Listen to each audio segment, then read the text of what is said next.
top Protoss.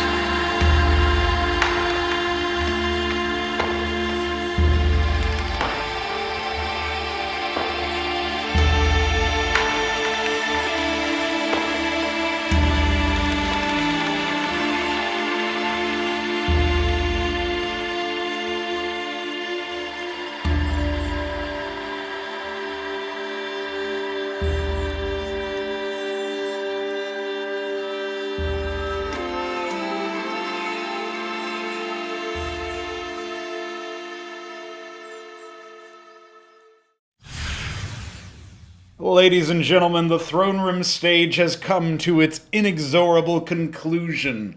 We are here for the final two series that will grace your screens, and I know just the thing that's going to make everybody very excited. A show match between Dewalt, StarCraft 1 Protoss Professional, and Krankendau, our top four from the last Acropolis that seemed to have gone missing ahead of the tournament, but here he is back and in style.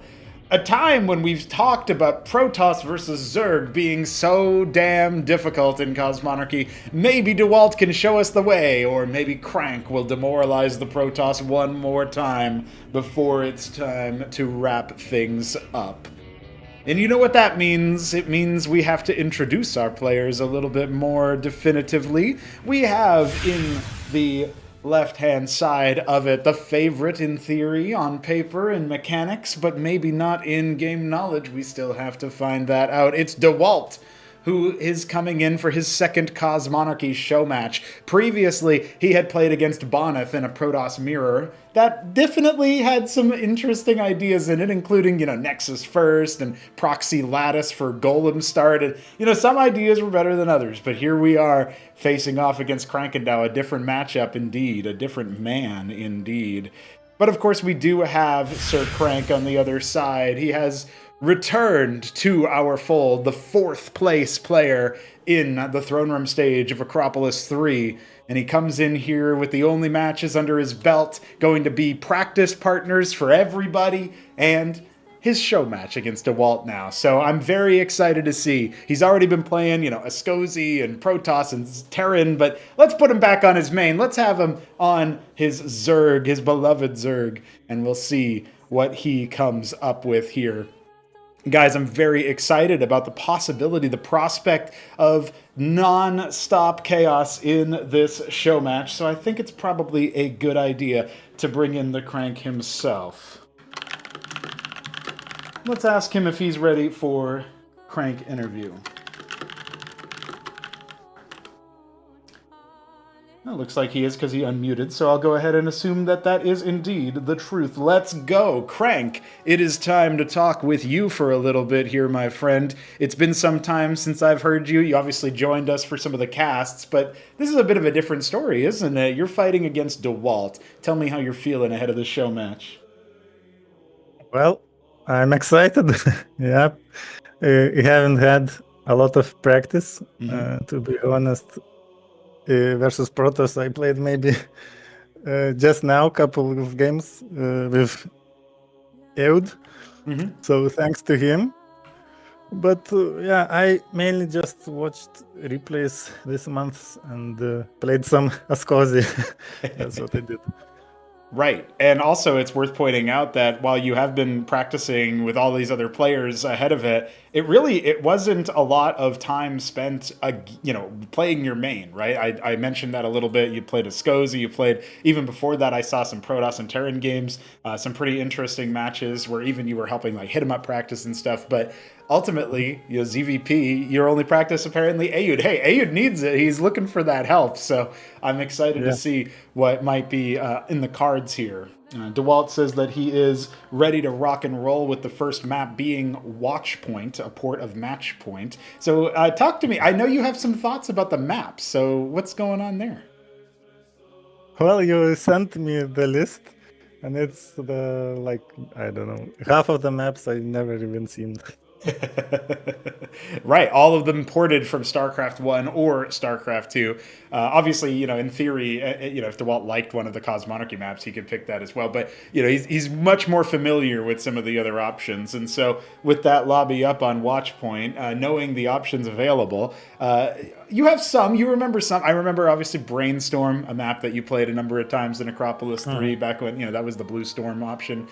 Talk to me about any maps that you might be interested in, or do you kind of just think, well, most of these aren't in the active pool for the tournament, so I'm just gonna vibe out with it.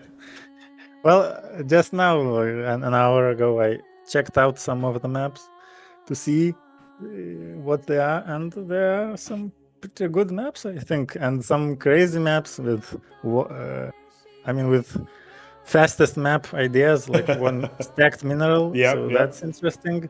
And another map with like 15 mineral fields, so that's interesting also, because the else of the map is normal, so that's interesting. So yeah, there are a lot of maps that they maybe should be played more. Oh, maybe should be played more, and maybe you'll show us why. Okay. Well, in order to pick a map, you have to lose a map. And, ZVP, people saying it's really hard for the P. You've had your own ideas of SimCity Wall, get a nice tight choke, maybe go for some more of the available splash options in the earlier stages of the game. And maybe that's something that will end up happening. But obviously, Ayud hasn't had much success against Sziky recently, and that's our grand final after this. Do you have thoughts about, your strength in this matchup? You said you haven't practiced much, and of course, you have a lot of respect for Dewalt as a player, but coming into this, you've got the home field advantage in terms of the mind, the ability to understand the meta and all of the units and what they do. I'm sure you're going to be bringing stuff out that Dewalt hasn't even seen before. Maybe I don't know. Maybe Dewalt practiced a lot secretly, I don't know. And of course, he's a pro, so I'm not looking at this like, oh, it's gonna be easy. I just do what I do always, and without practice, gonna beat him easily. I don't think so. All right, very interesting. Something that I believe it was Shopkeeper Dog referenced about Sziky during their show match last Acropolis, and also that a lot of the pro players that show up anyway, this is a commonality between them. Their first couple of games, Ayud versus Oya had a similar stint to it, where you've got these players who come in, they've got lots of chops in StarCraft 1 or some other RTS game if they're a StarCraft 2 pro. And after a little bit of practice, they start by losing all the games, getting knowledge checked. But then they figure it out. They dial it in, and they adapt to the meta way faster. I was very impressed, for example, with the Dewalt Boneth show match, and with some of the other pros that have come in, just very quickly coming up with like, well, I think this unit's probably really good. I'm going to try it, and then it happens to be a unit that's already meta, but they show us another reason why. I think stuff like that's really cool. So I'm looking forward to seeing what Dewalt does over this course of the match. Of course, he's picked a map that he's going to be pretty familiar with, and in general, I'm sure he's going to opt for those where available. Crank, do you have any final words before we initiate proceedings here? I remember that in that show match, Bonnie versus Dewalt, the first thing I thought when watching Dewalt, my thought was, and I commented that, why does it look that he knows what he's doing? Right. He's already got it. He went Nexus first, and it seemed that it's okay, and Bonith didn't punish him, so the game moved on and seemed okay. So it seemed like he knows what he's doing. That was very funny and interesting, of course. That's right. That shows the skill and understanding of the game. Well, we're going to see just how deep that understanding is. We play all 7 maps, so it doesn't matter the score. Each player, of course, earning more money per win, so we'll be checking in with that over the course of the show match. And that is the start of things here. So Watchpoint, the lobby is up. Crank, thank you for the interview. And if you feel like talking to us after the match, we'll gladly listen to what you have to say. GLHF, sir. GG's. Okay, with that said, we are about ready to start things off with the lobby up, of course. Krankendau will be joining us shortly. Dewalt has already loaded into that lobby, and he's got his camera feed active, waiting for us to pop into that opening match. I look forward to this one. I've been thinking about this one all day long and into the last night as well. And I have a feeling we're going to be graced with some very interesting play. But first, we of course have to initiate our proceedings. And that means we have to initiate the button to switch our scenes. Because of course I prepared the stingers for the show match. It's Dewalt versus Krankendau. 7 games of PvZ goodness are coming at you. Ladies and gentlemen, this is the warm-up act for the grand final. We're gonna be getting a lot of PvZ, so let's do it.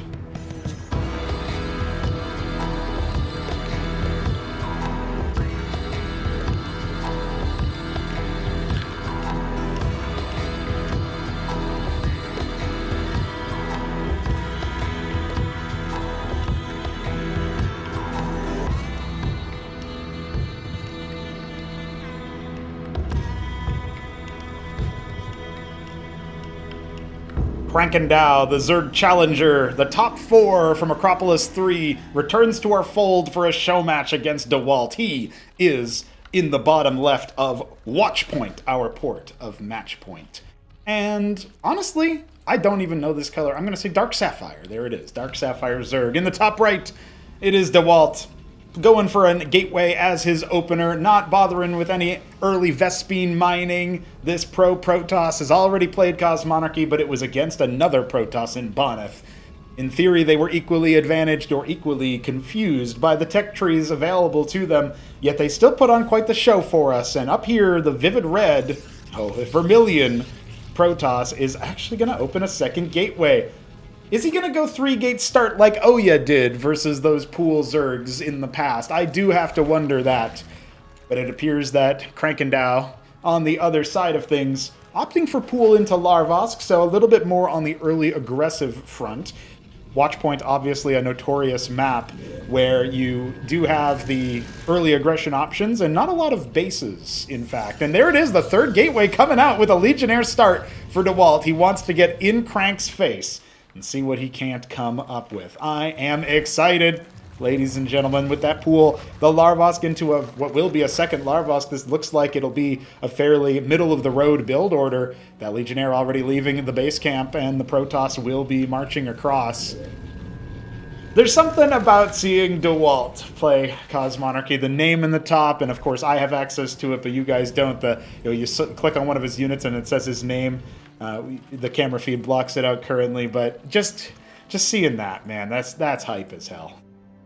Legionnaire on a move command, not interested in the attack move. The Zealots, wide walking down, will be very capable of dealing with those early attackers. And more of a scouting option anyway. The Quas have to dance with the Legionnaire initially. The armor, not existent for the Legionnaire. So the Zealots are going to be much better equipped at handling things like the Quas attack. It looks like actually he's going to get a Droleth out of the back of that, and he should be able to escape with only a little bit of health. He's already killed one of Krankendau's Zets, the first one dead, the second now trying to dodge fire from those Ecclesiasts. They're not known for their damage. What they're mostly used for is every time they hit a target, allies around that target will radiate, get shields back, basically. So it's like giving a small heal to your shields, keeping your Zealots in particular alive. And your Zealots have bonus armor when shielded. They get 3 armor instead of the 2. And we're already seeing some of that constant Zealot Ecclesiast pressure that we have known in yesteryear's PvZ. Ooh, intercepting that Zeth, but it does confirm that the army move out is coming. There's only a bunch of Quas here. Remember what I said about that armor? The Zealots in particular going to be very potent against the Quas. It attacks with 2 different attacks, and it only has 1 armor pen. The Zets are going to be the mainstay here, and the Vornath only just began. This doesn't look like an easy hold, necessarily, for our Zerg, but Krankendau will initially push those Zealots away. We have more reinforcements coming. It's mostly Ecclesiasts. If he can get up a good ball of them, then he can definitely apply some pressure. Now, in theory, this can be a winning position for the Protoss, but as the Larvosks continue to spit forth more and more Zethrakors, the Zergling equivalent here in Cosmonarchy, you got to remember that they not only do a healthy amount of damage to armored units, but when this finishes morphing, which it's just about done, the Vornath will indeed provide the armor end that you need. The Vorvikor unit as a bit of an emulsifier here, it feels like. Dewalt testing, sees the number of Zerg units is quite high, his Legionnaire finally falling. He's only got the 4 Zealots and a small handful of Ecclesiasts here as well. Yeah, this is going to be a humongous surround. Krankendau feasting on those Ecclesiasts in the background. Their lack of armor will be their undoing, as the Zealots were not able to escape a position like that. We're going to need to see some static defense up at that natural base. He's already capped the ridge, maybe thinking a little bit on the greedier side, and Krank's showing him the explosion that you can get of Zerg units. 40 to 4 military in the top right. That's workers over military. Dewalt definitely having an economic advantage, but how does he actually stay alive here? Has he been maybe a little bit too greedy? Rallying more workers down, both to saturate and to defend.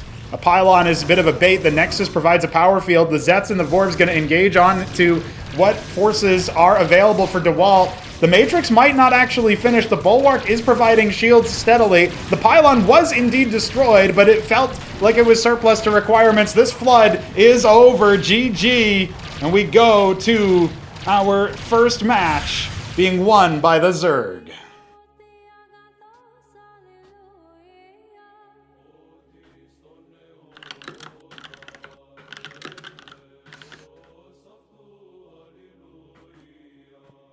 It's perhaps how we feared it would go for Dewalt, but he, again, what did we just say? He learns from his move-outs over time, and it looks like he's going to leave the opportunity for map picking to me, since he has said any 2-player map will work for it. So why don't we go ahead and pick something that is going to be particularly exciting? I think we'll go for Ariadne's Tempest. I mean, listen, if you're giving me the option, I'll pick the weird ones. This is a map that he should be very familiar with, actually, as it will be an option for our ASL maps, potentially. It's Odyssey. The new version with the fastest minerals is now available here. So we'll see if that ends up being something he's aware of.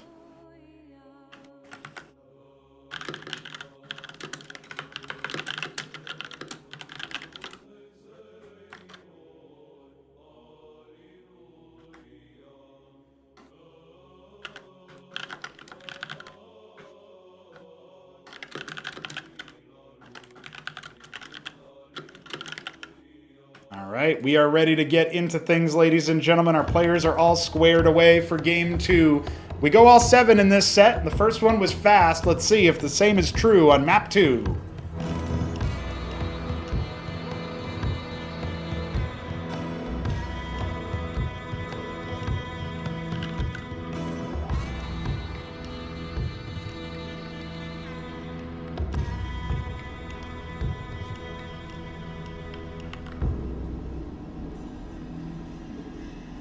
All right, ladies and gentlemen, Dewalt in the bottom left is going to be our Dark Sapphire Protoss. In the top right, we have Krankendau, who, based on the name color and that not being Dark Sapphire, I'm going to say is Cosmic Cobalt? Oh, it was Yimin Blue. Yeah, I never would have guessed that one. Hatch first here, as he is going to be benefiting from the 7-stack mineral fields inside the main base. But we've got 2 gateways and already some Vespene mining here from Dewalt.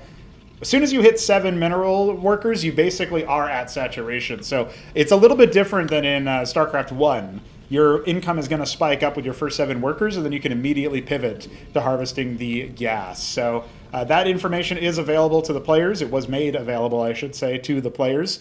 And we do have Dewalt looking for a fast expansion off the back of his 2 gateways already being put down. The pool about halfway complete and a 3rd hatch. So yeah, this is a funky one. And I am excited to see what people end up doing with it. Actually, Dewalt took a worker off of the minerals there to go and make that Nexus. So just a small... I'm actually not sure how it works in StarCraft 1 by comparison, if people have come to some sort of conclusion about how they want to go about handling the mineral stacking. But it looks like Dewalt's already aware. It's 7-stack minerals. I'm good on 7 workers. And the first Legionnaire now moving across the map. This is Ariadne's Tempest, our port of Odyssey. You've got the mineral-only walkway over here for workers in the early stages of the game.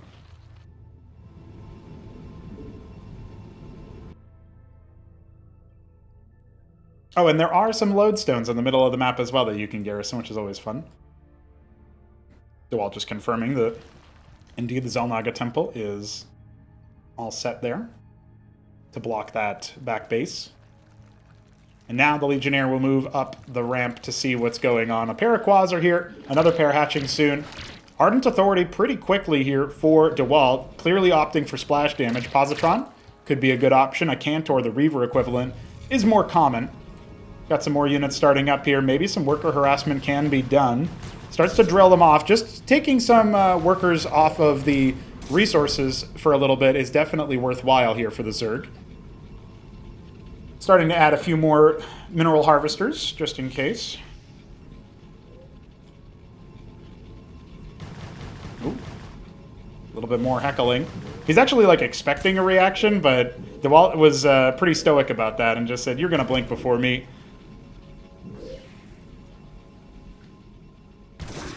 So, with burrow, when you burrow, your unit can be walked over, and that will reveal your burrowed unit. But obviously, in this particular case, Dewalt has lost track of where that Zeth is. Hey, it's going to be a positron! So this tests the knowledge, in my opinion, of what Dewalt is currently aware of. It seems like he's confident in the potential, shall we say, for the positron to be his opportunity. Embassy coming for an envoy, perhaps, but definitely for a witness for map control. Expansion now coming online for Krankendau. His hatch is nearly completing. And as it does, we will see some workers being transferred over. Oh, that Zeth does end up unburrowing and will claim a scribe and start, confusing the workers. He's actually down to only 5 harvesters on this mineral field, so that's pretty low efficiency. All of a sudden, see if he can reset it with the workers from his natural as Dracodons are being made. One Zeth just patrolling out in front here for Krankendau.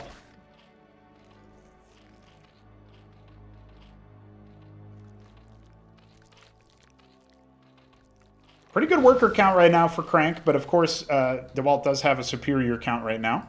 Yeah, I like the map control that the Zerg is establishing, just making sure that there's plenty of options here for the move. I wonder actually how he ended up coming in here with this Zeth. I may have missed a burrow jump over, or maybe Zeth's... I did test with Zeths, and they weren't able to get it in there, so that's kind of curious to me. Those cute little lodestones in the middle of the map, you can garrison them, and they give you detection, so it's a pretty nifty option there. You can see a couple of stasis cells up here to constrain that pathway at the 9 o'clock. Same is true at 3.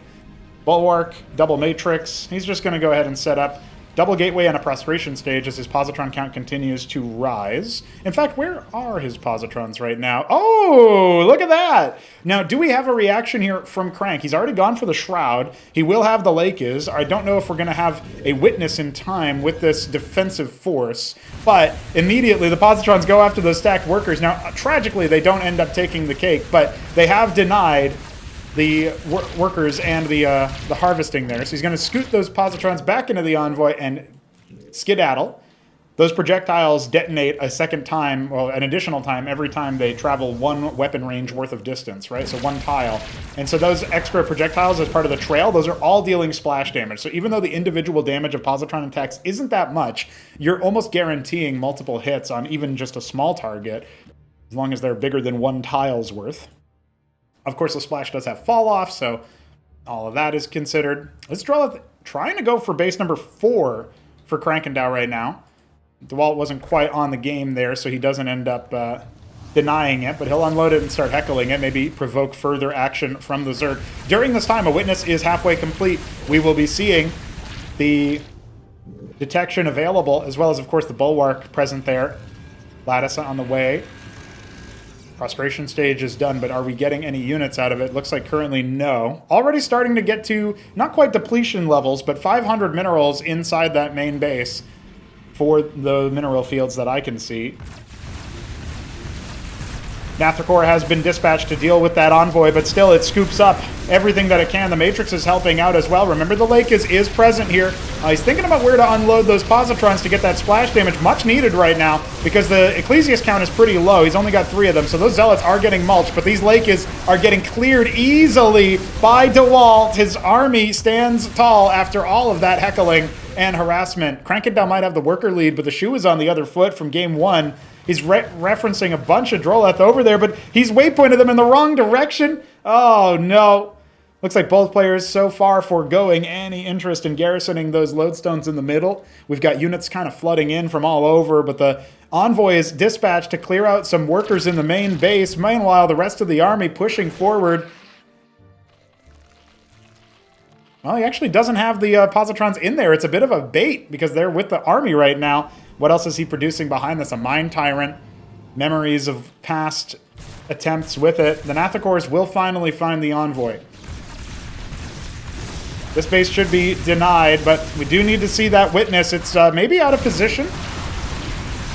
Oh, no, it's still right here, right on the front line. And the Lakers weren't burrowing for most of that fight anyway. The Positrons standing tall, splashing down everything that they can. Of course, the Zoryus are going to be bigger targets, meatier targets, than what we typically see the Positrons having the ability to deal with. The Golem, though, every time it takes shield damage, it's spreading those shields to allies nearby. And they can get right on top of those Lakers and spread their attacks the wrong direction. We've got more units coming in here, and a Cantor with 11 kills. It's already flattened a bunch of pool units and a couple Zoryus while this base is going to be destroyed. And Krankendau has not been able to develop his economy any further. The Cantor will be taken care of. Nathakors are also in position in case they need to armor shred additional targets. There is a Mind Tyrant. You can attach it to a Saucitron, as this Easter egg name is. Of course, you'll have to take my word for it because you guys can't see the unit names. The pathfinding not working out for Dewalt here. This could lead the Zerg into a better position. Oh, he garrisons the Lodestone and uses its detection to snipe the Witness. Hype play from Crank, but is there additional detection here from Dewalt? Surely he'll have more than just one Witness on the field. He's going to double back for now. His Mind Tyrant left all by its lonesome on the right-hand side. Not something Krankendau is currently aware of. Zoryus getting shellacked on the way forward. The Zeth will eventually kill this temple. The workers did seem like they got waypointed to the correct location at the very least. But yeah, we're nearing that depletion. Only 200 minerals left in those stacks. Actually, less for Dewalt, who seems to have had more consistent harvesting on them.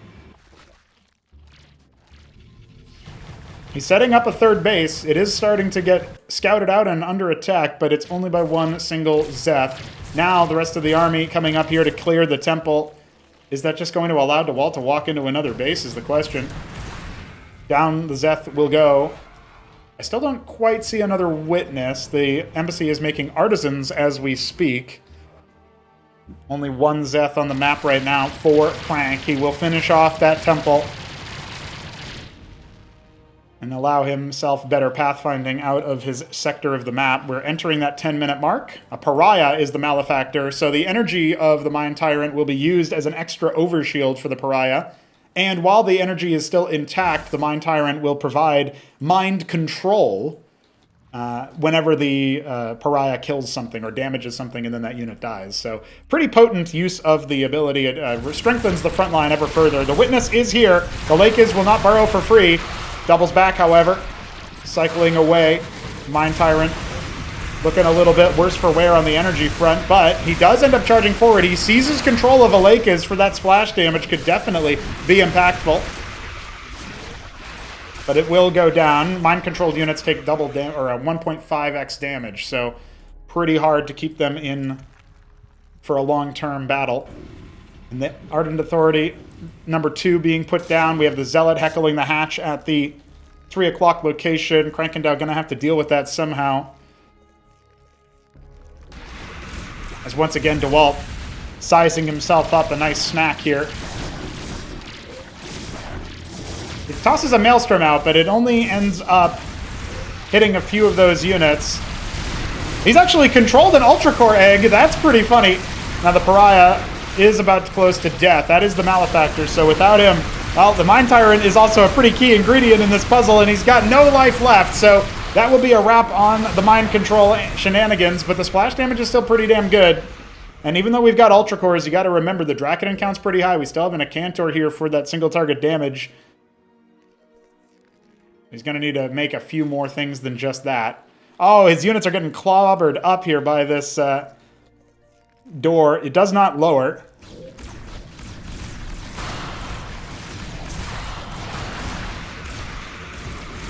Something I did consider is after a maybe 10-minute mark or something, have it lower. Now, all of the defenses are taken care of. The Zealot will still heckle the base. We do have another potential army engagement here. The Ultra Cores getting very bruised before they can actually make contact. They stick themselves onto the first Acantor they see, but that's a dead Ultra Core almost immediately. Most of the front line can't make it here for the Zerg. The Dracodons are forming a line. The Positron still providing that splash damage, but a Pariah goes down, and the Acantor, it's all by its lonesome off the left-hand side. It looks like maybe this right-hand side can still work out for Dewalt, but he needs to be able to focus down those Ultra Cores, and his one Acantor isn't doing what it needs to. The Zealots have made a run-by happen. They're going to take that Circuit out, and currently Krankendau is too preoccupied over here. He hasn't pulled the trigger on a Droleth switch, so there's no decollision or anything, and the hatch will be focused down next. An excellent move from Dewalt as he sacks this army and tries to get as many of them out of dodge as possible. His workers still going down at 12 o'clock. The Acantor surrounded by Zeths. I like the pullback there for just a moment, but hello, Krankendau, are you forgetting that you still have a lot of Zealots at your 12? He's lost his 4th base, his 3rd is wiped, and his main is depleted. That means he's effectively mining off of only 1 base, which is soon to be depleted as well. Outrageous. Krankendau needs to do something about that, but he seems to have continuously missed the mark, missed the notification. Vespian mining hasn't really been heavily stopped here. Oh, instantaneous destruction of that. No cancel. Cranking a little bit of disarray. Setting up some extra static defense up here at that 4th base location, but yeah, the Droleths are all dead. The Zealots did such a huge outsized impact, and Crank, he just could not respond to it in time. We do have more Acantors being made, the Prostration Stage providing more Pariahs, a 2nd one on the way, a Crucible to empower that production atop the hill, and a Mind Tyrant has been remade. So we definitely feel a little bit vulnerable as the Protoss here. We don't have a lot of front line. But the engram, the prediction of that static defense, it should provide enough of an advance warning here so that the Protoss don't immediately get flattened by this army. And remember, the follow-up is going to be pretty poor from Krankendau. He's got nothing in production right now as we speak. The Lakers are going to burrow, and that's going to do a lot of steady damage. The engram does end up finishing for some splash. Maelstrom slowing down the engagement there from those melee units on the left, and they're busy trying to kill all the workers, but this is the linchpin for Krankendau. It feels like I don't think this attack is going to go his way at all, and most of the backline has stayed alive with a Pariah to reinforce. The Gorger cores are gone, the splash damage is gone as the last Lakers falls, and this is a wrap on that fight. Yeah, Krankendau is too poor to continue the play, it feels like. We do have the gas caps here inside this 3rd base, not currently saturated. Minerals are coming at 6 o'clock. Workers are, of course, having some fun time pathing around that Zelnaga temple. An eclectic match because this map lends itself to low eco gameplay shortly following the high eco surge if you can't actually get to a point of power. Yeah, look at that. Depleted in the main and natural. He has reset this 4th base. That could be a problem for the Protoss, and he's going for the Zozark Gorge as well. So this is a key update, basically. This is a key change in the swing of things. He can upgrade his Lakers for the single target damage. That is definitely better against things like Pariahs, but more importantly, perhaps, he can go for the Zarkavra core. He's choosing to expend a lot of money into that because he knows he doesn't have enough time to get up to the actual Tier 2, where you unlock completely new units instead of just mutations, morphs, upgrades, or evolutions of the rest. Ascribe with this army, clearly the intention is to expand, to add more layers to the game. But we do have another potential run-by here in this mid-left section towards the 9 o'clock. Only a small handful of units protecting it. We have Matrix and Engram coming up. The natural choke point will be the target, and Acantor has been routed here. It won't even get another attack off thanks to the Vorvakor and Snare, lowering its attack speed, and the Pariah will also be taken care of. But the army still moves around. There was a slight engagement over here. It's just a bunch of Zeths that Acantor can turn around to help. It doesn't look like this should do too critical damage, but let's keep watch on this attack at the other side. The engram is only going to be good for a few shots. Oh, he actually right-clicks the Nexus. I don't think that's the right move there. Still the static defense drawing the fire of those Zoryas, so not even taking a lot of worker damage against this depleted base. And in theory, you can defend this Nexus from being torn down by the Zeths. The engram did a number on those units, and more static defense is being set up. The Nexus will indeed be saved. What do we have behind this, right? Just a bunch of Lakes, a bunch of Zoryus, some Gorgs, but no evolved units. You know, the Zarkava core count is only going to be at 1 due to the low economy that Krankendau is at. He's got very few Harvesters at 12 o'clock, which is kind of his richest base besides this one. The Golem is going to deny a hatch, I think. Yeah, he couldn't quite get it off on the mineral-only base here. But again, he did deny Dewalt going for an expansion elsewhere. Oh, morphing those right in front of your enemy is not a good look. Also, canceling it doesn't give you the full money back. These are the small things that can matter in a game like this. We're entering that 18-minute mark shortly, and it feels like, you know, it's not yet clear what is going to be the end result. Oh, he can step on this cocoon real quick, though. Look at that. Oh, he finishes, and then he's just going to be torn down. Couple of Maelstroms go wide. The Zarks are not very fast, but the Mind Tyrant is out of energy. The Acantor is going to be laying waste to some of those Lakes off to the side. That's the Malefactor now. The artillery, the Pariah count is enormous, and oh, it feels like Crank needed maybe 2 more minutes before he could really march up to a better position. He's got more of his units finishing in the background. Maybe he can go after some of those less potent frontliners, but he's not even controlling them. A flood of Zets come through. GG. We have Dewalt as the victor of that match.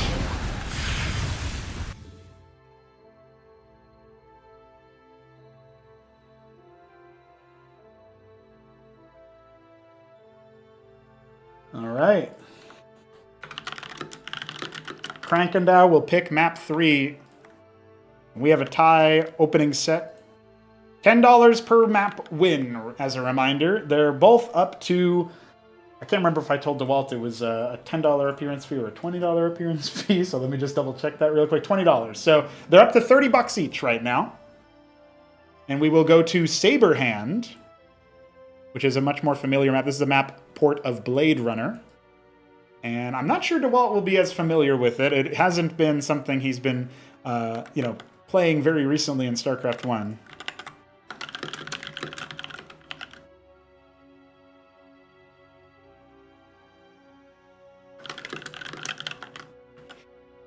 We'll see how this one goes, as that last match was quite an interesting one. Love to see the success there.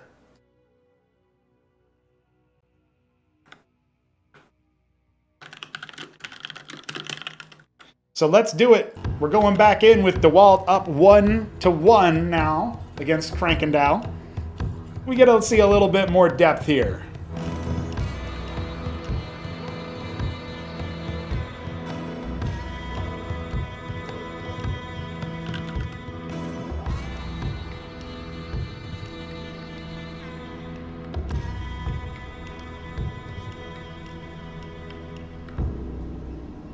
Dewalt, the Magma Protoss in the bottom left. Sharing the left-hand side is Krankendau's Dark Sapphire Zerg. Ain't that interesting here. 1-1 in our 7-game set. 5 more matches remain.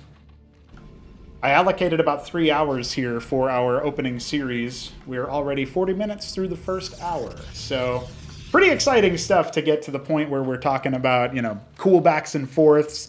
That second game in particular was pretty nice. Maybe game 1 was a little instructive for Dewalt. You know, he's trying to figure details out like, okay, when do I actually have a power spike in the early game? And Krankendau's been swimming in opportunity to counter the 3-gate. So for Dewalt to already be trying a couple of interesting things is, it's interesting. It's exactly what it sounds like. It's interesting. But remember that Odyssey's port, Ariadne's Tempest. I mean, it's non-standard stuff. People say it favors Protoss in StarCraft 1. And I think there's something to that, but can Dewalt do it in a more straightforward setup? This is Blade Runner's port, Saberhand in Cosmonarchy, because if we renamed all the units, we got to rename the maps too. Come on now, we can't just have the same map. But Saberhand is a pretty nifty one. I ported it, so I feel some attachment to it. But even beyond that, people do seem to enjoy it. And if they didn't, and if it didn't give good games, I wouldn't put it in the map pool. But in this particular case, I don't care about who gets good games or what. All that's available here, every option that's available here, it's all basically just map ports from StarCraft 1 and StarCraft 2. So technically, Krankendau could pull Gilded Wall or Magnetron or something like that, the ports of Golden Wall and Tokamak, respectively. There's a few other StarCraft 2 map ports we have. We have Everdream. I forget, Abyssal Reef is the other one, I think, because it's called Tsunami in Cosmonarchy, so I mostly know the Cosmonarchy names. But Everdream is Oneros. Typhon is... I forget what Typhon is. But maybe Typhon's Abyssal Reef.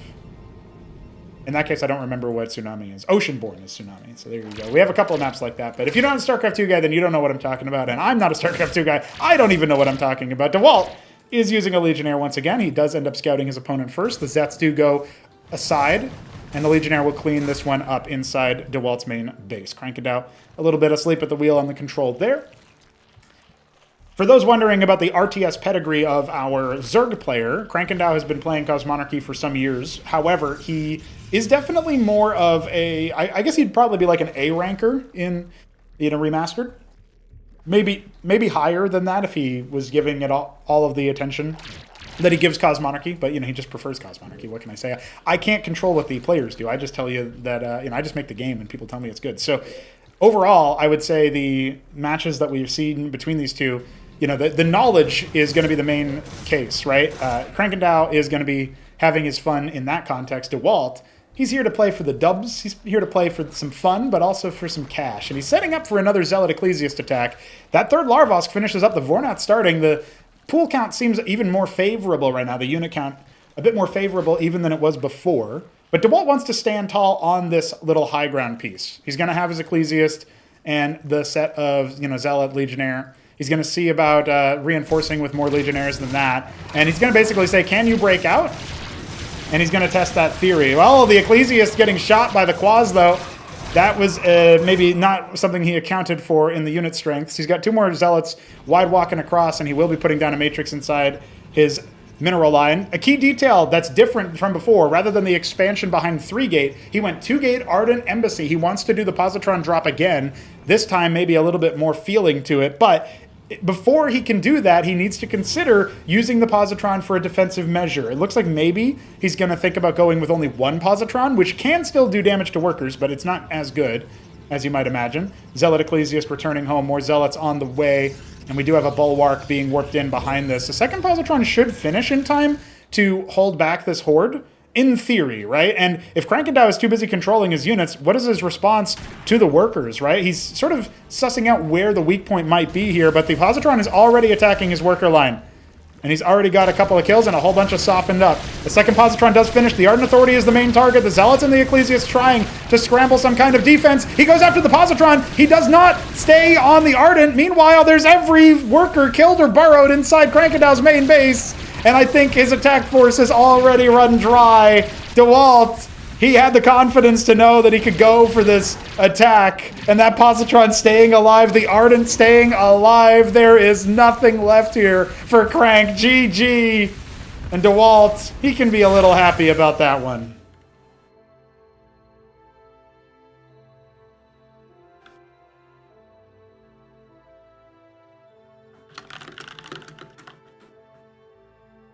That one was a little bit on the easier side, showing him a little bit of a fun strat.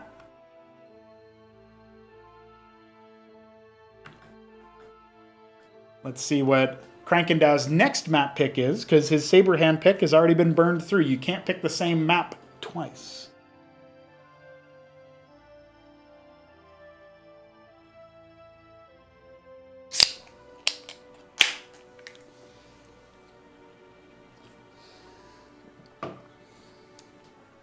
We go Frozen Sylphid next. This is a map port of Neo Sylphid, though the mineral-only bases have gas and are high ground, so it's a little bit different.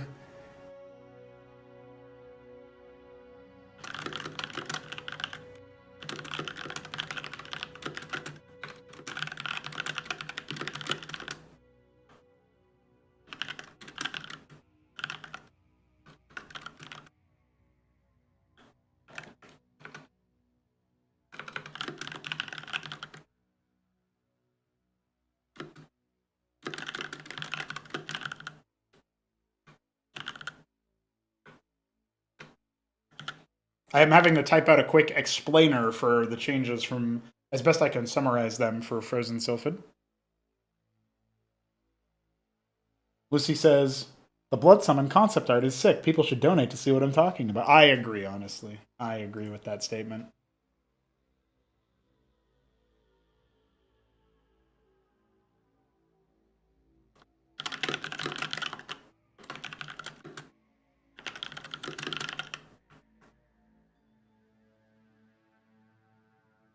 We are going into what will be Game 4 between our two players. Dewalt, Starcraft 1 Protoss Pro. He's flexing in Remastered. He's flexing in Cosmonarchy. And has himself a 2-1 scoreline so far. That means that we're looking at a pretty hype situation. He's got himself $40 secured. Crank, he's only on 30 and needs to score another win here. He picks Frozen Sylphid, which is our version of Neo Sylphid. I'll explain the differences when we get into the map. Just waiting on Krankendau's ready before we proceed.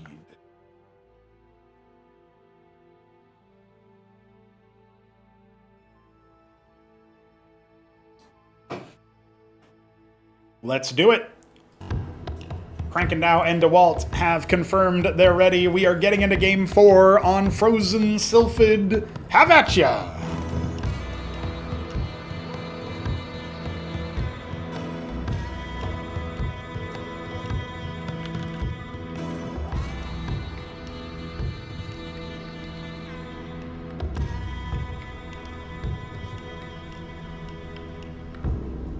We have Dewalt's Green Protoss at 12 o'clock. Krankendau's Dark Sapphire Zerg in the 4 o'clock spawn. I mentioned that there are some changes compared to Neo Sylphid, or Sylphid 3 as it's called now, with even more small changes. Of course, you still have your little like wall assist / choke point blocker, and your flat natural, flat main, no ramp at all. However, this natural here is kind of where things sort of deviate. There's no egg, of course, but you come up here to this, what was a mineral-only base. It's now a 8 mineral field, so pretty high yield and gas on the high ground with a winding path into it. So that's a pretty big structural change. And then we have a lower yield, third base here, you could call it, but it's on the low ground. It's pretty hard to actually attack into, but there is this cliff over here that you can use in theory if you're like in 12 o'clock spawned against the 8 o'clock position. Looks like we have an intermittent lag spike here, so we'll just wait for that to be resolved while Krankendau goes for his own play. I'll quickly show the same map elements here. The wall assist, out path into the higher value third base here at 6 o'clock, or the front push. And, this creates like some spawn asymmetry, right? If you spawn 12 and you're up against the, 7 or 8 o'clock spawn there in the lower left, then, odds are you actually want to expand away from your opponent, so you might go for this particular base. And if you spawn facing this guy in the bottom right, it might be a little bit easier for you to take this and leapfrog it into the 11 o'clock. So just keeping all of those things in mind if we get there, but that is a quick rundown of the big changes for Frozen Sylphid. High ground's been reallocated. If we did do a straight port of Neo Sylphid or Sylphid 3, you would actually see that the raised jungle tile type, the lighter green tile that the low yield third base is on, it's actually high ground in Cosmonarchy, which I always wondered if it would make that map a little bit more interesting, but obviously it is a deliberate feature by this point that they've gone for the approach of making it a fake high ground. It's just a ramp, so it's like a shaped pathway, with negative space as opposed to actual cliff deviation. Of course, cliff advantage works differently in Cosmonarchy. You get extra bonus range attacking down a cliff, from a high ground, and you get, that's it, actually. There's no mischance or anything like that, so you have even fighting in that respect. Looks like in response to the Dewalt Legionnaire opener, Krankendau has gone for more Quas in the early game. Zealot will be chasing after the Zeth, but the Burrow actually makes it so that the Zealot just doesn't really know where to go. Isn't that interesting? He's going to be canvassing around. I'm not sure he's realized the Burrow thing or not, but he might. So close. Crank chose well. The Legionnaire will return home. Seems like a pretty safe opener here for Crank. Of course, all eyes are on Dewalt. The 3-gate option here is an interesting choice. Does he want to expand faster than game one, which he did not end up winning? Does he want to just give this another go and see if he can make it work in a more committed attack? And does he want to just run back the game one strat and see if he can't find a better value proposition? Because if you think about it, like Matchpoint as a map layout and Neo Sylphid have similarities in the sense that they both have the flat ground main and natural. So maybe that's like a deliberate choice here. But the Ardent Authority is going to be the follow-up, and then he's going to be concerning himself with a Nexus, even though he ends up queuing more Zealots. He comes in here, sees the eggs. He should know that by now that those are the Vorvs. I don't know if he knows what they do exactly, but for those wondering, the Vorver Core has the option to, the Winged Zephyr, Winged Zergling, it has the ability to slow units with Ensnare, so that slows their movement and attack speeds, and it rends on 1 armor, so pretty good versus the Zealot. Now, Crank was not predicting that turnaround, right? He was busy trying to micro his 1 Zeph, and he loses so many more. Now, the problem here is that the Ecclesias are all by the lonesome. When one of them goes down, finally, they will actually speed up the Protoss army on the ground, but I'm not sure Dewalt's playing around that fact just yet. In fact, he ends up losing every single Ecclesias, but he does hightail his Zealots and Legionnaires to relative safety, trying to go for a bit of a stutter step, but those Vorvs will surround and take some scalps. The Ardent Authority's almost done. The pylon out here is going to be mulched immediately, and well, it's just going to be fodder. Well, actually, right now, Krankendau not too interested in it. Some of his quads are attacking it. I don't think this is the best play for the Zerg. The Zealot count is way too high to easily and comfortably take care of this business. 1 Ecclesias will finish up. We do have the Matrix and the Bulwark warping in behind it. And I feel like he hemorrhaged a lot of his attackers there, trying to chase after that Ecclesias now that popped out of the gateway moments ago. Oh, he will be taken out, but the Zealots clear the back line and sort of, linebackers that were trying to be bodyguards, and then they're like, I guess Mr. President died, but that's all right. I still got I got the perp, and all of the rest of the assassins flee. Crank giving up some of that posturing and positioning. He'll go for a Shroud and then go for his expansion. The Shroud, as a tech structure, unlocks the Lurker equivalent, the Lake as we saw in Game 2, as well as the Zoryus, which is the precursor to the Ultralisk equivalent we have in Cosmonarchy. Couple idle workers here for Dewalt. He's going to get them back to mining and think about his Nexus, but you can see he's investing a lot more into that defense point. And Crank, he tests him a little bit with a move out, but he doesn't like what he sees. Maybe if the Nexus had already been down, that would have been an attempt, but I still think it would have ended poorly. As soon as you see the Positron, probably you start wilting as your Zerg. Couple of Nathracor pairs coming up. He's surely aware by now that the drops are impending. It's been something that Dewalt has been using to great effect so far. But I like that he's prioritized getting Positrons out safely before his embassy, right? He puts his embassy down, then his Nexus, but still, the Envoy is delayed. Patrolling these extra bases here is Krankendau, searching for any little bit of info he can get, and just making sure that he has some kind of canvassing going. His natural is complete. He's starting to harvest some minerals there. 3 Lake is on the way, and a very fast pivot into the Hydrith Den.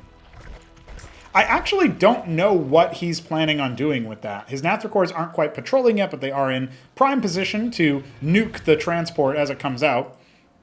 I like 1 Zealot being sent across just to see what's going on, and all of the units kind of coalescing here inside the main base. Krankendau is very concerned with the potential for a drop. The Envoy, so far, has actually escaped Crank's watchful eye, but that is no longer the case as the Nathracors are coming in. Oh, the tactical lag, but Dewalt, are you really going to let this Envoy go down? I think he's going to unload in plenty of time here on the other side of the attack, but he's only being delivered in slow slideshow motion to the onslaught of the Zerg, the maw of the Zerg. A Positron dies inside the Envoy, the other one unlikely to get any kills.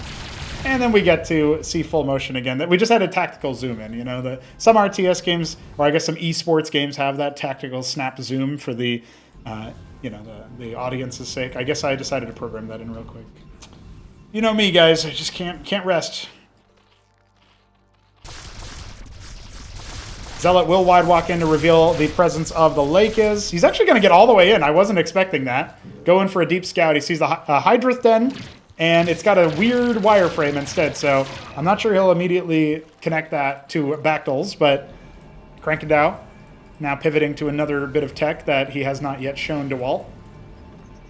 And that is a question I probably should have preemptively asked Dewalt. How much have you actually seen against Zerg, you know? But would he have been so forthcoming in the early stages? He didn't want to give an early interview, so no worries there.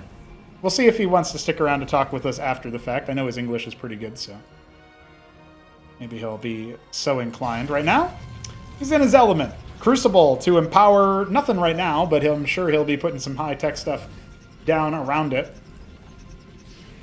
Or maybe it'll just be a bunch of gateways and he'll channel the spirit of hit 'em up.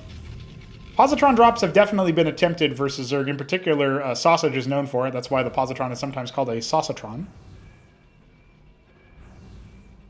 Too bad that the first showing of that on a stream was blocked by the camera. But hey guys, I'll work on the UI for Acropolis 5. It'll be better, I promise. Maybe thinking about that third base, the Scribe is going to be escorted into that location and currently blocked by the movement of everything, but that's okay. Zealot can clear this Zeth. We do have a lot of patrolling going on here for Krankendau. One Nath is going to float in to see what's going on. He'll see the Crucible shortly. And the Aquifer gas cap inside the main base. By the way, the Nath's vision range is too small to see the Sedent, so he's currently unaware of what tech is being deployed. Rogue Gallery. Dude, did somebody tell Dewalt about the Charlatan, or is he just aware of it already? 6 o'clock for our Zerg has taken as his third. The one Zealot out here trying to find a spot behind the minerals. He might just do it, but no, not quite. He could have maybe stuck himself right there. Witness is clearing this position out. Dewalt will be going for his third, just a little bit behind schedule, it looks like. No static defense yet erected, and no units left over there. Could be an abusable move if Krankendau is really on point. The Witnesses are kind of all over the place, but not in front of the attack force that's coming in. So he does riposte this Zeth attack, but look, everything is diving into his natural now. Now, this is a pretty committed move for Krankendau. If it doesn't work out for him, we could be seeing a pretty easy move. And it does look like right about now, Dewalt, he's getting his army crushed on by those Bactyls. He has to retreat in while the Zets tear his natural asunder. He's going to call GG. Krankendau found the move, and Dewalt, he was a little sloppy with his attacks and with his pivot with the Witness. That was an easy wrap. We go 2 for 2.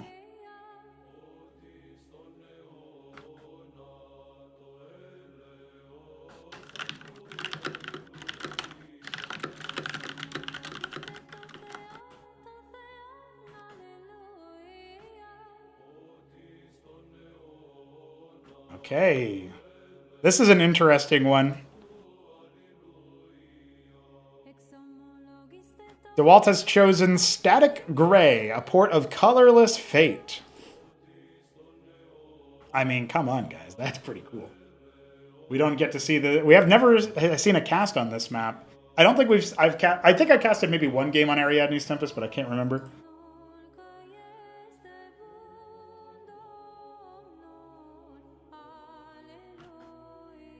It's been a little bit. It's been a hot minute.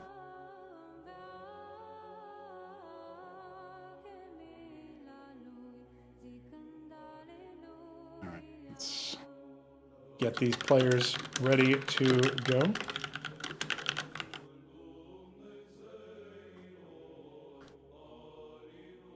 To all homies who are checking out Dewalt's performance so far, thank you for joining us for this exciting time.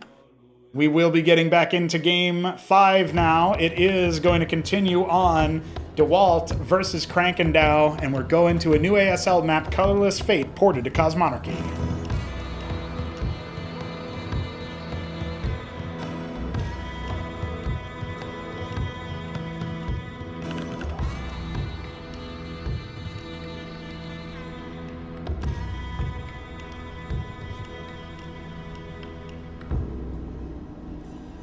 Now tied up 2 for 2. Dewalt is the Cyan. Oh, Eggshell Blue, in fact. Protoss in the bottom left. In the top right, we'll say 2 o'clock and 7 o'clock are our spawns here. Dark Sapphire. Oh, wait. This isn't Dark Sapphire, is it? This is a different color. Yemen Blue? It is. Yemen Blue. Zerg here in the top right. So Krankendau versus Dewalt on a map that I don't think either of them have played too much of. Gateway coming down for Dewalt. Just to introduce the map to you guys, this is a map called Colorless Fate and Remastered. We do. I already did that, Krankendau. Don't you worry. We have the spot over here for your typical natural. There is a ridge up here. It might be a little hard to see initially. And then we have a mineral block that helps to wall assist the top. And we have a pretty tight choke point here, protected by eggs in the early game. So no building there and no pathing there until you blow those up. I would imagine it's pretty tight timings for an attempted, expansion first on this map, even in remastered. But Dewalt not going to be going for any funny business. Krankendau so far has opened cleanly the same way every time. And that's pretty interesting all on its own.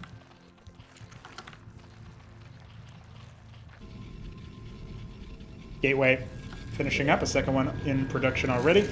And Dewalt's trying a couple of different things, right? He's trying a couple of different tactics here. That was another game just there on Frozen Sylphid where Dewalt tried the walkout with the Zealot Ecclesiast and got surrounded by Krankendau. He had a better trade in game 2, but it wasn't quite enough to relieve a lot of pressure. And then he had his witnesses off to one side, right? But he didn't really have the move to push any further forward than that, so... Looks like he wants to station his Legionnaire to block any movement from the Zerg. They're going to try to push their way through. Now with the Nexus being put down, an Ecclesiast will take position. I think you probably want to get a little bit closer there. That's a scarily untight looking spot versus Zethicors of all things. Yeah, he's going to go ahead and put himself there. Very nice. Oh, but he swings in anyway. Just narrowly out. I mean, that's such a tight thing. I would not predict anybody would have that locked in. But he does end up getting the scout on the Nexus. His own Legionnaire making it into the base. Krankendau not even trying to wall with those quads. Well, he forces a burrow. A little bit of lost mining time there. As the Legionnaire continues to try to get its shields back. Vicious with it. Dewalt does not like to... leave Zerg to their own devices, that's for sure. He's going to start chipping away at these eggs. Looks like he doesn't want to have to deal with them in the shortest rush distance possible. Keep in mind that as these eggs get chipped away at, you do have a few other things on the map, like the power generators in the middle.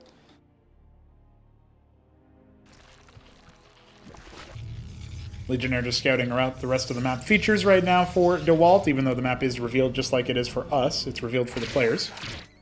Zets are going to come in and chow down on those eggs. The expansion will be coming in for Krankendau. There'll be some useful intelligence here for Dewalt that those eggs are being attacked. He does end up losing a lot of his shields on the Legionnaire. In fact, those Zets coming down from downtown are going to clean him out. So he won't be seeing the timing of the Vornath, which just started moments ago. Nor will he be seeing too much about any potential tech follow-up, which of course right now is not the case. Ardent Authority coming. That Nexus already feeding more Vespene to Dewalt. He's definitely a player who likes to get those positron drops down. Don't expect anything other than an embassy here pretty soon for his next structure acquisition. Looks like a Zeth once again snuck in, but he gets clobbered almost immediately. Scouting out the Matrix, and by extension the Bulwark, because when the Matrix fires, it reveals its position here. It's something, right? It's something to consider for the Zerg player. Okay, he's got some static defense there. I can't just easily attack him in the same way that I would like to. Also worth noting, this is unwallable. Once these eggs go down, you can't actually put anything here other than combat units, right? You can't put structures over there. So that's kind of a nifty move. The Ovaleth, the first time we see that in this series, comes in looking to say maybe drop stuff. Positron will be the only one announcing its presence so far, but a rogue gallery is coming. Pairs of Naths on the way. No embassy, actually. It's just the Positron. So I was wrong when I said don't expect anything other than that embassy, the Forge graphic, if you ever see that pop up in the production tab. It provides you with the construction of your transport, your detector, and a couple of other units like the Artisan for remote harvesting. So we've already seen all three of those, although I don't think Dewalt actually got the remote harvesting off in Game 2 very much. Drakodons are going to clean the Ovaleth's clock, and that will be a Kabbalist follow-up. So honestly, I mean, Krankendau knows what a rogue gallery does. He's played against Protoss that do this kind of thing. I'm sure he's going to be going for an Ovaleth follow-up. Both players have a decent bank right now. Of course, it's a little bit more meta for Zerg to have that so that they can make a bunch of units at once when their tech finishes up. The Hydrith Den is now morphing into the Ski-Backed, and a bunch of Hydras have been made. He wants to opt for the Bactylisk again. Embassy, Lattice, Matrix, so we will be seeing Golems again. That's something that Dewalt does fancy. Looks like maybe trying to take this forward position here is Krankendau as a third base. Oh, he's double expanding. Has this base here, and he's also going to take the forward low-yield one with just a couple of mineral fields and, of course, the Geyser. The Kabbalist will be moving across. Krankendau not currently seeing it. Now he should be aware, and Avaleth immediately beginning reflexively. Zeth's sort of moving around. Dewalt confirming whether or not there's other expansions. I don't know if he got close enough to see this one in development, but he might go ahead and take another look at it. Zeth just being checked by the Matrix. Capping the Aquifer and the Sedent. That does mean that you're going to have a lot more Vespene available here in just a little bit on the 2 base. The first attack has come through. Kabbalist starting to rip some of these workers apart. Krankendau, he's not actually responding to this threat right now. So we're up to 4 kills and counting. Do we have more units coming? The Bactyls are going to clean this guy up, I guess? I'm only now realizing what's going on. The permacloak there, but it was all for naught because he was just on attack move. And the army does end up coming back, so Krankendau slipping, ends up losing, what, 5 workers and a whole lot of tempo. Prostration Stage is finishing up inside the main base of Dewalt. Vagrant on the way. So he's made another Kabbalist. I'm not sure where it will show itself. Oh, it's currently blocking the egg wall. I love that. Make a second one just to make it tight, honestly. That's really... That's dastardly. Put him on hold pause. Just enjoy that. More gateways being added. Wants to flood more Zealots and Ecclesiasts. It looks like a Pariah is on the way. Those Golems continuing to be produced as well. They're somewhat expensive. Top left being the expansion of choice for both players as their third. It's just that we also have this fourth. No real saturation just yet. A lot of Bactyls are being made, and there is a pretty low information game, honestly, for both players. Sure, Crank has some map movement taken care of, and his Avaleth that was meant to detect the Kabbalist has now been waypointed across to maybe watch for drop exits. As it turns out, the Embassy is not responsible for making any envoys. And our positron count only at 4 right now. He's going to set up a forward post to try to help take this position and make it more defensive, since his Kabbalist is here to really truncate any potential pathing that the Zerg can do. And I'm sure Krankendau is aware, even not that something like this could happen, he's aware that something like this is... he doesn't want to take that particular tactic, right? So this is the only real pathway into the base. We'll see if he even bothers trying to send anything across otherwise. Worth noting that if melee units rub up against the Kabbalist, it's not on a follow order onto the egg, right? So he will attack. He's not like pseudo-hold firing right now. And that will cause him to decloak. Cloaked units in Cosmonarchy have methods of decloaking. Either for Terran Cloak, it's proximity, so if enemies are nearby, they decloak. For Protoss, it's if they attack. That's why the Witness, for example, is permacloak, because it doesn't have a weapon. Big worker push now for Krankendau, making 11 Droleth and adding his Tethvith Swamp. The Mind Tyrant has arrived and will be attaching to an Acantor. Here comes the response to this attack. Remember, the Bactyl count is pretty high here, but most of them are still kind of animating off to the right-hand side, not really pushing any further forward. The Pariahs can't quite make it to the front, but the Bulwark, the Matrix, they're still providing a lot of steady power. Zealots are being mulched slowly but surely. Positrons trying their best to splash what they can. The Hydras are balled up.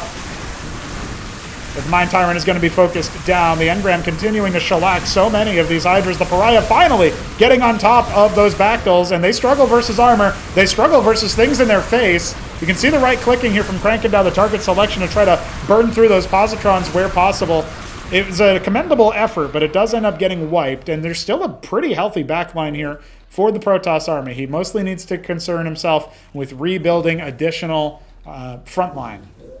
Still, he's only on 2 Pariahs and going back to the Mind Tyrant well. That's third Acantor in production right now. More units waypointing across. We do have the units in the top left ready to rock. 16 Izira cores. Clearly, Krankendau wants the Teth, since he did go for the Swamp, but it doesn't feel like it's the best choice right now. Setting up some static defense, and he goes for Tier 2. The Iral Iris is 15 seconds away from completion. As 12 o'clock gets cleared of those advanced scouts, the Cabbalist now leaves the base, allowing for an egress from the Mind Tyrant and the Hierophants. Honestly, not a bad idea for having the Hierophant there. It's a little overlap with the Pariah, but any sort of steady amount of, DPS reduction you can do to the enemy is definitely going to be a good move. If Ultra Cores were coming, I would definitely say that the Hierophant's a good idea. Slow down the attack speed. Here, Tetzora Cores, they're going to be fodder for it as well, even if they're not as heavily reduced by it. Cabbalist coming in, see what it can do. There's a Avaleth here, so this one will not be as successful as the first, only getting one worker kill and becoming aware of that base. This forward position is the 4th. The 5th base at 6 o'clock is coming. Gotta make sure you remember that Pariah. Yeah, definitely get that guy to the front line. A bunch of idle workers here in the top left, and the Nexus is coming in the forward base. We enter the 12-minute mark with anticipation. Pretty large army fight is due. Tetzora Core count at 9, and 6 more are being made. Zoryu is starting to be filtered in, and the Matraval Nest is coming for that Tier 2. Looks like Dewalt wants to rally up through the top rope, but these Zeth patrols are giving Krankendau awareness of what's to come. And Dewalt has got a slow army. Mathracore watching for drop, not going to be relevant. The Witness sees the depth of the force, surely. Some of those units rotating around. The Mind Tyrant is a way of its malefactor, so the bonus shielding is not active. Oh, the Mind Tyrant is right up in front. That's not what you wanted. He casts a Maelstrom as he goes down. But the backline here from Dewalt is pretty powerful, and the Tetzora Cores, they were mulched. The second round is coming forward.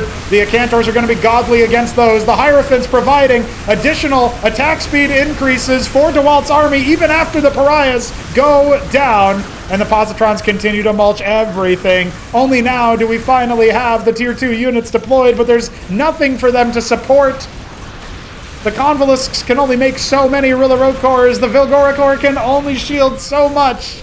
And that, my friends, is another match won by Dewalt. He goes 3 for 2.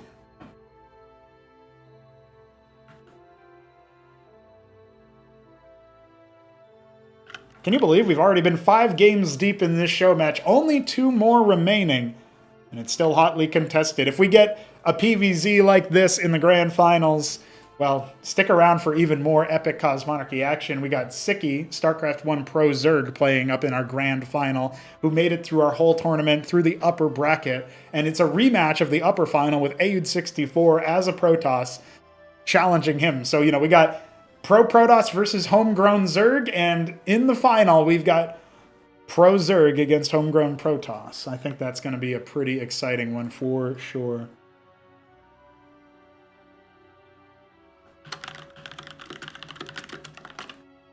Krankendau has map pick for map 6. Can he continue to deny more and more of that good money from Dewalt? Well, he's going to do it on Magnetron, and this is a StarCraft 2 map port, which I did authorize for this.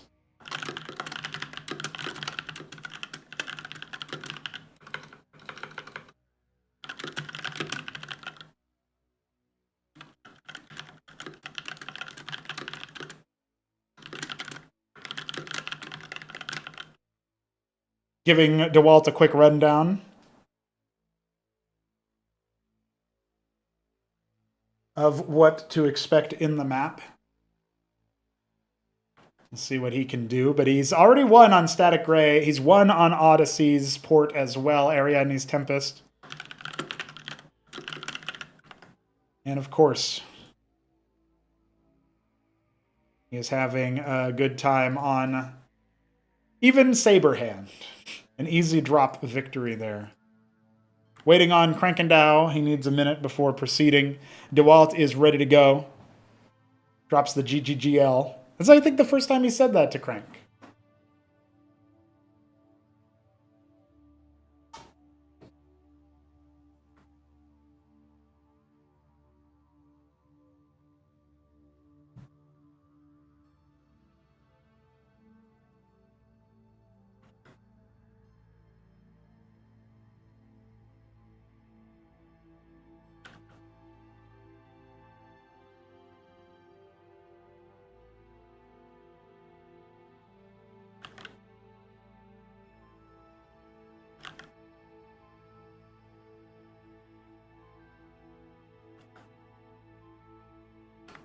All right, we are just about ready to push in to another match here. It's Game 6, Dewalt versus Krankendau. The show match continues, and this is our penultimate game.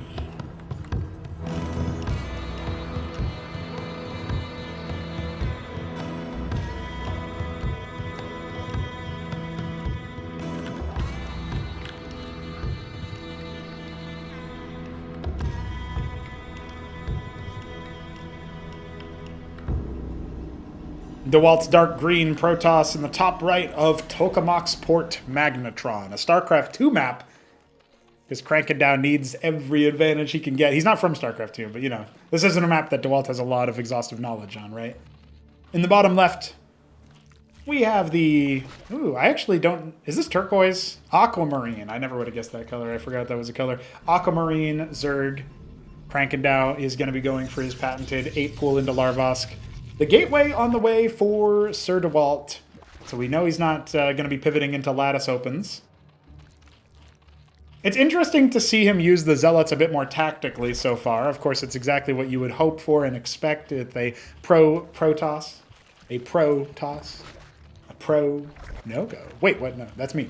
And I am excited to see what else Dewalt has in store for us for these last two matches. He's trying to win as many as he can. He's got $50 to his name from this show match already. And he will be earning more if he wins. He can earn up to $70 now if he wins the next match and this current one. Krankendau can deny him, and I think he's just giving me the money. But don't hold him to that, because that's just what he wrote in his player info. Like, when I had him run the player info sign-up sheet, and...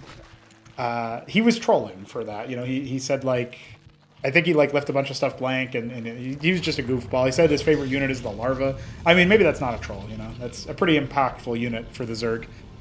So fair enough, right? Fair enough. However, I do want to say that whatever Crank does with it, I'm sure it's going to be good. Larvosk number 2 is in production now, and Krankendau will be scaling up his general unit production here. Likely to pivot away from workers in a few minutes here so that he can hold on versus any would-be attack. As predicted, or perhaps as everybody expected, the Legionnaire is on the way. The Burrow Trap, though, that's pretty killer. He gets the burrow off. He's going to go for this worker that's harvesting Vespene. He does at least force a burrow and a little disruption. But I don't think he's getting out of this one alive. He's done too much damage to himself, it seems like. Can we get any worker kills on the other side? The answer is, of course, no. The Zethrakor is going to be cowed in the back line. Well, they'll start regenerating life a little bit. One Zeth did go down inside the main for Crank. And it looks like the Zealot Ecclesiast stack here is going to be looking to defend the natural choke point. That third Larvosk, though, halfway complete. I'm sure Crank will be thinking about an expansion soon himself, unless he wants to do some kind of crazy flood. But Dewalt is not pivoting towards an attack, right? The only possible scout that we could see from Crank right now either is this Zeth unburrowing at some point. So it seems like Dewalt's identified that he likes the 2-base play a little bit more. I did let him know that this mineral-only 3rd and 4th base on this map. So he's at least aware of some of the map characteristics.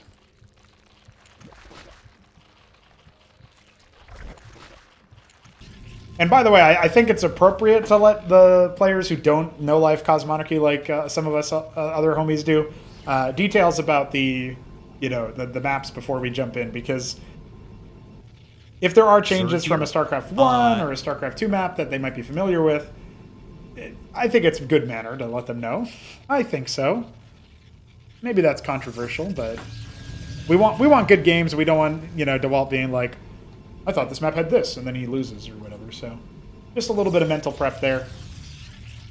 But we do have that Flood of Zeth and Quaz. Some Vorvs as well. Whoever hit the Zerg here alarm earlier knows what they're talking about, because there are Zerg here. The one Zeth inside the main base could activate at the same time. There is nothing to protect inside the main right about now.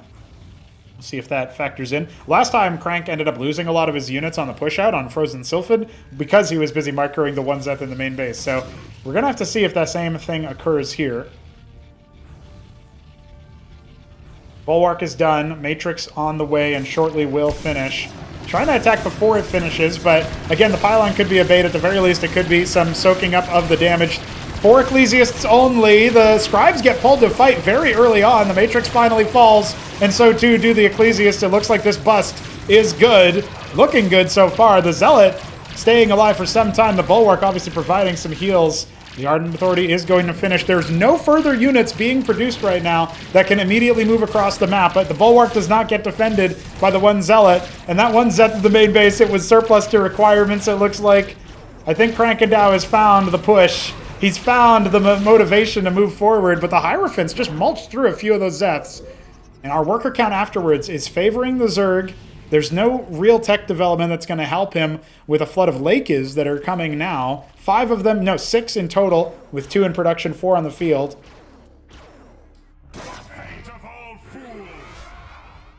Is to play Cosmonarchy over and over again.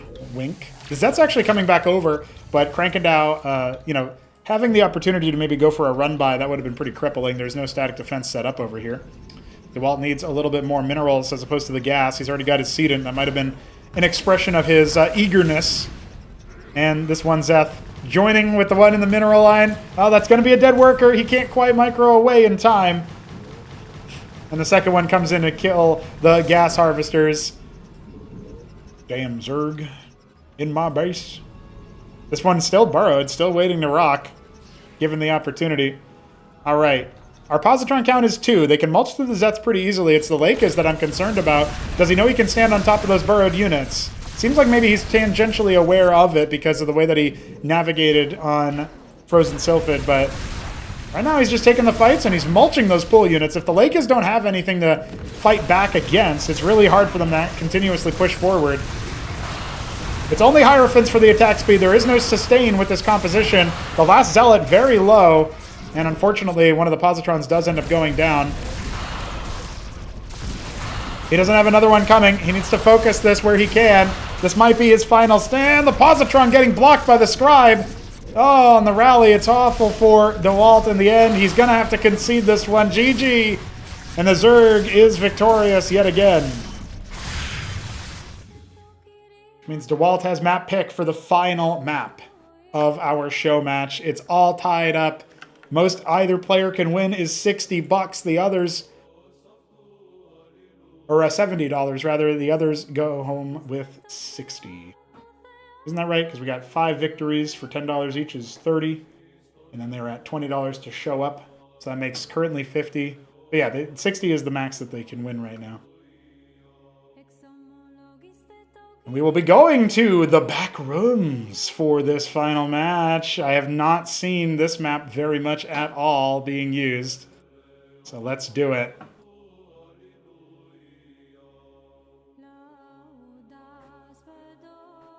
Gray Market has been selected for Game 7. We will decide this on one of the newest maps made by the ASL mappers.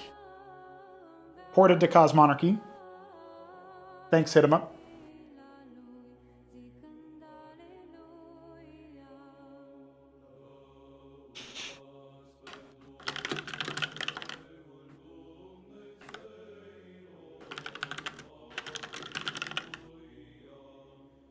It's time. Krankendau has won 3 games, so has Dewalt. We are going to decide this here and now. If this wasn't a 7-game set, we'd still go to all 7 games. Gray Market coming up.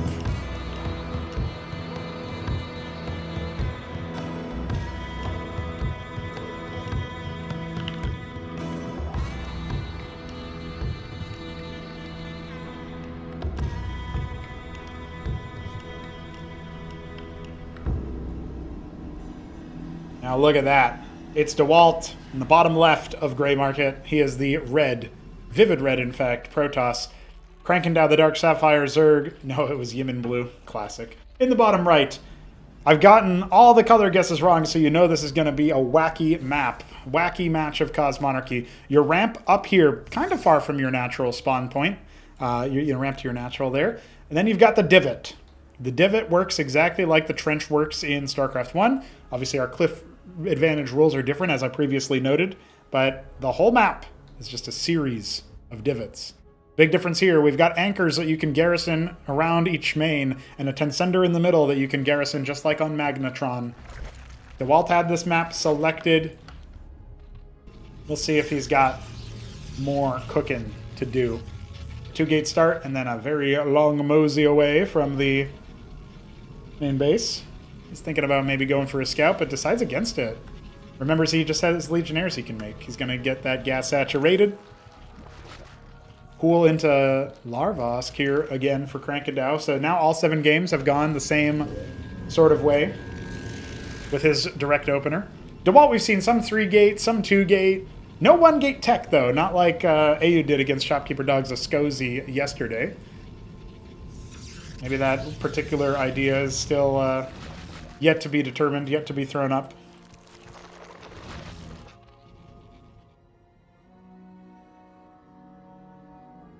Now, the one Legionnaire is choosing the right direction to go into. The bottom right will be the destination. Oh, he checks out the anchor. He's like, oh, wait, I can get in there?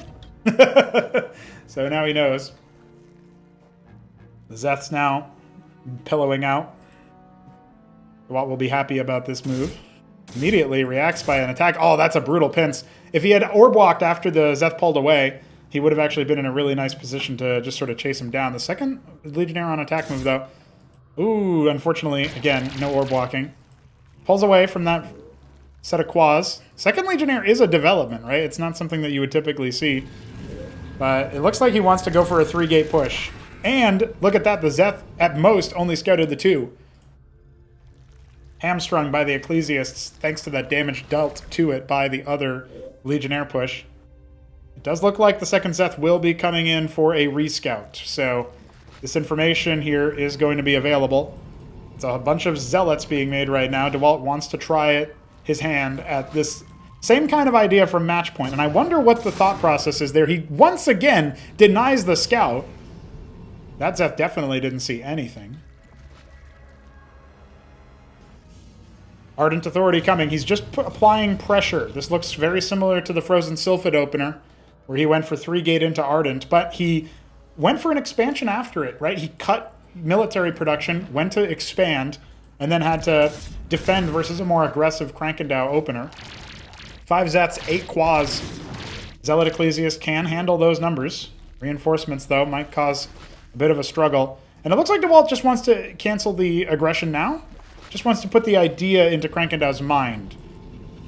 That maybe there's something more aggressive happening. Pylon off to the right-hand side. I'm sure that we are in for an embassy. A lot of zealots have been made. I mean, Dewalt's army is scary. There's no second guessing it. And honestly, if you put 2 Ecclesiasts in the anchor and try to play around that, there's a chance you could do something there, but I do feel like there's too much surface area for the pool units to run around. And Krankendau is going to break out in, in quotations. It wasn't a real containment, right? It was just a soft containment. He's going to break out pretty quick. Best he can do is put 4 Quas in the trench foot there, which is the stationary anchor, right? It doesn't have much of anything available, so he is going to put 1 Quas in it, just to make it so that it's a very well-armored Quasilisk that you have to deal with. It's sharking around, looking for something here. The Zealots are just on hold position, though. There's no need for any shenanigans here. No room, really, for Krankendau to push in, it feels like.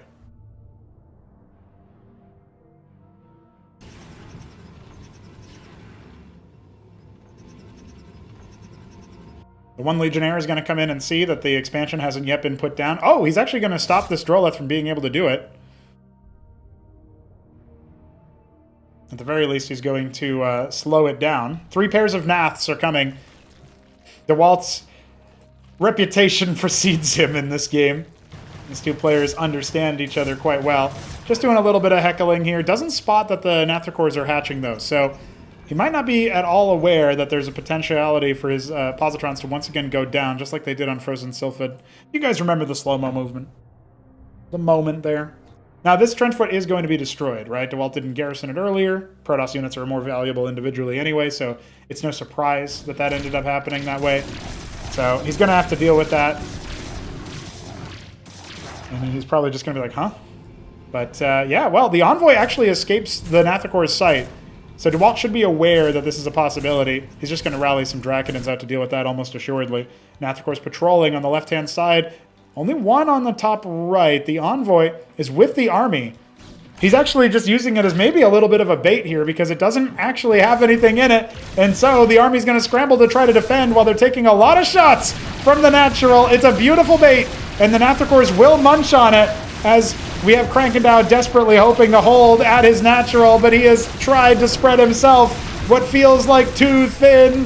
Positrons are mulching. There's nothing in the main base to defend from. It's only the natural that was the point of attack. A masterful move from Dewalt, and it might have just secured him a game-winning, series-winning advantage. A flood of quas, the Hydrith Den is done, but how do you possibly come back from losing your natural like that when the Protoss are still knocking on your door? He goes for the Draconins with the Nats, but the Positrons can't be focused down. One of them has actually fallen to the quas. It doesn't matter. The Zeths crushed by the Zealots and the Drax. The quas are all gone. Hydra's desperately trying to falter back. The workers are pulled. Krankendau trying to save face, but I think we know who's winning. Dewalt will win the series 4-3. The majority of the games going his way as he is farming the workers. GG! It's over. It's all coming up, Dewalt.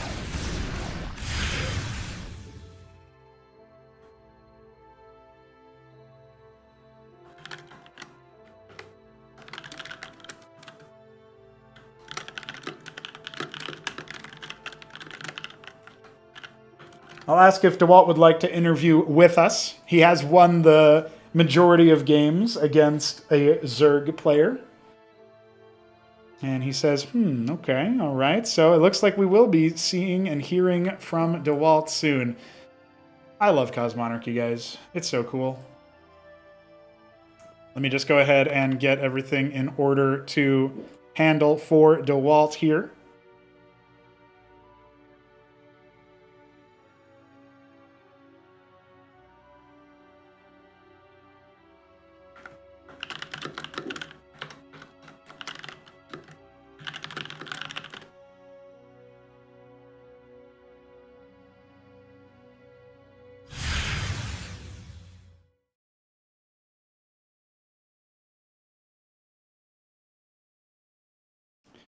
Hello, Dewalt. Can you hear me all right over there? I can hear you. All right, Can you perfect. hear me? I can hear you. Wonderful. We are having your face broadcast now once again. Thank you for having the camera on for the games and also for this interview at the end. You end up winning the show match, 4 games over the course of 7. Sometimes we get really nice show matches where the players are neck and neck the whole time, and only at the end do we get the decider, as if it was a best of 7. How are you feeling after those games? Well, I'm super happy that I was able to win at least some games. I didn't expect to win it at all, because I spent like maybe 2 hours of preparation. I just want to say big thanks to Oya, because he sent me like the great wall of text before my show match against Sziky last time. Okay. I was playing against Sziky best of 3 and I asked him for help. It was like maybe half a year ago, and he sent me just a lot of information, and I was reading it carefully right now, right before show match, and played some games with computers. Right. Yeah, I was wondering about what your preparation looked like. So it was a lot of reading, studying up, but then it was a lot of a little bit of versus AI, right? Yeah, exactly. Because I just needed to know which kind of units I need to make against Zerg. That was my main preparation, to be honest. Well, fair enough. Hey, that's still a question a lot of the Protoss players are asking right now. I did mention when I invited you that Protoss versus Zerg, it was seen as this bugbear, right? This really difficult enemy to face in general. It was the matchup. It was really scary, and we were even having conversations of, is this like in StarCraft 1 before we had Bisu's execution of all of those, Corsair strategies that really helped revolutionize how P fought Z in the original game? Is that something like what's happening here? And so that was the backdrop, right? That's what everybody was saying when they were starting to, consider this matchup. And our grand final is Sziky against Ayud64, Ayud being one of our Protosses. So it was fresh of mind, and I knew we would likely have a lot of PVZ in the grand final. They were the favorites to make it. Last time it was a 3-0 in favor of Sziky. I don't know if you've seen any of his games in Cosmonarchy, but he seems like he's grinding out enough to practice, and I'm sure that he's the player you would know more than the other guy, right? So I'm guessing that you have some expectation for him to show excellence, but does it surprise you at all that a StarCraft 1, StarCraft Remastered Pro is finding so much success? Does Cosmonarchy feel like it's similar enough in the control or anything like that, or does it still feel really different and it's almost a shock that to see a pro player make it that far? How do you feel? Well, it feels really different for me, honestly, because those like QWE, Oh, yeah. ZXC stuff, like I always have to look at this. I spend so much time on this. Like half of my time I would like to think about the game and stuff. I think about these moments, but that's all right. It can be solved really fast if you will play like maybe few days, maybe few weeks, and you won't even think about it at all. For the game itself, I don't really know. It feels really strange to me, to be honest, because there is a lot of so many units. I don't even remember Right. all units from my race, so I don't even care what my opponent is building. I just make enough like some splash damage, some tanky units, some like dragoons. I mean, I don't remember how they called it exactly. Right, but And that's the unit. and then I try to get a good position, like a good arc to attack, and that's pretty much it. But honestly, I don't think it matters too much. If you are a pro in any other game, so Cosmonarchy is very different to Brood War, I think. I feel like Sziky just enjoying this mode really much. That's why he's playing it, and that's why he's good at it. He's pretty good at every video game he starts playing, I think. I feel like he's pretty good in Age of Empires too, as I heard from my viewers and stuff. So yeah, and I don't really like. It's not so surprise for me that Sziky is doing so well in this mod since he's playing it. Right, yeah, and it's down to, if he's having a good time, if he's having fun with it, if, the fun makes it easier to keep playing and keep trying, so fair enough there. Yeah. Now, when it comes to the matches, you said that, like the control scheme kind of is like, oh, that's different than what I'm used to. And then, we don't have like fully customizable hotkeys yet. So you can't just carry over your settings from Remastered in the same way.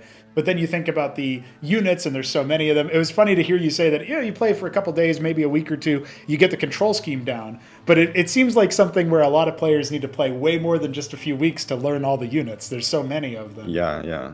When it comes, especially for me, since I don't really know English that well, there is a lot of skills. So I just read some skills, and I don't even understand what those units supposed to do in battle.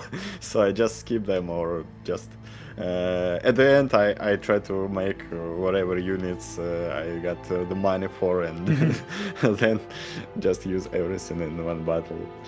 Right. Yeah, seeing if that works out. And, one of the things people have wondered about is it's taking a while for the more homegrown players to do what you see a lot more in StarCraft 1, those early unit skirmishes and the ideas of maybe having a couple run-bys on the Odyssey map port. In Game 2, you actually had a really effective Zealot run-by. And I feel like that's the kind of thing where people are more used to more just one big fight, right? They're not used to the engagements in Cosmonarchy yet being more side swipe and do this little harassment move that obviously you as a StarCraft 1, StarCraft Remastered pro, you're well aware this is like actually how a lot of PvZ in particular is taken care of there. So how do you feel like, based on your understanding so far, do you feel like that's something that those players should be doing, or do you actually think after this session of play against Krankendau, it's better to just have the one big fight? I think it's better to actually get some economical damage as well as making a big fight. Yeah, as you mentioned, those like little run-bys with zealots. For me, again, since I spent so much time on just looking for the building I should make, looking for units I should make, and all this like building stuff problem.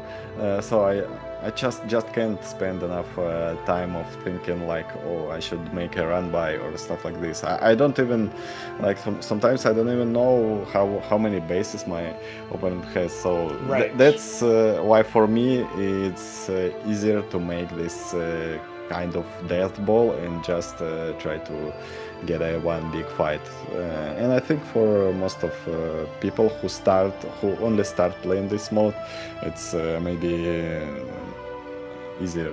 And another thing to mention, I think there is a lot of like stuff, defensive stuff, which is pretty easy to get, like those kind of like cannons. I don't know how they called, like XS. I don't know. And this like a huge cannon is super strong. I feel like defensive structures are a little bit overpowered in this mode, to be honest. Especially like this huge cannon. I think it cost my opponent the game in game 2 when in game 2 and in game on Corless Fate map when he attacked into this huge cannon and he just his army was melted after that fight. So I just take an opportunity to win the game, even though I think the game went not that good for me. So and that's the reason why I think a lot of people are just skipping this this kind of gameplays with zealots or derelings run-bys, because defensive structure are way too strong in some situations. I think. Interesting. Yeah, it's cool to see people actually use those, because of course it's the engram shows up, but usually it's pricey enough that trying to put one in each base, it's good for defending like a stack of air units because of the splash damage, but your use of it on the front line and then knowing that your opponent was likely to attack here.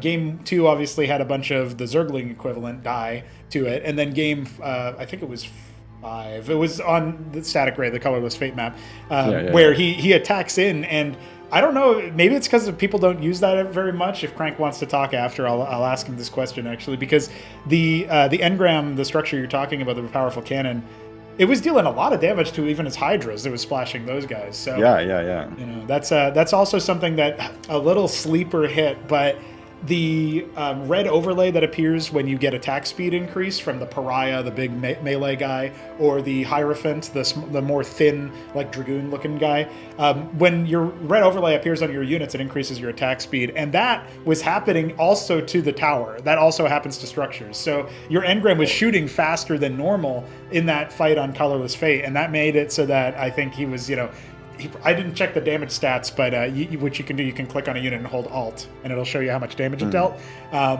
That's something that I feel like probably did quite a bit. So we'll have to take a look at that afterwards. But yeah, you are right to say that they can be strong, and Protoss sometimes don't always make them. So, and particularly, they don't do that like forward outpost that you did with the Bulwark Shield Battery and the engram as well. So that worked out pretty nicely for you. All in all, you said you were having some trouble remembering all the units and all the structures, but you end up clinching out the series overall, and you are going to take home $40 for the map win, $20 for the appearance fee to show up, so you make yourself $60. I'll have that to you pretty soon after the grand final. And thank you very much. Yeah, thank you. With that said, you've come out into play, you cleaned out the majority of the games. Is Cosmonarchy something that, if the schedule allows, you'd be interested in playing more of, or are you more of a I'll just contact me when I need to whoop a Zerg's ass in the future guy? Like, how are you feeling about that? Yeah, sure. I would like to play against Terran. I didn't play a single game against Terran. I don't even know how the matchup is played. Maybe in the future, if there is a decent Terran opponent. Fair enough. Playing. That sounds like fun. You know, somebody did tell me that I should get Dewalt. Like I told them that Dewalt was coming in as the pro, and he said the response was, "Oh yeah, versus Artosis." And so that would be funny. I have no idea. I have no idea how that would work. You'd find the big capital ship that can glass the planet, you know, and use that on him, and he would just probably tilt out. But that would be a fun game, though. That would be a fun series. Yeah, I think so too. All right. Dewalt, do you have any final words before we send you off and send you some money in a little bit? Yeah, thank you very much for inviting me into this Showmatch. I really appreciate all your work. Like this mod is actually pretty fun. I wish there will be some ladder, maybe some ladder kind of stuff. Then maybe I'll play it more. Because I doesn't really like this kind of like Discord arrangement for games. I'm more like the guy who just click one button and then start playing the game without talking too much about if we should play or not. So yeah. I wish you the best of luck with this kind of mod. It's really good so far already. Awesome. And thank you again for inviting me to this Showmatch. Yeah, absolutely. I also did forget to mention, you said you haven't played against Terran. Well, we have a whole fourth race I don't even know if you know about that we added. Oh, yeah. I saw it, yeah. Okay, so yeah, I mean, that's also kind of hype. And then later in December, we'll be dropping the beginning of the fifth race as well. We're going to go up to 6, I think, before we finish. So we'll see if we can get the matchmaking done before the fifth race shows up, just so that maybe we'll see you occasionally on the ladder. GG's Dewalt, thank you very much.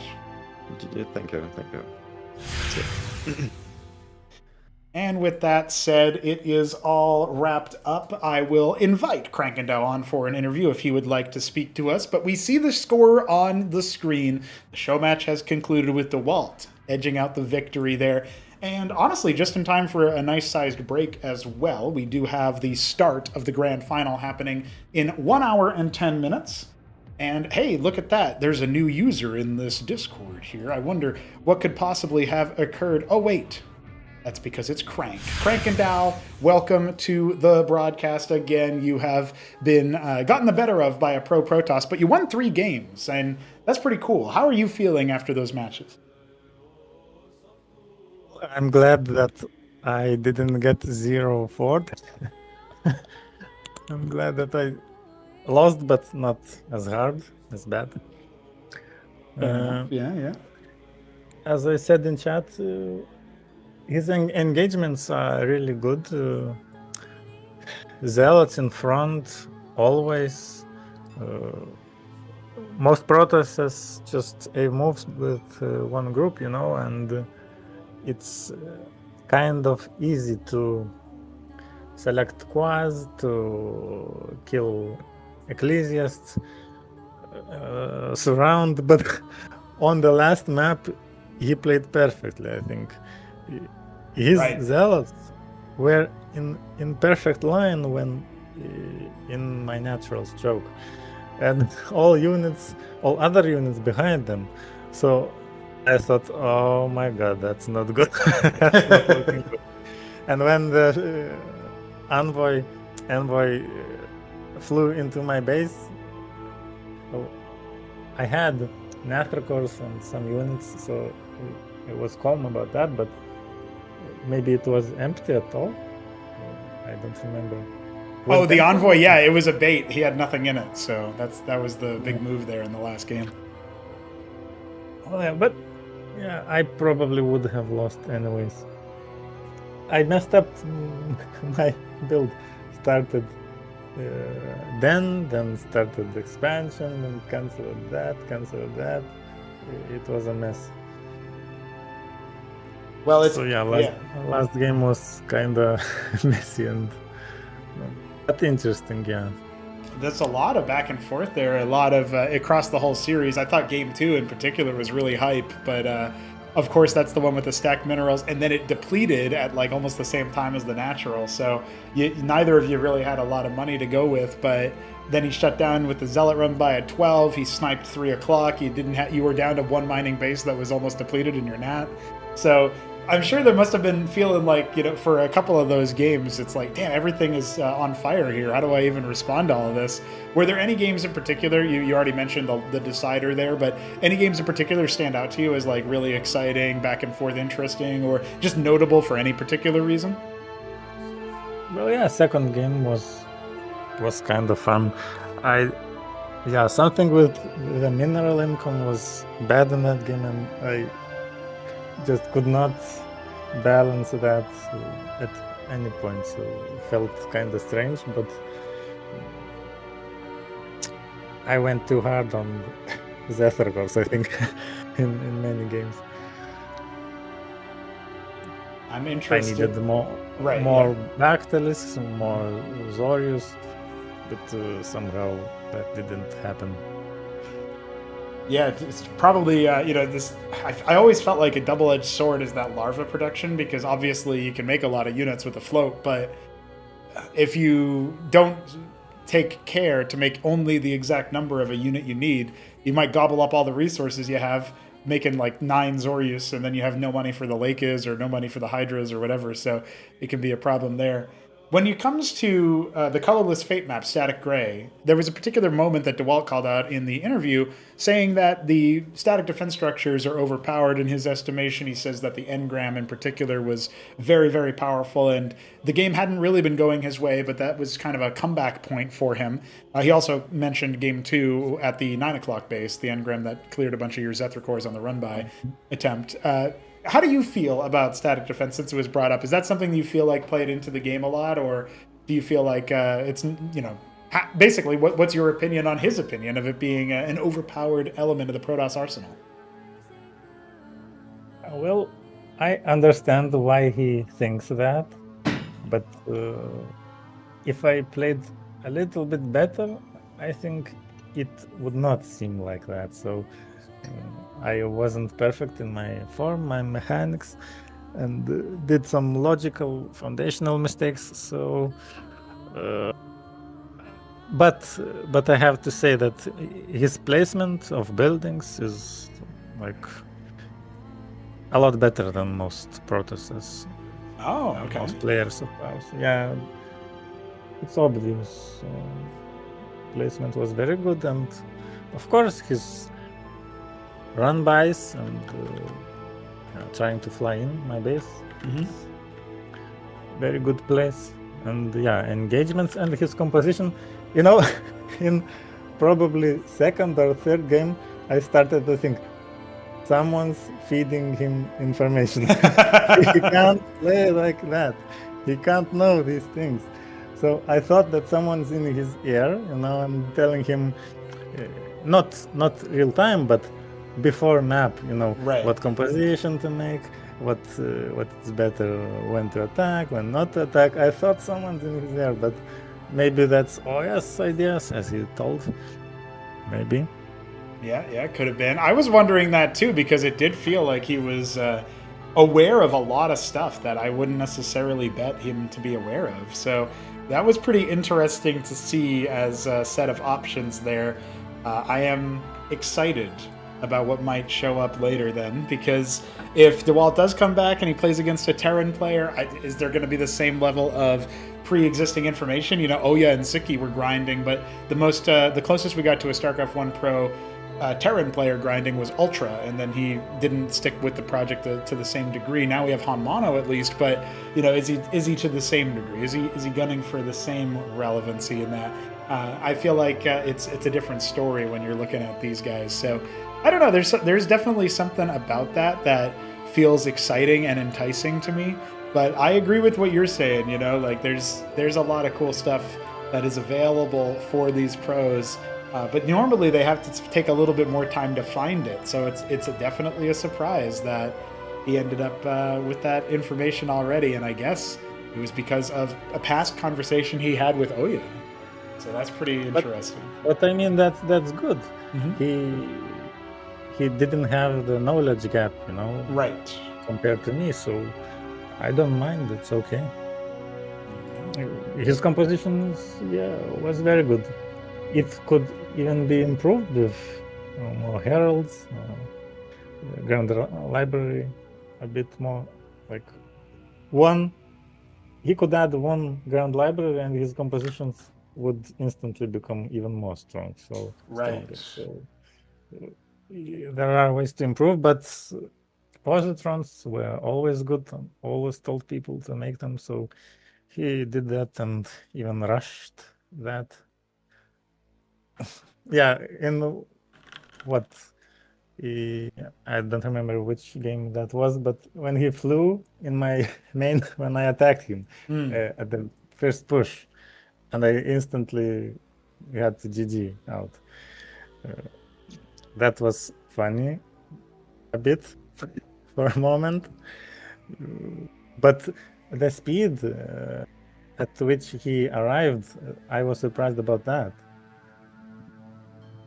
That reminds me of Kasuga's style a bit. Fast positron drop.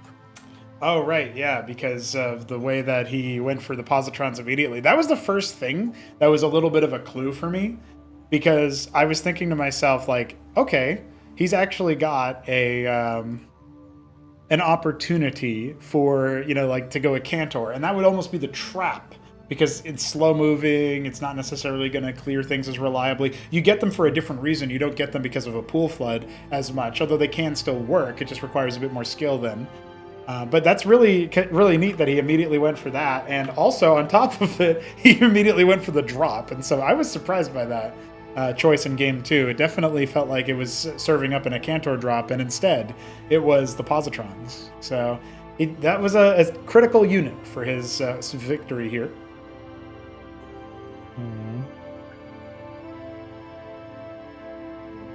With all that said, we have always had a lot of a vocal set of people in the community that say, P overpowered or Z overpowered or whatever. But I liked that this was a very even game, even if the knowledge and the familiarity was a little bit out of whack. Do you have any predictions for how Sziky versus Aoud will go by comparison? Is it going to be this neck and neck? Are we going to see all 7 maps, or is it going to be a bit more like, oh damn, there's one player who's clearly favored here? I think Aoud can take games, and I think Sziky can take games. So I hope 4-3 for either one of them. And Aoud, being smart, he can take some things from this series, and I think he can improve his maybe composition, maybe build order, and I think he can do well. And Sziky, of course, he's a monster. He always has a chance. Always has a chance, but you think Aoud will also do well? You're hoping for a 7-game set? Well, so am I, Crank. So am I. So I appreciate that. Do you have any closing thoughts or final words before we get ourselves ready for a break and head on out to that grand final in 1 hour? Well, I remembered what was so funny for me in the game where he flew in my base and there were no units to defend positron. I started to make pawn Athracos. And I canceled them. And I don't know why I thought that it's a good idea to make pawn Athracos, and adopted myself and just canceled and went to expand while attacking. And then he flies in. So it was just a disaster for me. Yeah. Well, thanks for this opportunity. Of course. It was real fun, exciting. And I'm happy that Dewalt liked this mod game. Mm-hmm. Very fun to hear. And it's funny to hear that he's saying that protostatic D is overpowered. Yeah, I'm sure every Protoss that might have been listening to that was like, no, don't say that. Don't put that idea in Protogo's head. We need those static defenses. Fair enough, though. It was cool to hear that he was also down to play if we get a ladder going. We already had motivation to do that anyway, but He's applying a little bit more. He's saying, "Hey, dude, I'll play your project. I'll play your game." Yep. Well, that's it. Have nothing to add. Just GLHF for Youth and Sziky. I'll watch that maybe tomorrow. Hell yeah! Hoping That's, for some good games and some new metas, maybe. Right, right. Yeah, we are definitely hoping for that. I'm happy to see that there's more where that came from in this day here. One more PVZ coming up. Thank you, Crank, for making this one a very exciting one. And Yeah, and also the money goes for you. Okay, yeah, I did. I don't did know. wonder about that. I even said like he might be giving me the money, but maybe he was just trolling. So, all right, I'll spend that on Dewalt. We'll take it. I'll just give him yours and then say like, Okay. you know, here you go, man. But well, GG Crank, I appreciate you very much. I will be seeing you for some more Cosmonarchy, and I'm sure we'll be seeing you in Acropolis 5. So, and by sure I mean I hope, because maybe your scheduling will allow for it. It is Maybe. it's coming up in September, so that's when we're starting things off. Okay, GG's. GG's. See you guys Bye. then. Peace. With that all said, we are done and dusted, ladies and gentlemen. The Krankendau has been defeated in 7 games. It took all 7 to decide who would get the lion's share, which was always what we hoped for and is always very exciting. But we just can't quit now. No. We have to go another angle. We have to do another matchup. And you guys know what matchup it is. Come on now. It's the grand final of the Throneroom Stage, and it's coming at you in about an hour. We've got Sziky versus Ayud64, and I will be putting you guys on a, let's say, 45-minute timer before I come back.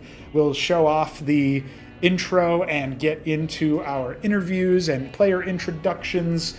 It'll be time for another round of play. So, I'll see you guys very soon, and we will have ourselves a grand time.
I made myself a sandwich.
continues to try to carve things up. The Cantor's already been shellacked. The Envoy can't help out. The Matrix is trying to shield sustain, but there's so many more Lakers where that came from, and no more splash damage available for the Protoss. I think Sziky is looking ahead towards series point, grand final point, killable for the rest of the front line coming in. We have more Ultra Cores where that came from. Really only we have one. More static defense coming online. Another Pariah, but can he possibly make it out of the chokehold that has been formed around this natural? One of the Pariahs goes down. The Ultra Cores just refusing to relent. The Zealots coming on in, and AU taps out. GG. Yeah, I think this one is just about wrapped up. Insurance are coming, but how do they deal with everything that's on the front here? AU will finally send the rest of his forces in. The drop to even further destabilize things. Oh, it's so ugly. GG. One silver soul will surely not be enough. The Jordan get cleared immediately, but the Aphorists, they're splashing themselves because of the analogs. You can't counter it when you're dealing with yourself the whole damn time. And now the Unars are in such a dominant position. The third base will once again be shut down. This is the last chance for Shopkeeper Dog to do much of anything, but his agonists pop immediately. GG! Aoud is on grand final point.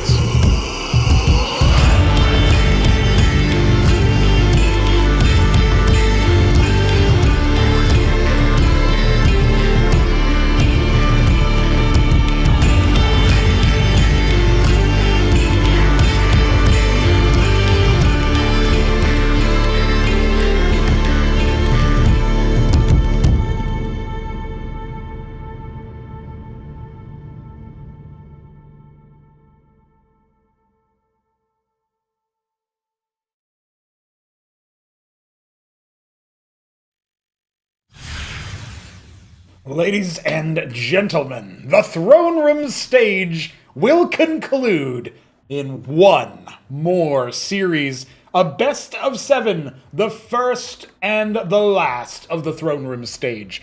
Though if you just watched our Showmatch, you wouldn't know that, because it did end up needing all 7 games to decide a victor. We should be so lucky that Acropolis 4 will have the same treatment in the grand final as Acropolis 3 required. All 7 games to crown Hit-em-up, but no reigning champion to defend the throne. Instead, the new conqueror, Sziky, getting ready to defeat Aoud 64. That is the circumstance we find ourselves in now. Aoud, a champion of yesteryear. Acropolis 2 as Terran over the Protoss he now presides as. But it's time to take a look at the Sziky.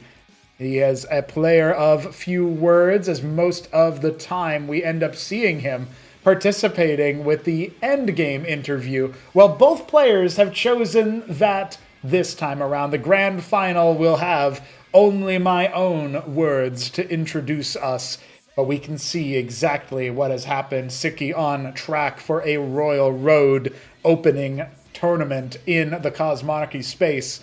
Pro player pedigree from Starcraft Remastered, and also a participant in Age of Empires 2. He comes with plenty of RTS background, and he has shown that he is more than capable. Has already defeated Aoud 64 to begin with. He is also getting ready to do it again. The number of series he's had to participate in is actually quite low. His opening gambit against Han Mono's Terran was really the only player to truly defeat him in prolonged series play. Otherwise, Art of Turtle and the Z Mirror gave it his best shot. Hit him up, rolled a Scozy 3 too many times, and Sziky crushed the reigning champion in that series, losing only to his Terran. Nebelheim's Protoss managed to take a single unorthodox game on Gilded Wall with a Stargate play, and it was, of course, the upper final that we saw Aoud fall to in that introductory cinematic. So it comes now to this. What does his opponent have in store for him? Aoud 64 stands ready, having defeated Arbuz Budash, including in a Protoss vs. Zerg, and then defeating Shopkeeper Dog in a 5-game series, only for him to 3-0 following that in the lower final, getting the better of him after some practice, after some meditation. But the meditation is over. Grand final time for Ayud64. He makes it to his 3rd consecutive grand final. He has never placed below 2nd in Acropolis history. And now he has the chance to be the only player to win multiple Acropolis championships. Will it be his? Will he defeat a Starcraft remastered professional? Will he defeat the Zerg that so many feel is absolutely, unmistakably impossible? There are a lot of narratives coalescing around this very series, and our best of 7 means that we get to talk about the maps. Only one map banned in a best of 7 for Cosmonarchy. Everything else is a series of back and forth map picks. Patadia for Sziky as the starter. Quasar Quartet, Ayud64's response. The Dominator Port Knife's Edge comes out as map number 3. And we'll need at least 4 today, so I can confirm that Macroglia will be Ayud64's pick. The other maps, Battle Spectre, Saberhand, and Sylphid, remain in the wings waiting to be done. And I am excited about that possibility. Of course, there's more than just a little bit of interesting matches and interesting maps, but we will be seeing quite a bit of Protoss versus Zerg today. We've already seen a 7-game set between Dewalt and Krankendau. The roles are reversed. The pro player is the Zerg. The homegrown talent from Cosmonarchy's side, that's Ayud64 as Protoss. He's getting himself set up, dialed in, wants to get right into the games, and we shall oblige him. I will go ahead and ask our players if they are ready to proceed things, as we do have Ayud and Sziky considering their opening gambits here. I hope you are all ready for extreme Cosmonarchy goodness. It's going to be a big one. The grand final between Sziky and Ayud64 promises to deliver a large number of potential matches here. And our players are ready, and so are we. Sziky. Zerg Remastered Professional, Ayud64, Protoss from Terran Champion, Protoss Challenger. We're gonna see who's got the right game plan here and now.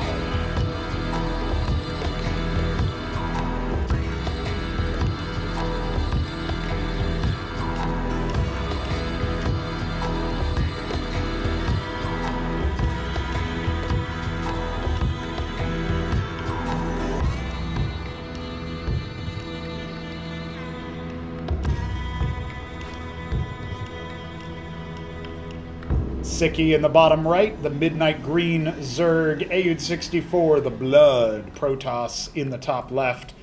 His map pick, he is looking for that intro, he is looking for that initial victory. Let's see if we can oblige him here with the Lattice as his opening structure. And Sziky already being tricky with a Hydrith Den as his first structure. So for those who don't understand, Cosmonarchy plays differently. Zerg requirements, you can end up going for a bunch of different structures in the early game for all races. At least 2 options available without requiring additional technology. And it's no different for Zerg, who technically have 3, but one of them is so expensive you'd hardly ever see it. The Hydrith Den, halfway complete now, is going to afford Sziky a pair of more powerful individual units than what is typically afforded to the Zerg early on. Everybody knows about the pool, and you get your Zethrakors, your Zergling equivalents, but you also get the Quasilisk. And what has Ayud gone for but an idle, a splash damage unit from the Lattice, which is not going to fare as well against Hydralisks and Iziracors, and that is what we will see Sziky opting for. He still doubles up with the Larvosk afterwards. This is a situation where we expect to see Sziky participating with plenty of larva, but this will hit his eco a little bit in the early game. It is something of a risk unless he has practiced more than he's let on. This 7-game series, best of 7 in fact, will be one for the ages, so please remember, There's plenty of Cosmonarchy to be played. It's not your best of 5. It's not your best of 3. We're going in for the long haul. Both of these players, particularly Sziky, should be well rested. Aoud, no shift work today for him. No traffic to get stuck in. Finds the Hydralisk up first. Sziky had a whole week and a day off after his defeat of Aoud. A clean sweep 3-0. It's Aoud who's got something to prove. Going for a double Grand Library now to back his idols up, and immediately begins working on the Protoss Amaranth, a frontline unit that has shield steal. Not life steal, but shield steal. 3 idols is enough to ward off these Hydras for now, but it's worth pointing out that these Protoss units from the Lattice, the robotics facility structure here, are pretty brittle, actually, compared to some of the others. But they pack enough of a punch that they even surprise Sziky. The first Hydra goes down immediately. An Avaleth halfway complete now. Sziky's got himself a Hatcherosk, and he is definitely going to be waiting for that first attack to come across. A Manifold for Armor Pen. Very important, actually, for the Izira cores that are coming. It looks like Sziky might be thinking about dropping those IZs into the enemy baseline, but I have a feeling that they're all going to be necessary for defense, unless Aoud wants to play a little bit more conservatively. Doesn't yet have any aspirations towards a Nexus. So this will give Sziky enough time to prepare the necessary units. Obviously very defensively minded right now. A Circuit straight morphed. Rogue Gallery on the way, so we might need to see more Avaleth, more detection. Overlord equivalent here for Sziky. Will be here for detection in case there are Kabbalists, but I have to wonder what's going to happen. Some of these mid-game fights. A Herald halfway complete. Aoud spoke of some strategies that he was interested in plying in this grand final. He already had some mental prep following the conclusion of the set against Shopkeeper Dog yesterday. So he feels like he's got some angles that have not yet been explored. Sziky scoops the IZs, didn't spot any Kabbalists. He's now going to heckle this force on the other side. IZs are not going to be particularly useful against the Amaranth. The armor too high. 3 armor, and every bit of their 16 damage will be shield steal back to the Amaranth.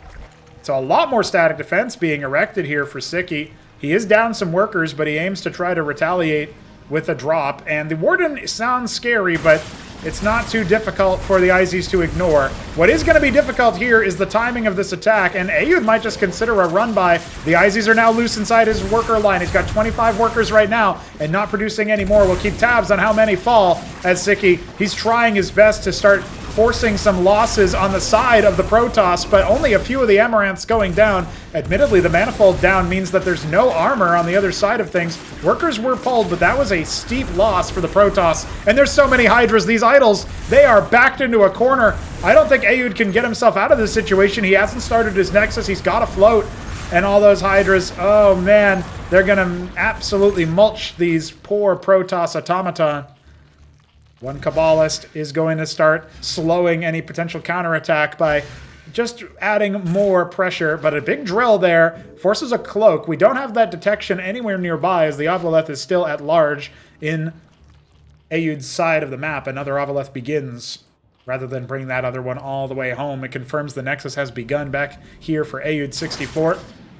Doesn't pick another expansion, doesn't pick another worker. Aoud still looking for whatever he can get out of this. He'll get that teleport, but it will be his last, just as the Avaleth pops, the best he could have hoped for in that particular moment. Recalling his Vagrant, he's got a couple Amaranths here, still ready to stand tall. The Herald did end up popping. We do have a Charlatan coming, a second one as well is on the way, and we have 13 Hydras and 2 IZs, so really indexing heavily into that single target damage, the ability to ignore some of the armor, but not all of it, that is afforded to this Protoss arsenal. Aoud, taking a note maybe from Dewalt in the Showmatch earlier, is going to be putting forth a pylon. That worker in the mineral line might be important for erecting some static defense. Right now, it's just sort of an extra piece of durability that the Zerg may have to creep through. He scoops up 3 Hydras, an interesting choice at this juncture. Because they're not going to kill workers as fast as the Iziricors did with their multi-attack and bounce. Maybe they can pressure the Warden. Seems unlikely with the Matrix there. But who knows? The Grand Library could be a target. Shut down the gas mining on the ridge, perhaps. He's actually coming in here to pick individual targets off. What a crafty move. He snipes an idol. He'll snipe a worker being rallied over. And then he'll just go ahead and evacuate. Time will tell if it's worth it, but 6 o'clock already on the way as the third base halfway complete for Sziky. He's going for 7 Skithra cores. The play is to go into the air-based attack just to see if he can piece Ayud up, piece him apart.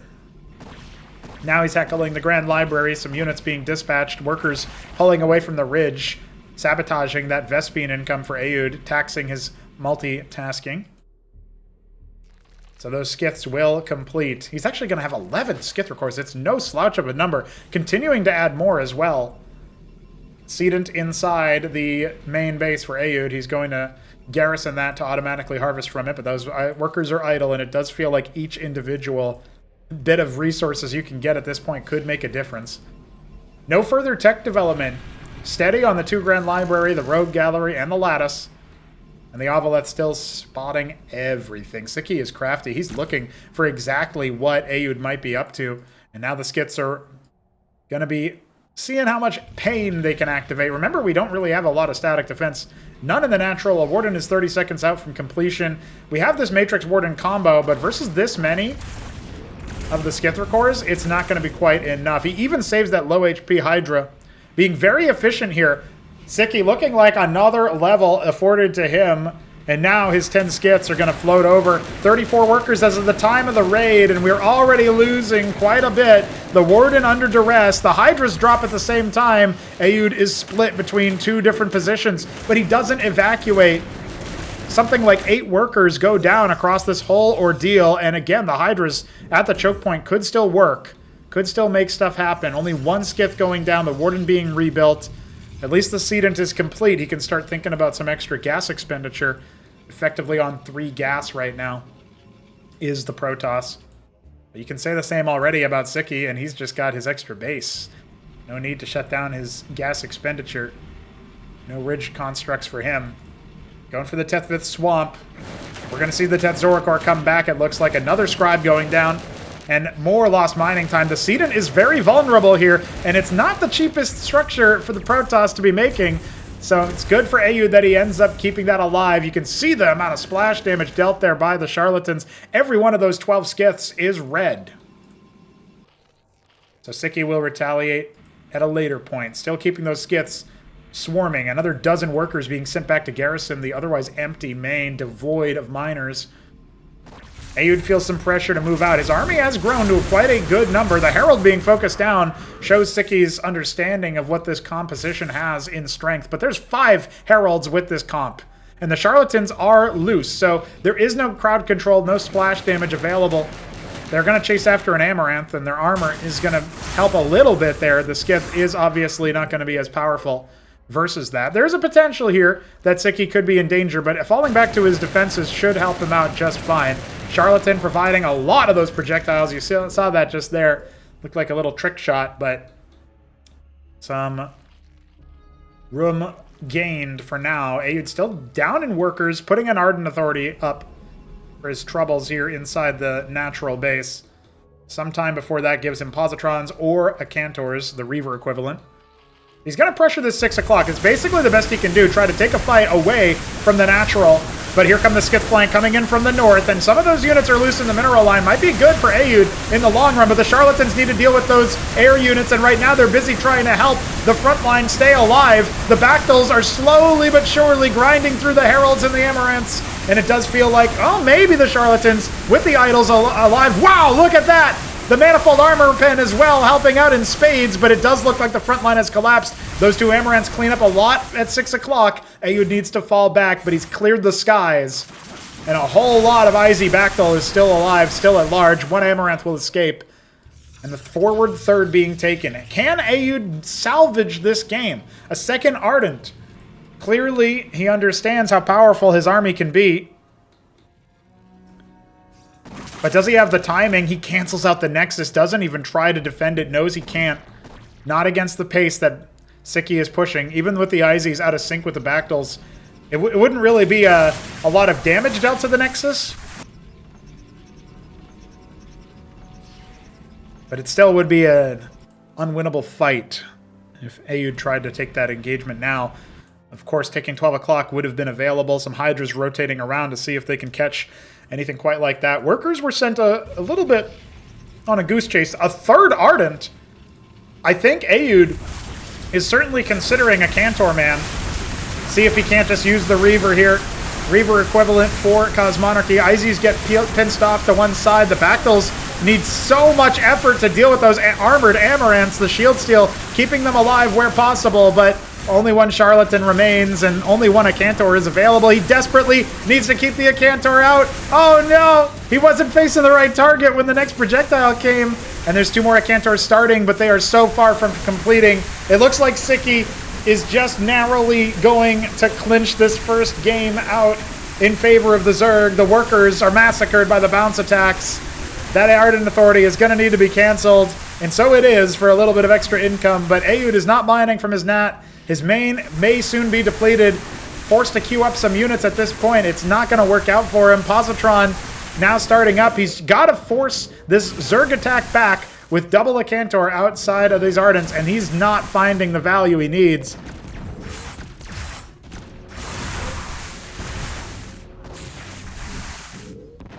Bactyls take a few parting gifts. Aoud will stick in the game for now, but Tier 2 completes for Sziky. A Mutat Spire. He's going to go for the Mutalisk, one of his trademark units in Broodwart. Comes alive in Cosmonarchy here. Some idle workers besides, but such a dominating economy. 4 bases. Aoud had a very, very respectable move out considering his position, but he had already gotten himself into a deficit thanks to Sziky's army movement, harassment opportunities, and let's face it, a very abnormal Hydrith-centric composition. It's not what Aoud planned for at all. In that kind of case, gateways are pretty good. We saw how well the Amaranths were trading. Imagine if he had Zealots a little bit earlier. He's had enough time to make some Positrons. Maybe he can afford some more Acantors, trying to build back the worker count. But it feels like it's all in just a formality before Sziky drops him with the Mutas. 8 pairs coming. Each one is 2. So that's 16 Mutalisks and 15 Iziricors in the production tab. The skits were remade. 7 of them now going to posture inside the main base. Our first game here in our best of 7. You have to consider whether or not you're on the, you're conserving energy for the rest of the series, it being on the longer side. He's got 1 Amaranth pressuring in a few places. This forward 5th base will likely be somewhat endangered. Positrons can deal with Mutas directly. Aoud doing the best he can to just try to force the engagement. Charlatan Positron will erase these air units. You really have to respect this more than Sziky is doing right now. If the Mutas just go on a counterattack, there's really nothing that you can do as the Protoss. Even now, getting surrounded as Acantor gets cleaved. He's trying to use the front line that he's got with the Manifold Armor Pen boost to clear those Teths. The Positrons now come back. We'll watch those Mutas start to melt. A little bit of a pivot away. I like the split. We've got more Mutas than that, and it looks like the Posies will be crushed at the end of the day. The Tetzoricors with their lifesteal, a humongous Iziricor flank. GG! Sziky has taken the game, and Aoud, he knows he's been bested in that one. Game 2 will be coming to you on a 4-spawn map, Quasar Quartet.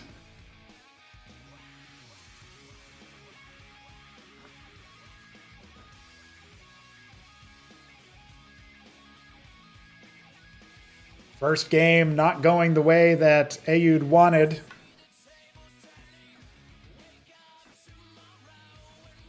Already something a little bit tricky from Sziky.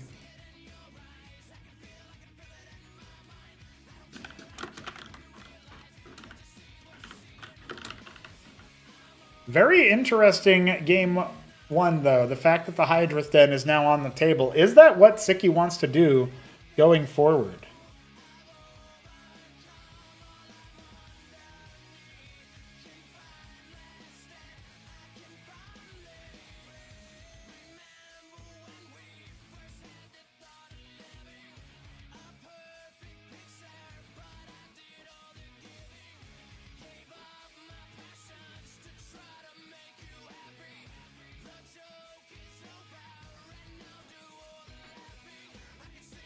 It's time to answer some further questions. Quasar Quartet will pay homage, pay host. It's game 2 of the grand final here in the Acropolis for Throne Room.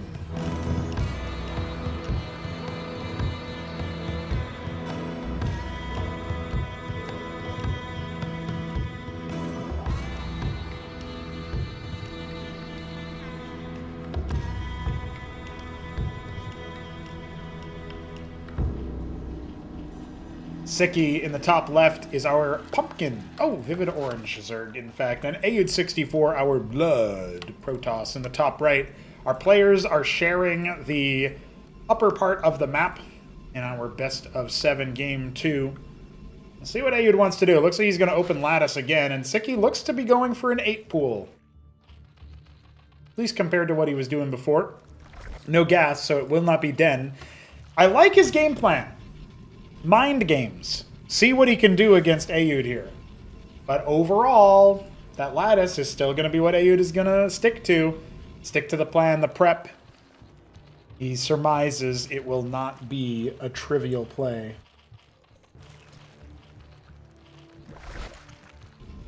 Sziky's 8 pool was what he did versus Ayud every game in the upper final. I would have thought that the 8 pool would still have been the play, but Sziky wants to immediately cast some doubt. At the very least, Ayud will be scouting across the top strip of the map. He will be concerning himself first and foremost with the location of his opponent. If you're just joining us, our show match went all 7 games. It was always going to, but it required the 7th in order to figure things out. Krankendau, our homegrown Zerg talent, who placed top 4 in the previous Acropolis, but decided not to participate in this Throne Room stage due to some scheduling concerns, ended up coming back in time for a show match against Dewalt. So this very same matchup here, but with the pro being the Protoss, ended up narrowly in the Protoss's favor. Sziky is the pro here. Will it be narrowly in the Zerg's favor then? That last game, maybe a bit more competitive in the army fights than initially expected, might give Sziky some things to think about. And Ayud already dialing in the idol-based play yet again. Even does a little stutter step. One more shot would have killed the Zeth, but not quite able to.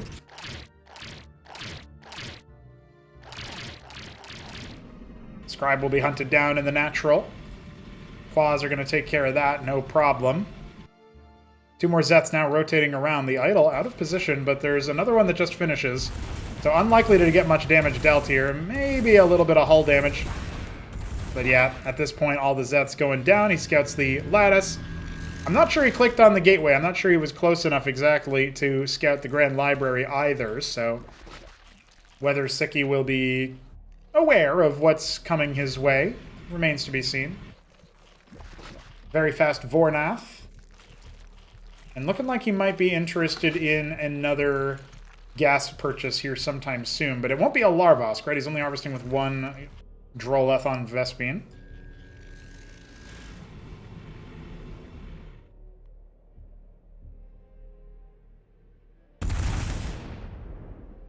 Initial salvo, obviously going to poke this back. Ayud doesn't have a huge number of units yet, so it's a little ambiguous as to whether or not he's gone for an expansion behind this. We know he hasn't. Showing only 1 Amaranth and 1 idol per rotation, right? Doesn't yet show that there's a gateway in flux, but an Ecclesiast has been made. We'll get a Zealot onto the front line as well. There is transport capacity here, but Sziky might be thinking about the Kabbalist again, since it did show up briefly in Game 1, and has been a bit of a trademark in Ayud's matchups here. Ayud planning on his Nexus after all. He'll play on the defensive side. The hatch goes down for Sziky.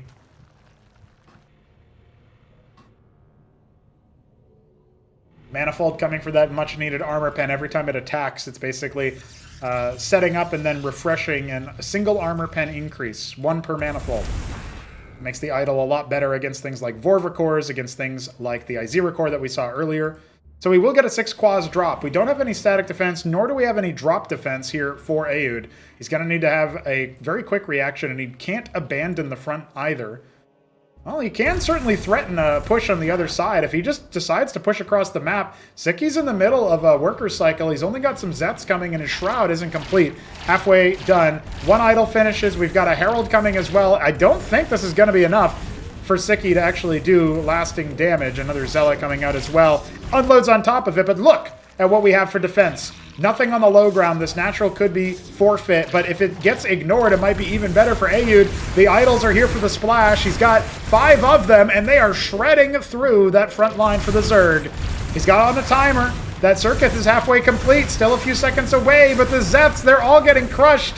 Aoud's found a timing here, and he's even going to pop the circuit with only 1 attack. Quads are coming, the Shroud complete, but no money left to make any units from it. That drop on the other side, all it's been good for is killing a Zealot. The rest of the units will clean it up, and Sziky has no way to defeat this. GG! Aoud 64 gets on the board. It's a tie series.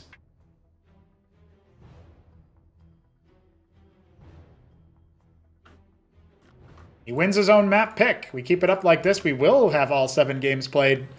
Dominators, Port, Knife's Edge, coming to you next. A 3-spawn map. We split the difference between map 1 and map 2.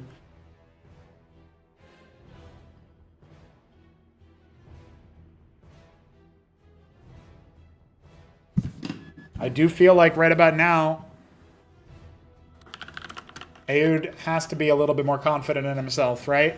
Got his score, managed to get 1 game. Sziky playing around with the pool. Does that mean that Sziky goes back to the den? Get those Hydras out early, see if he can contend with that lattice-based opener. All possibilities here.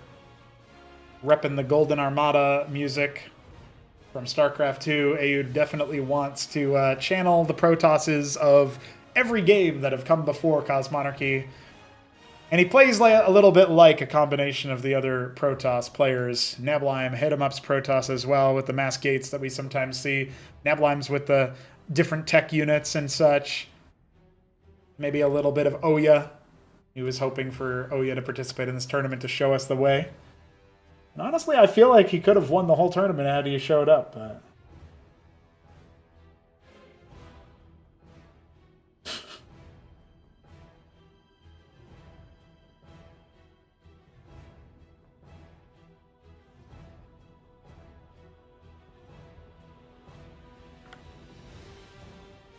now with Aoud joining the lobby, we are waiting on that start for Knife's Edge.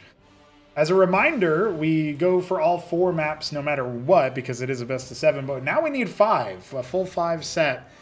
We will be eating good tonight. Battle Spectre will be Game 5's map. This is Game 3 coming up, and before we get to Battle Spectre, it'll be Macroglia. So, 4 out of 5 maps are Biddy B maps. Can you believe that? Our players have locked in their readies. Game 3 is on the way. It's Knife's Edge, a 3-spawn map for map 3, and I got 3,000 subs on YouTube. Let's go, boys!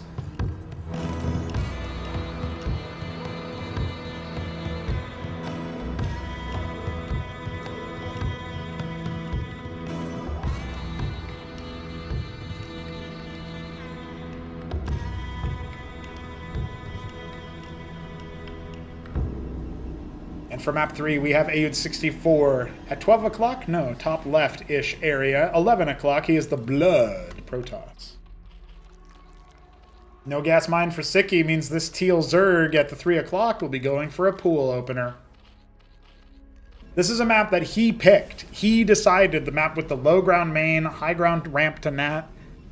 A lot of players feel is really disfavorable for Zerg. We'll have to see if Aoud and show us why. He was a monster as Terran on this map.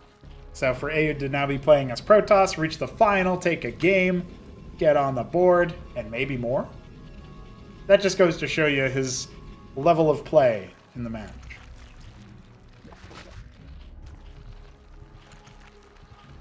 Pool halfway complete. We'll have a Larvosk follow-up afterwards. Sziky tried to do quite a few things there, if you think about it. The Grand Library play is maybe a little bit foreign to him. Scribe moving to the same spot as Sicky's base is, so we will be getting that first scout for the Protoss. Just like on Quasar. So far, luck has favored Aoud. I know Aoud has some homies in chat supporting him. Vamos. Gave him Felicidades earlier yesterday over the Escozi Menace, and now he has to deal with Sziky's Zerg. The games haven't quite gone to my expectation, but that doesn't mean they haven't been entertaining.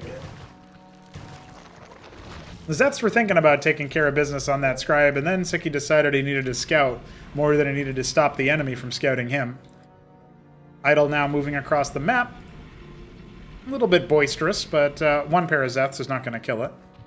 Certainly not a single Zet. That won't kill it either. Ooh, narrowly ends up saving itself. It can take 4 volleys before death. The scribe pocketing at the potential third base with gas. At the 5 o'clock location. Should be familiar territory here for Sziky. He took Patadia easy enough. Certainly wasn't ever in too much danger in that game, despite some pretty good moves from Ayud's army. But Quasar Quartet didn't quite play out the way that he planned. Oh, he might keep both Zets alive here. Yeah, in fact he will. Nice pathing there. Checks the idle count. Good to just constantly be apprised of what your opponent is doing. So far it looks identical to the previous matches. Shroud coming a little bit faster now. Scribe still potentially going to go in for a rescout. Check the hatch timing. If he sees an early greed, he can definitely do something about that, but there is no expansion for Sziky on the way. Halfway complete is an Ovaleth for detection and maybe transport. I did feel like Game 2 he was trying to do a few too many things, right? I mean, if you think about it, it feels like one of those things that you got to watch out for as the Zerg player is, am I sending my drops across too much? Am I, maybe delaying my Shroud a little bit too much because I want that expansion earlier? Versus this kind of composition, you're going to need some armor rend. Or you're going to need units that don't care about armor as much, and that would be the Hydrath Den opener. He's going to wait for that Shroud to finish, and then he'll spend his banked minerals and larva on Zoryus. Maybe a couple of Lakes. Yeah, 2 Lakes, 2 Zoryus, and he'll make a few more after his expansion gets put down. Those units should be sufficient to handle this potential push. Ayud not able to finish off that Zeth. So the scout is still aware of the time when the army will be moving out. Indeed, he now knows that the Protoss may be on the move. Warden inside the mineral line, or I suppose the gas line here.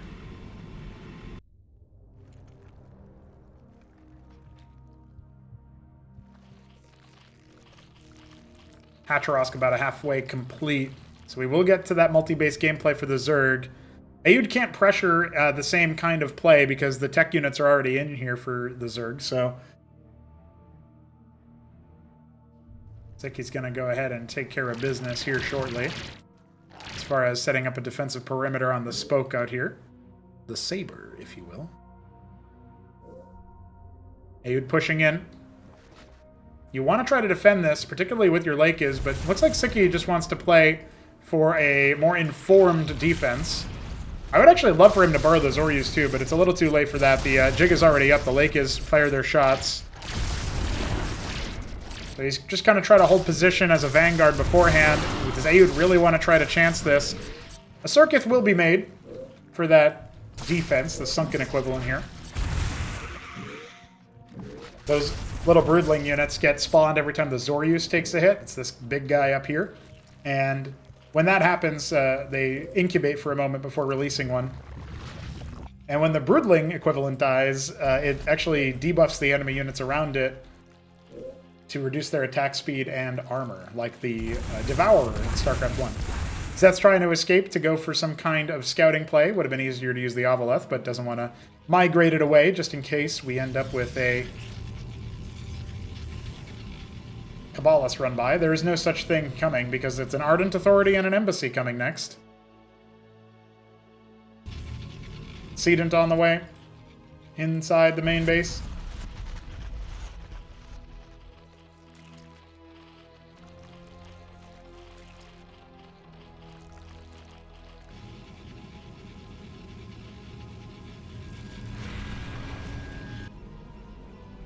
So far, the economic development may in fact be favoring the Protoss in the long run, but Sziky has a very nice worker count, and Ayud was cutting workers for some time there. His Nexus delayed.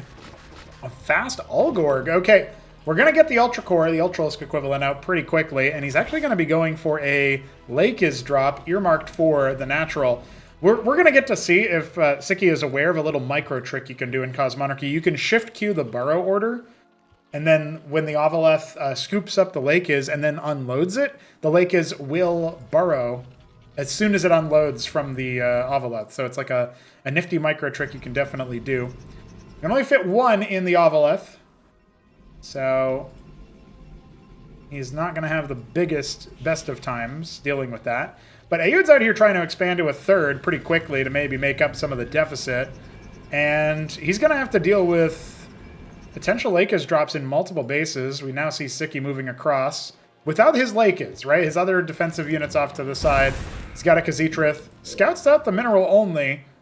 And now he's good to garrison that Khaz'trith a little bit more firmly. Maybe consider holding those Lakis drops for later. We've seen Sziky be very exacting before. So far, he is definitely taking his time. He wants to wait until the Protoss is committed to a defense. Now he's going to pull away. The Lakis burrows, a very quick pullback there from Ayud. Feels like maybe this one should have hit first, but the second one will be okay. Trying to maybe funnel the scribes into one location. Hasn't actually killed any just yet. And the army is kind of loose. Oh man, this is actually getting way messier for Ayud than he would like. 22 idle workers there. He's got 16 idle workers here. The Warden does not detect in Cosmonarchy, the photon cannon equivalent, so that Lakis will be put down by stepping right on top of it. More Ultra Cores being made. The Lakis leave their garrison. Third base already up and mining for Sziky. So economy is only going to be even after a little bit of hard effort resetting the base.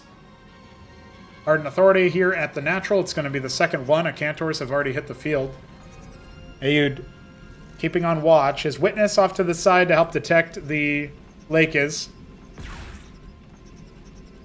So he's going to go ahead and try to hunt that down. Instead, it looks like it might just rejoin the rest of the fight. And why not, honestly? There is a Witness here. And we don't really have an easy way for this composition to attack air. In fact, nothing besides the Quas, of which he has 3, attack up. So just keep that in mind. The army is going to get jumped on top of. The Acantor exposed. Probably needed more bodyguards than that. Both Acantors are going down. We have some manifolds for armor pen, but this does not feel like a winning fight.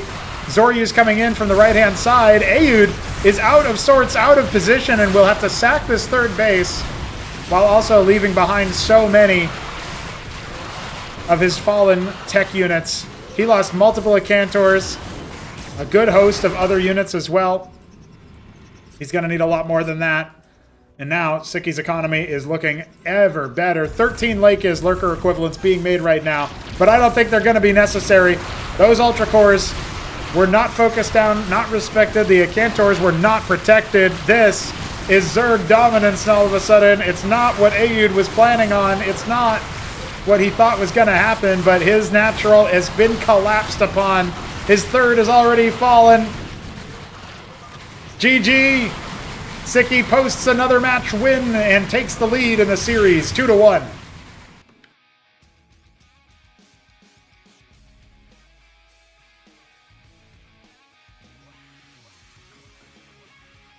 Macroglia, Ayud's second map pick, is on the way. For game 4 in this series. Again, we're guaranteed at least 5. And Ayud wants to win. He doesn't want to just damage the eventual champion here.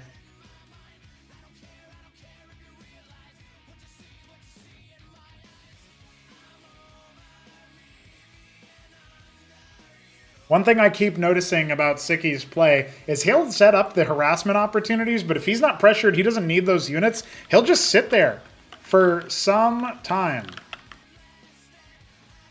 How long will he be given the opportunity to sit there for, however? Not much longer, as Macroglia is about to begin, and Ayud's picked this map. Let's see what he plans.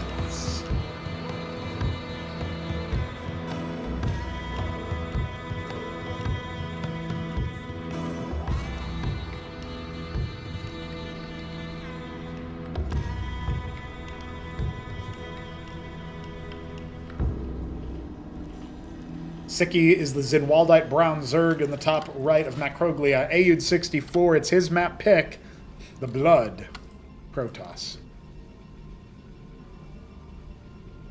Ladies and gentlemen, normally this would be map series point.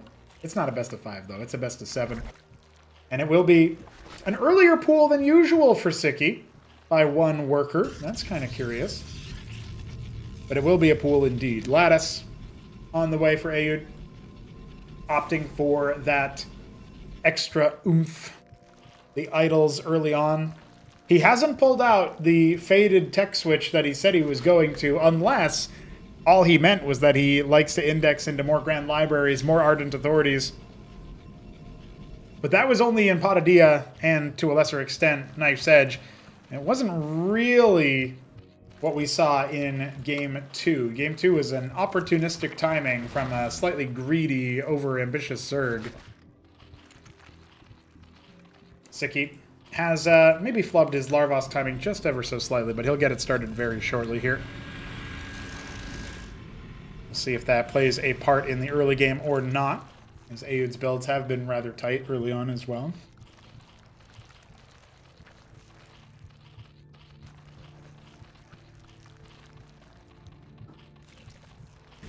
Positron drops were a staple for Dewalt. Scored him a couple of wins or advantaged positions against Krankendau in the Showmatch. Sziky hasn't had to deal with any drop shenanigans yet, but he knows how to. Once he upgrades his pool, he can go for a Vornath timing and, you know, obviously get the Vorvikors out for the general army. But so far, he's actually been skimping out on that timing to go for the Shroud, which is an expensive structure, and so it makes sense why it would be doing that. The Quas out front are actually going to try to give chase to the idol. The only backup that he's got is the second one coming in. Should still be able to mount some sort of defense. Oh, but he actually didn't stutter step against the other one. Oh my god, he's getting absolutely flooded here. Workers are going to need to be involved in this defense. Grand Library comes out. He has to pull away from the harvesting of Vespene. The second idol, or third rather, is coming. Only 1 worker goes down, but really any worker adjustment here, be it kills or indeed lost mining time this early in the game, feels very impactful indeed. He will pick the 3rd worker of the game. An embassy comes on. Aud might be thinking about a quick storm drop to try to come back into this here. We'll see. He's done this kind of thing before, but he did get off of gas for some time. Oh! Quaz does end up burrowing, but Aud knows exactly what to do in this situation. He's going to go ahead and clean house. Sziky did some pretty good early damage, and once again, he forgoes the Vornath pawn, knowing that there's no risk to, not having the Vorvs out, and the Shroud instead is coming faster than we typically see. Aud was not prepared for that. He'd been sending his first idol out all 3 games that have completed so far, and of course in this game as well. Just sort of lackadaisical. I'm not even sure it was on an attack move, but I believe it normally is to catch the Zeth. He just wasn't predicting that Sziky would have the micro to micro the Quas forward. Every time they attack, they get a little burst of movement speed, so you can attack and then move and then attack and then move. And that's exactly what Sziky did to put a lot of consistent damage down onto that idol before it was able to, quote-unquote, escape. It was a short-lived one indeed. So rather than go for a drop, Aud is going to go for the Artisan out of the embassy, and he will be putting down an expansion here relatively soon, and just hoping that he can hold against the Flood. But it's not just a pool Flood, it's also coming with the 3 Lakes. 1 Artisan is just out here in the middle of nowhere, not actually contributing, which is kind of curious. Unless is he making them as combat units? I mean, they have 7 damage, but I feel like there's no way that's an intentional choice, right? Yeah, he's going to waypoint them off to other bases. Okay, never mind. I was thinking like, well, it's an air unit that can shoot down, so I guess, you can help deal with things like Lakes that way, but that would require him to know Lakes are coming, and I still don't think it would be very good. He's going to waypoint those Artisans elsewhere, and he might be going for, well, no, if he's going to go for Vespene Harvests, we know he's maybe thinking about, again, the Cantavis, the Psystorm option there, High Templar equivalent. He doesn't have much crowd control besides these idols, right? If the Amaranths fall, heavily armored melee infantry here. I love the Rogue Gallery placement. Zeth can probably get, like, funneled into this by mistake. Still, walls are sometimes a danger. One artisan off to the side. I would actually really love for him to be mining from here. It would give him incidental vision of this kind of drop, but that's not where he's going. You might want to hide that he even has these. And yes, it is going to be Vespene mining for now. The drop, unanswered so far. How many units does he end up pulling to deal with this? Right now, it looks like he's a bit of a micro misfire, but he does need to do something about it. The Matrix starts, the rest of the units coming on in. Ayud was somewhat prepared for this, but his units were not in the best of positions. And for all of his embassy turning, he actually doesn't have any detection right now.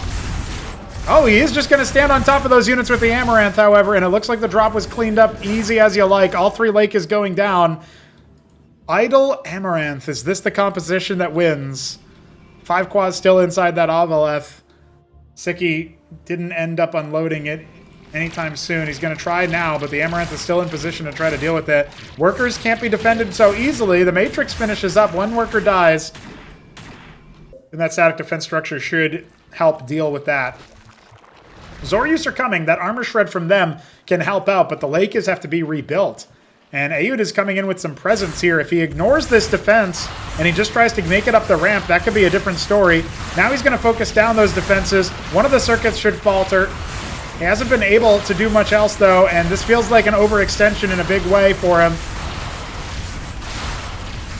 Yeah, he's trying to kill these defenses, but it's not worth it. They just regress into what they used to be, unless you full kill them. I like the idea of some Amaranths holding off the Zorius, you know, helping to deal with that, helping to allow the rest of the units to try to clear that defensive line, but it didn't end up really making a big difference. Now the Charlatan is out, Witness is out for further detection. Won't need to rely on the Amaranth count, which has been heavily reduced, in order to make anything else happen. Ardent Authority in the Natural, Second Grand Library for more Amaranth production. Though right now, the first one is idle, not producing anything.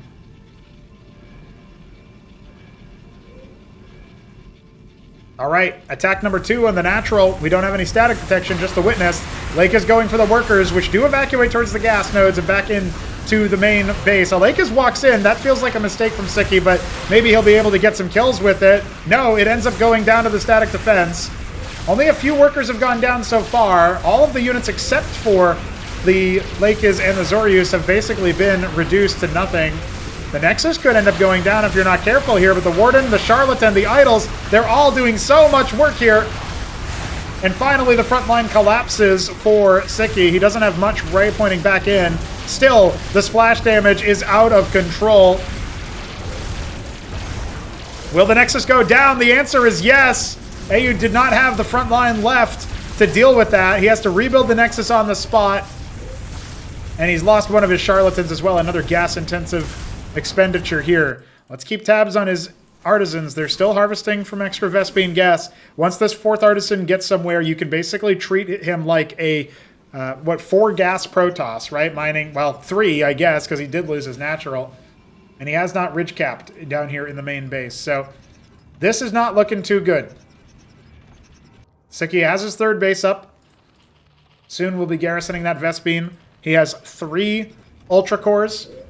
And he's only got 1 rogue gallery to contend with. So Ayud 64 doesn't have a lot of potential here, it feels like, in further defeating. Oh my god. He's actually elevated a Zorius and morphed an Ultra Core inside the base. The Ultra Core typically fills up in Avaleth, so the other units here are surplus to what is typically afforded.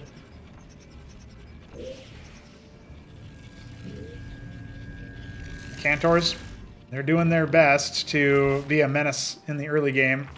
He's going to scoop up the Lakis. 2 Lakis to join this attack. This is going to be so deadly. And Atreus has arrived. We have 1 Manifold here. This drop is going to hit like a truck. I don't see a way where he can break the front line, but he might not need to if the Natural ends up being such a daunting attack at the same time. I mean, how much of this front force do you end up salvaging here? Yeah, Sziky just tests the front line immediately, but Ayud needs to do something about this Natural. There's an Ultra Core, and 2 Lakis inside. A 35 worker count at the time of the drop. He only loses a few. Some units being waypointed back over.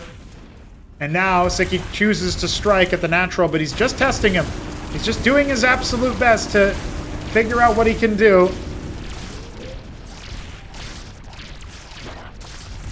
It does look like this drop may actually end up being held. The Herald allowing for some shield sustain against that Ultra Core. It's not what you thought would happen, that's for sure, but a Kabbalist comes out as well to help deal with those Lakes, and the workers can get back to mining. Honestly, that looked so much deadlier than it was, but think about what else it cost Aoud. Time. A 4th base has been set up for Sziky. He's making a horde of Vorvikors, another pair of Ultras, and I believe he's already got 5 on the field as it is. An Ultra Core, 2 Zorius, and a Zeth, just for good measure, are now in that drop. Will Aoud expect another committed attack with the drop? I feel like the answer is no, and he might even just elevator in the rest of this force, but his Zeth will spot that the army is actually moving across the map here. Does Aoud hesitate, or does he push? Artisans continuing to garrison this top left base, but they can't build structures. In a case of a base race, this could end up very badly for the Protoss very easily. He has no awareness that this is coming for him. A couple of Zorius at the choke, but now his Grand Library is under attack in the main base. The drops have been relentless. A couple more Amaranths will be finished, but the Zorius, as they get cleaned up, they still buy enough time that a Grand Library will fall, and Sziky's not even doing the main course of damage that he could be. He's going to try to tear down this library. We'll keep that Ultra Core selected, but the Acantors and a few other units are all that stand between Aoud and a total wipe. Those Acantors need to turn and fight. The Ultra Core has finally gone down in the main base, but there's so much damage coming for him on the front. The Ultra Core count here in the natural is still at large. We've got another one loose inside the main this whole time. And I think this is just barely too much for Aoud to handle. He doesn't have the damage after those Acantors go down. Scratching his head. GG, it's Sziky now officially on series point.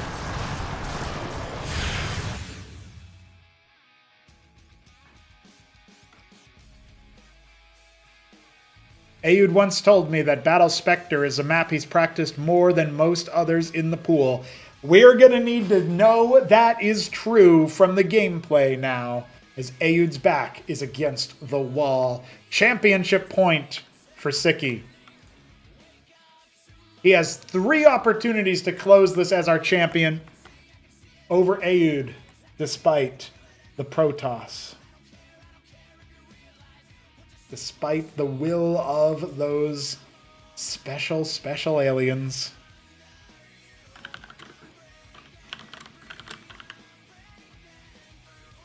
We might be talking to the man on your screen very soon.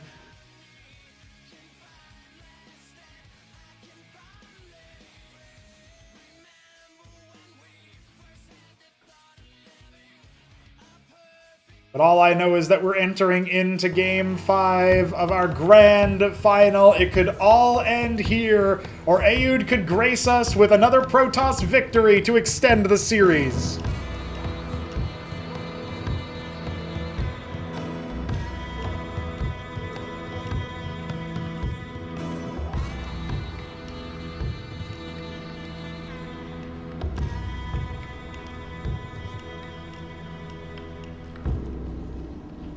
Sziky's dark green Zerg in the top left of Battle Spectre will be going for yet another pool-based opener, only opting for the Hydrath Den in Game 1.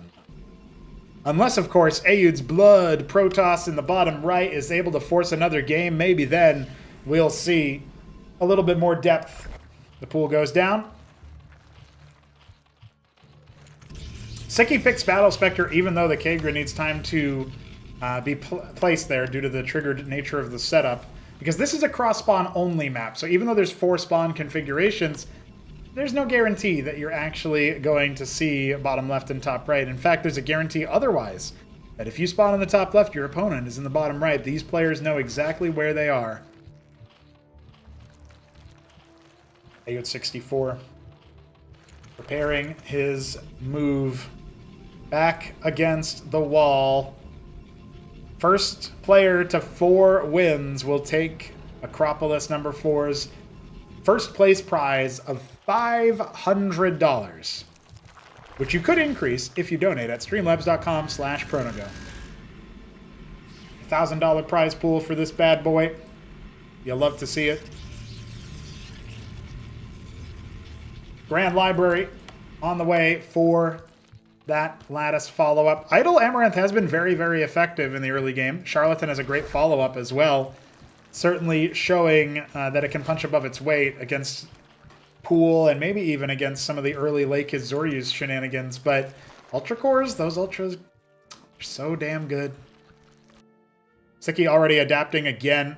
Scribe actually before the Idol. So these Quas will first feast on a worker, and Aoud will have plenty of opportunity here to prepare himself. This walk across that he did on Macroglia, Sziky won't be able to, or shouldn't be able to, find the same level of damage. Idols will remain on the ramp. I wouldn't even mind Aoud sitting more back here to bait those idols, bait the Quas up the ramp, rather. Sim on the way. Grand Library number 2 has started already before the first finishes.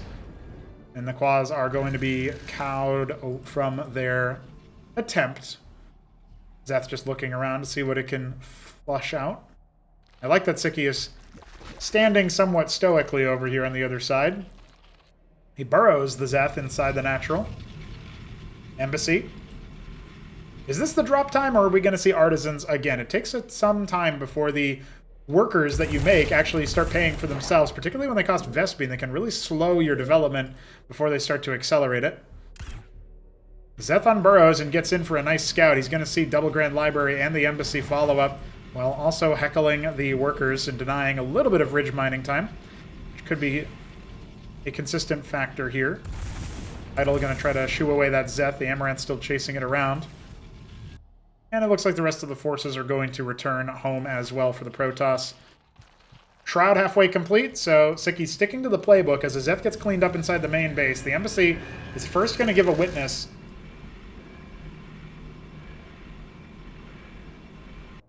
It doesn't look likely that the Cantavis will be chosen here by Aoud. It feels like that will be just a touch out of step.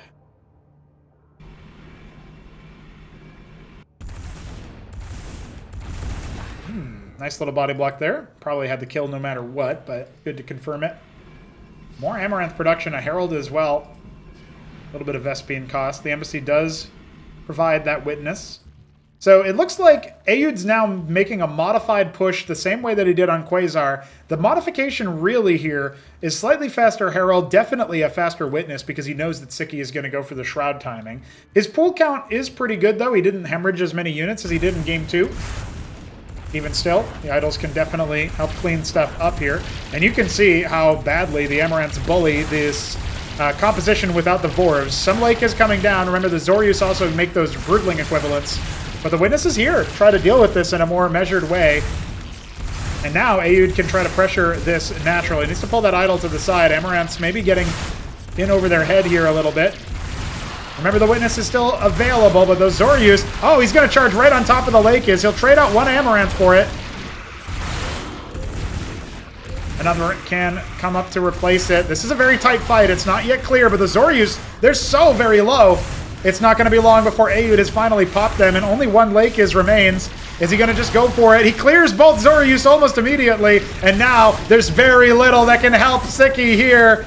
The timing of this push in the early game, another short one, it looks like, as Aoud is trying his best to finish this off here. That Amaranth not fighting could end up being its undoing, but Azorius will collapse, and that'll be it for Armor Shred. Well, another one coming in on the flank. Well, those, oh man, you just can't pop the Herald, you can't pop the Amaranth. And everything gets cleaned up. He can't even finish off that one unit. Everything that he's got, trying to go for the anti-idols. This is a much better move for target selection, but I think it's too little too late. The Sim's starting to split as well, giving a little bit more frontline to Aoud's army. Even as he loses another idol, the more units continuously flooding in. His Nexus has started behind this. The pool now being targeted down. And Sziky, he's going to get spawn camped here shortly. Go after the production. Go after whatever you like. It doesn't matter. GG. Aoud scores a second win and extends the series one more game.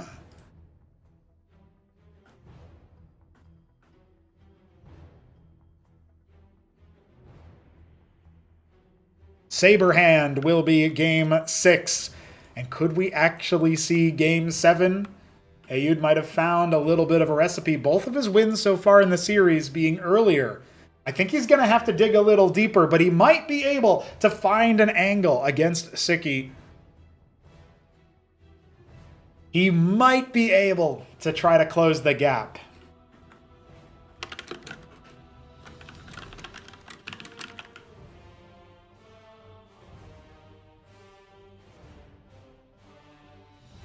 Typically, I think Zerg players are used to having Vorvs with that defensive force, but the pawn keeps getting skipped so that Sziky can field the Shroud earlier. Ayud found his victory condition. He just needed to make sure he had the witness, mostly just to confirm where the lake is we're actually at. Oh, this is so exciting.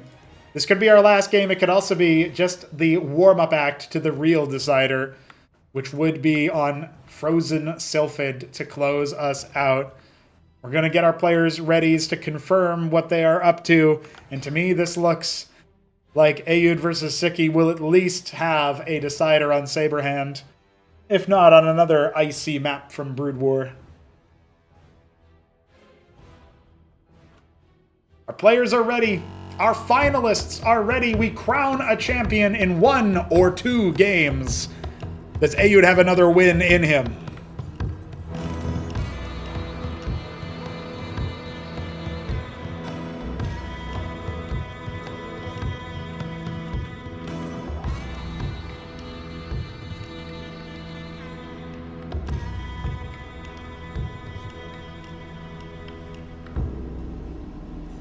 Ayud 64's Blood, Protoss in the top left. It's cross positions on our 4-spawn Port of Blade Runner here, Saberhand. Sziky's Dark Green Zerg in the bottom right. And once again, he will be going for Pool. Not too interested in the Den shenanigans. He's won plenty of times with Pool already in the series, and certainly looked pretty deadly. Never an easy time, never an easy match here for Ayud 64. Maybe Quasar Quartet was the easiest one, but he still had to make the right call against the drop, and of course, that last one was a micro fight. Sziky maybe not having the right target selection, but either way, Ayud is resolved. Resolute in his decision to go Lattice yet again.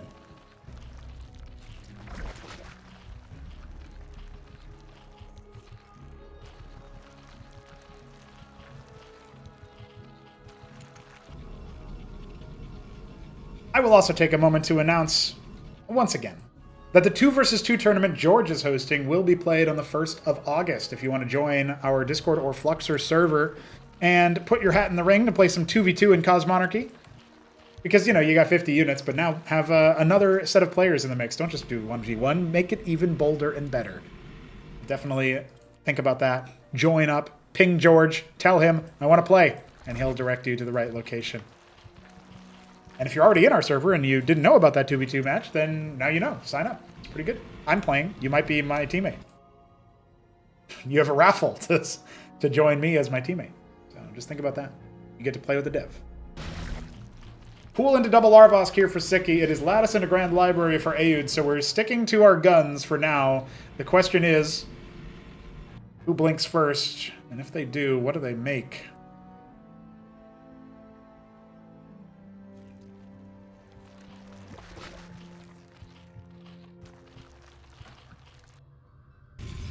Second Grand Library. Ayud really enjoying the Amaranth count. Interestingly enough, he sticks to 1 Lattice production on the idols, opting instead for, of course, the Embassy or the Rogue Gallery, depending on what he thinks he's going to be up against. His Scribe gets cleaned, but he knows roughly where Sziky is. You wouldn't see Quaz in the bottom right, unless that's where Sziky spawned.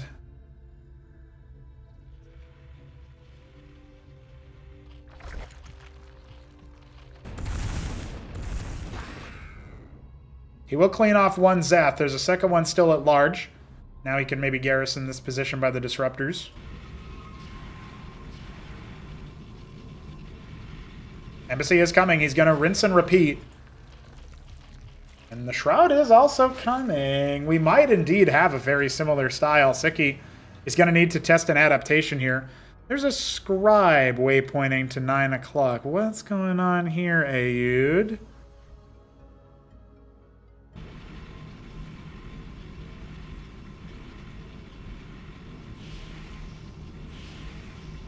Manifold gets added for that armor pen. Now the scribe waypointing towards the bottom left. I guess he wants to just lock in for sure that Sziky is bottom right.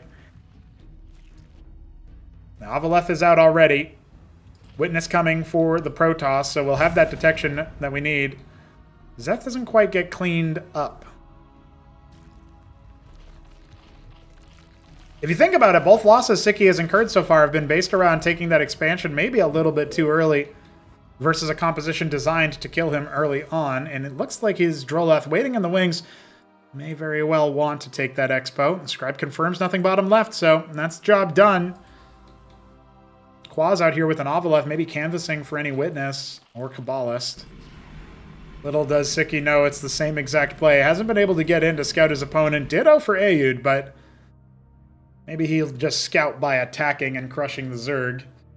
The 3 Amaranth timing is good so far. We've got a Herald coming and more where that came from. Nexus will be earmarked here. I don't think Aoud expects to kill him in the first attack again. But we are heating up towards another conviction. And he's left his Lakes on the front line. That's a tactical error from Sziky. But those Amaranths might be easy prey. One of them going down, another very low, and the third at half.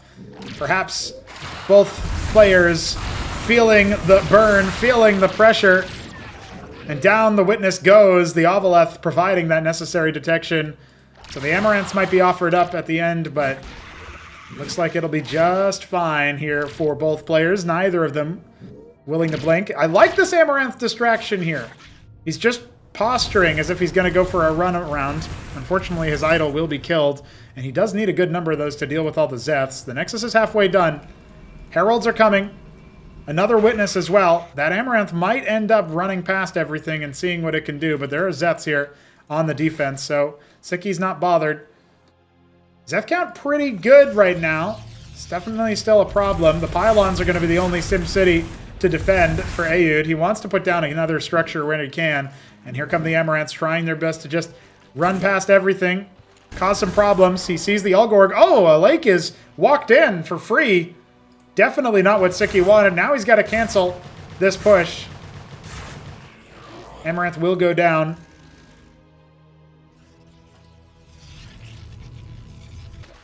I don't know that Aoud clicked on this structure. He obviously never saw whether or not the Shroud was available here, but knew that the units were there for it. Quaz drop moving in, but Sziky's going to have to respond to this. Aoud can't really pressure the air units too much, but he can at least be aware that the drop is here. He's going to have to now abandon that push. Well, there is no static defense really set up here, but the Khaz'Trith is almost complete, and there is a Lake as well. So I think as soon as you look at this from Aoud, you just have to abandon the attack onto the entrenched position. Even still, he wants to try it. Problem is the Khazi's a detector. Does he even know about that? One Lake does end up going down. The Herald allows any unit death around it from an ally to speed up the Protoss army, so he's using that for now. The Quaz drop is going to come across pretty soon. The Warden will finish. That should help insulate him against too much of the necessary action. Charlatan now being added into the mix. Nexus slowly coming in. We're really heating up here. The Artisan trying to see what it can do. And yeah, I don't think we're too concerned here. Herald can only attack ground targets. More Lakes have been made, so the Khaz'Trith yellow overlay here on these units indicates to the players that that will be a unit with multiple attack targets. It can basically launch side projectiles that deal less damage. Artisan at 12 o'clock confirms the bunch of Zeths. One of them did get killed by the drop, so a little bit of efficiency there from Sziky. By the way, it does also proc on melee units. It's just instantaneous as opposed to having a projectile like the way that it would with a Lake is. Similar to how the Charlatan attack works, if you think about it. Melee units are still benefited from it. We're going to be seeing a lot of expansions here. Sziky invoking Sauron. He's going to unload his Quaz on the right-hand side just to see what they can warn him about. But this expansion tactic here from Sziky as he puts down a hatch at the 3 o'clock, and he's got Drolets available at 6 and the mineral only 4. Feels a little bit like he's trying to do a lot all at once. A bunch of Zorius just hatched. He does have some Ultra Cores available. Manifold count high enough that they can ignore the armor, however, so that might be enough to lead some decent trades. He definitely wants to engage around this kind of choke point, funnel everything in, considering the positioning of his opponent. Here we go. Could be a showdown here. The Amaranths are likely going to stay alive for a long time. Herald plus their own innate shield steal. Charlatan's also doing some damage. A Storm from a Cantavis in the back clears a lot of the pool units that were offering some DPS. It looks like we only have one Lakers left, and make it none. The Ultra Core is one of the few survivors for the Zerg on that side of the fight, and some Artisans are going to be heckled by a few of the Quas. So that's going to be 2 dead remote workers there for Aoud. Protoss army still threatening the Zerg. 3 Ultra Cores halfway complete, 2 Lakers, 3 more Zorius begin. He's going to need to hold on the Disruptor Choke. Otherwise, this is not going to end very well for our Zerg. Starcraft 1 Pro, the Lakers are going to be engaged upon almost immediately by those Amaranths. The Charlatan Manifold combo is overwhelming the Ultra Cores. He's got 1 more still alive, 2 more birth on the front line, and he needs to hightail it out of there. Eating a corpse as soon as you hatch. Call him a shark. The Khaz'it is the point of defense. It's not being focused down. The Storm is good. It clears where first Lake is. The second will soon follow. And I think Aoud is pushing us to a Game 7. There is nothing full from Sziky's eggs. Only 4 Lake is still being made. Can he possibly outlast with the Khaz'it still alive? There might be a glimmer of hope if the Storm gets recast. And that goes down on another one of the Zerg artillery. Still, despite everything, the Protoss march on. The Kazi has been broken. And I don't think Sziky has much left. He's got those outerlying bases, but they're not providing him the economy he needs. His natural is crushed. GG. We go to Game 7.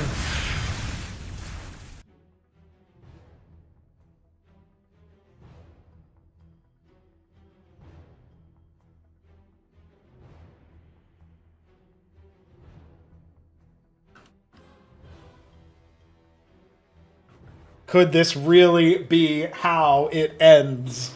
The maximum potential. Sziky, the first pro to win a championship in Cosmonarchy, or Aoud, the first player to win 2 Acropolises, and at different races at that. His first romp with Protoss in the unkillable Zerg meta. He might have found enough innovation, but Sziky has one more chance. His third and final chance to close this series out.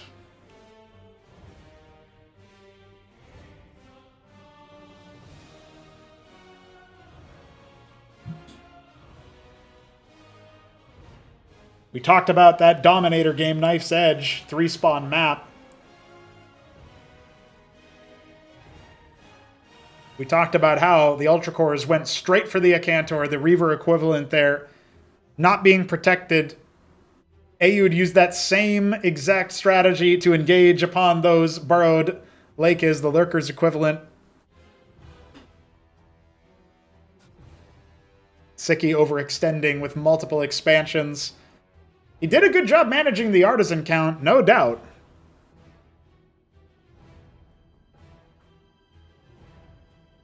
Psystorm may have turned that engagement, if you think about it, especially at the choke point, clearing a lot of the chaff that otherwise would have taken a bit more effort, since the idols have interception on their projectiles, so they actually have collision. The front line was stopping a lot of that from ever reaching the back. It was the Storms that cleared a ton of those matches. A ton of those Lakers, I should say. Maybe it'll clear a ton of those matches. We'll see. We got to go to our 7th and final match here. Aoud 64 has done the unthinkable and put us within touching distance of a Protoss Acropolis championship. Sziky has one more chance to close.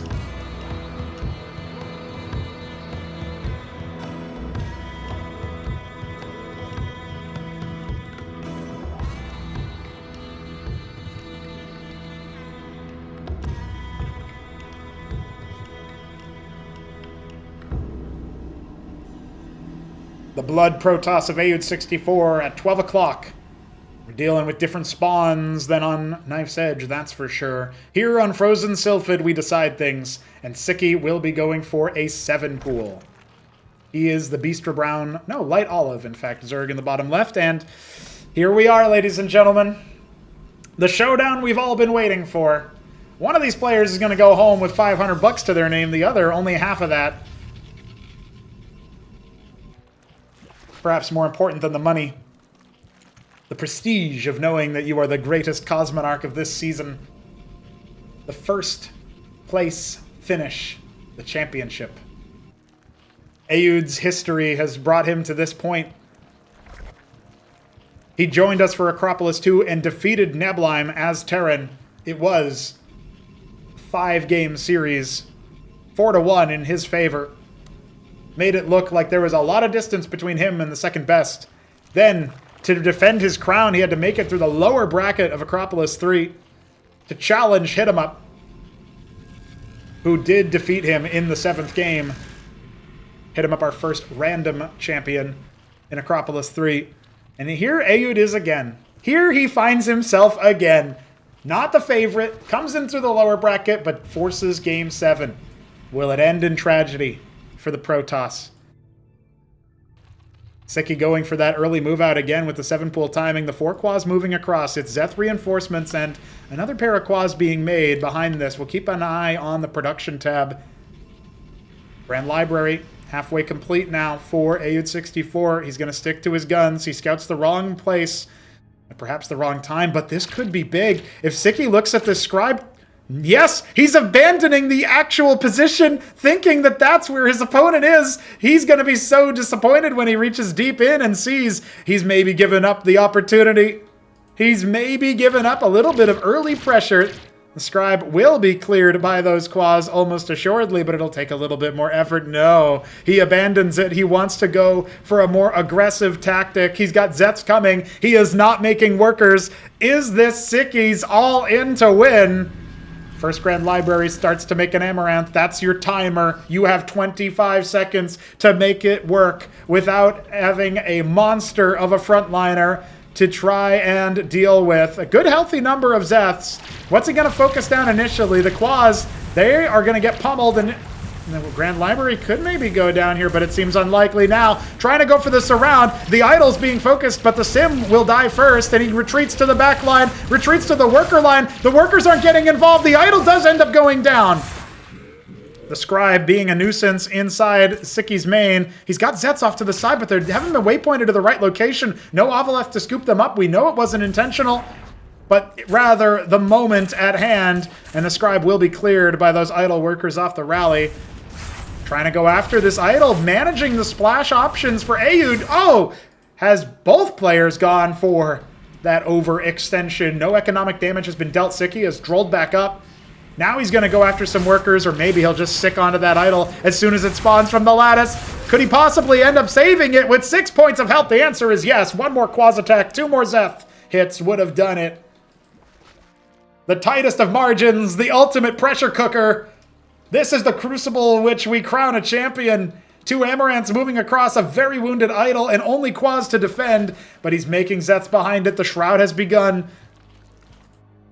Hard to call a favorite from this position. He's going to have a very tall order indeed trying to deal with the Amaranths, but he might be able to focus them down at the end. Good micro. He doesn't blink. A little bit of chip damage on the Amaranth's actual hull. But 3 of them and a healthy Idol. He's going to expand. He's made enough units to feel safe. He's aware of the production of Aeud 64. Has he done enough pressure? Has he applied enough of those early tactics to give himself the benefit? Aeud feels like a renewed Protoss. He's moving forward. He's going to apply a little bit of pressure himself, but this could be a mistake. There's a lot of pool units here, and he is thinking about maybe hightailing it out. He has almost no crowd control. Those Idols could easily get jumped upon, because those Quads, remember, when they attack, they get in a little bit of movement speed. The Zeths dive on the first Amaranth they see. Now going for a surround. It's an instant collapse. Both Idols going down. No more splash damage. The Herald provides that movement speed for the escape, but it's a full surround on that Amaranth. Cuts him loose. Ayud shaking his head. Does he know what he needs to do next? There's multiple Amaranths, an embassy on the way. It's a pool flood indeed with Azorius, 2 Lakes. The hatch will finish up pretty soon here and just be used for more larvae in our final match of our grand final. It's coming to a head earlier than expected. The Quas will be on the front. The Zets looking to maybe wrap around. Remember, they have that armor pen. They have the ability to chew through some of those more tanky units. But now Sziky wants to wait. Now Sziky wants to catch his breath. And I do too. Let's remember, there's a lot at stake, but a witness on the way. Ayud is going to have that detection necessary to deal with the Lake. Is a single Zorius available. 3rd Larvosk as well. A little bit of wall of larva producers. We're going to have 5 larvae every 14 seconds. That could be 10 units if he's making the pool units. And obviously a healthy number of workers as well. Ayud will go for his own Nexus here. The witness spots the defensive emplacements. Probably feeling a little bit behind now. How could he possibly deal with this? Smartly, the Lakes are behind those circuits. Remember I talked about the idols having that damage that comes from their projectiles. Well, it gets absorbed by the first unit that makes contact with it. You can even use Ovalet, the Overlord, of course, to put in front because the idol deals damage to ground and air. So when it's targeting a Lake can get absorbed by anything. Some hype moments when idols get made versus Terran, or when the Terran lifts their structure off to put in front. Definitely a nifty move there. Right now we've got 9 Amaranths, 4 Idols, and 2 Heralds. Grand Libraries have fallen quiet with more Idols in production. The Nexus a little over halfway complete. And a Prostration Stage will be the tech for Ayud. Finally dipping into Tier 3. Sziky will respond with a Lakes drop. He's keeping 2 Lakes back at home to defend against potential run-bys, but Ayud's not really going for that. He's made sure to clear a potential 3rd base location for him. As his Nexus in the natural finishes, the Zeth spots the army moving across, and Sziky immediately falters. Oh, a double Lakes drop. He's already expected this natural to be up. The Artisans are going to be waypointed over into that 2 o'clock position. They might catch the drop before it actually commences. No Khaz'Trith this time, unlike on Saberhand. The Lakes is already forced an evacuation. No kills to its name, but a lot of lost mining time. 25 workers sent elsewhere. The Artisan does spot the follow-up drop. He actually gets more committed with it. I don't know that he'll be able to escape, though. The Witness comes in, forcing detection anyway. The Idol will try to stand on top of it. That one should be evacuable. He'll scoop that guy up and get out of dodge. Fast Olgorg. Sziky has certainly navigated the riskier moments of this matchup differently than the last few games. Applied a little bit of pressure, lost a single Lakes on the drop, sees where those Artisans are. He doesn't have his Vornath, so he can't go Nathrakor as the easy stoppage to that. Instead, he's got a waypoint Quas across if that's what he wants to do, but he's going to go for multiple expansions again. This was his death knell, his death sentence on Saberhand. But he expands nonetheless. He'll go up to 4 bases. And Tier 3 has been achieved for Ayud. He's going for the Pariah, a Charlatan for support. Some of the scarier armies that we saw from Ayud's side definitely plied their trade thanks to the Gallery and the Prostration Stage. The Quas are going to come up, snap the neck on these Artisans. One of them will be spared. And the Pariah might be shown here. Indeed it is. 1 Lake is inside that Ovaleth, once again returning. Morden comes up. Witness is already here, so this shouldn't be too bad, but the workers are going to need to react to this a little bit. So the Lakes gets cleared. The Quas end up burrowing in that position, and the drop with 2 Quas and 4 Zeths is here to maybe look for some tech to snipe, a pylon to break, but the army was already in position thanks to the other misdeeds of Sziky. More static defense being erected at the natural. Doesn't want to play around with that if he can help it.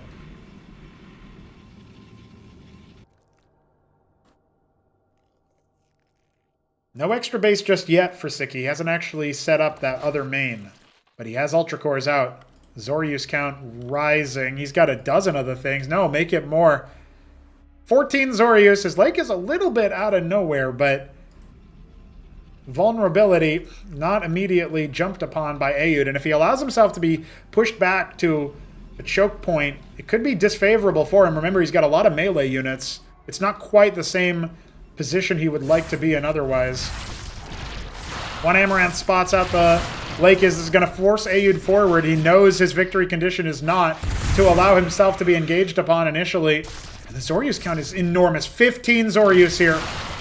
Each one of them with 200 health and 3 armor. It's going to be a lot to ask the Protoss to mulch through all of that. No Acantors available. They're going to have to do it the old-fashioned way. Idols are the only splash. He's now rotated around. They've done a bit of a trade, a loop-de-loop. And now on top of the rally, has Ayud gotten a little too fancy, trying to engage from the back? The Ultras and the Zoryus attempting to hold him off. The Lakers are detected by the Witness. The Workers get pulled off of the Natural in a desperate gambit, but all of this backline is going to be cleared. There's not going to be much Zerg left. Does he have much of a replacement after this? He needs to sow as much discord as he possibly can as the Workers go back to mining, but in a very hostile work environment. Another pylon just in case the Prostration Stage gets depowered. Still have an Ultra Core loose, but I don't know that it's going to be able to clear too much. The Warden goes down, and it looks like we might have a very bloody, very costly set of engagements. A lot of dead workers on the Protoss side, but Sziky doesn't have much of an army to respond with that. Has taken that extra base, has some Lakers. Not a lot of frontline. That was a lot of minerals worth of Zoryus being eaten up.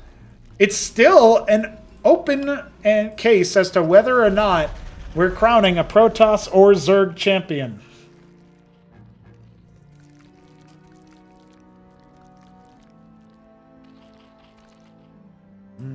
Sziky considering a 5th base in this state. He's got good mining here at the 3rd.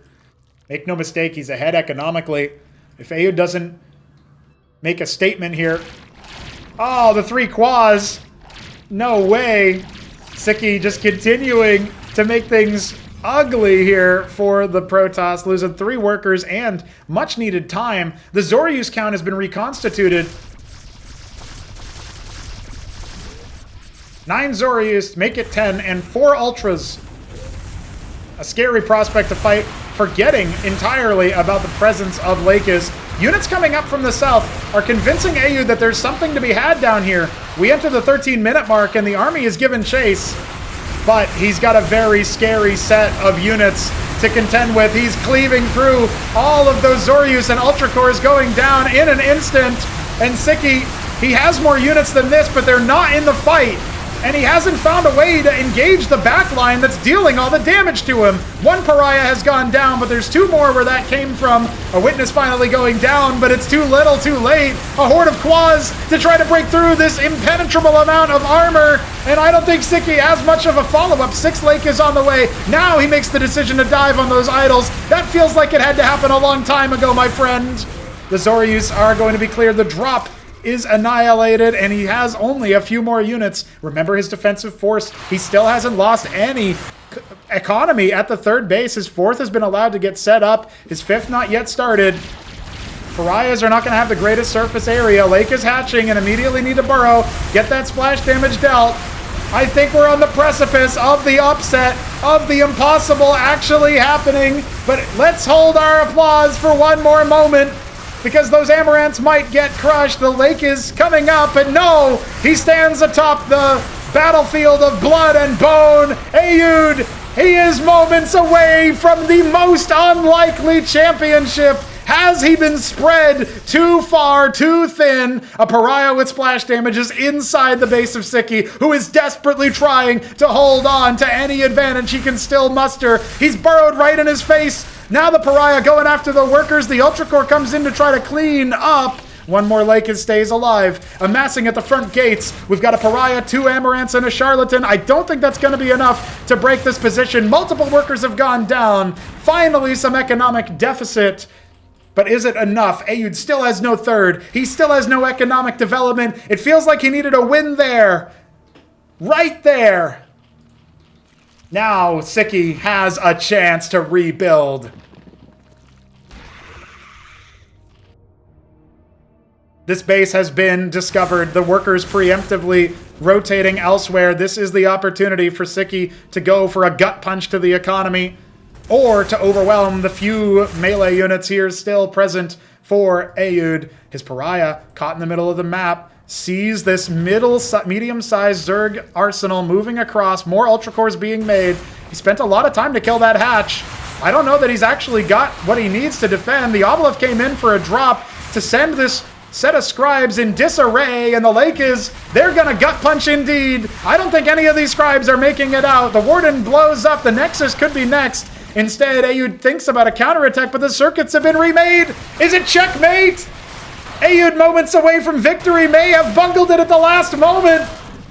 He stopped on the third, but he lost his natural in exchange. Not a fair trade.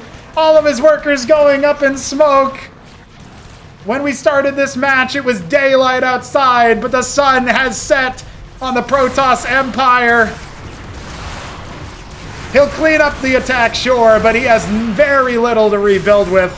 No bank for a Nexus, depleted minerals, and a lost rogue gallery.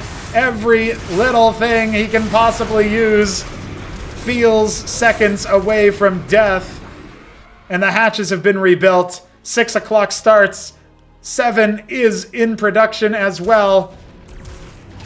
Still a scary army. Sziky might not be able to take this fight as easily as he would hope, but there's not as much shield sustain as there used to be. No heralds available. The Ultra Cores descend upon the back line. The lake is continuing to burrow.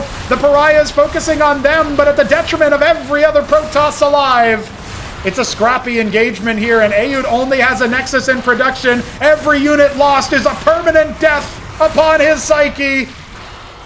Oh, gentlemen, ladies, everybody watching, I feel like we're about ready to stop the hemming and hawing, the seesawing. It's Sziky, it's Zerg, and it's only one Amaranth in production remaining. Aoud has to tap out. Aoud has to commit the ultimate crime of losing to a Zerg player in 2026. He can't believe what's happened. He can't believe how close he got.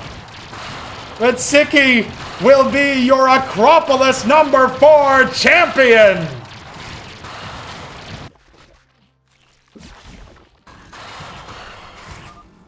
GG! It took 7 games. Sziky throws the well played, but it's all over now. A 4-3 victory as Aoud once again comes moments, tantalizing moments, from a second championship.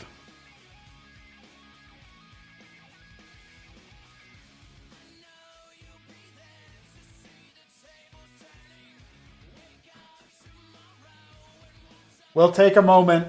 We'll consider what we want to do now. But we have to give congrats where they are due. It's Sziky, who comes in as the favorite, but was tested a lot more than the upper final. A commendable performance from Aoud, and commiserations must be had. But man, was I surprised to see Aoud so close to a championship. I was about ready to call it. Aoud is going to have to consider his options now.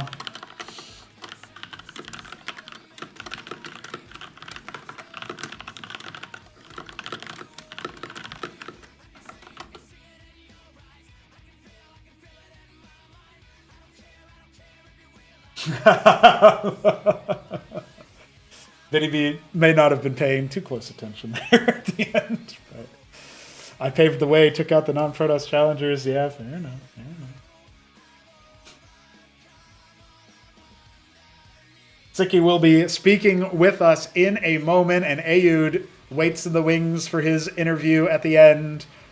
What a match. What a series. It's not what we thought would happen here, but I am so very glad it was a close one. I got to be honest with you guys. I was hoping for a close one, and I'm eating well, but we do have quite the story ahead of us, don't we?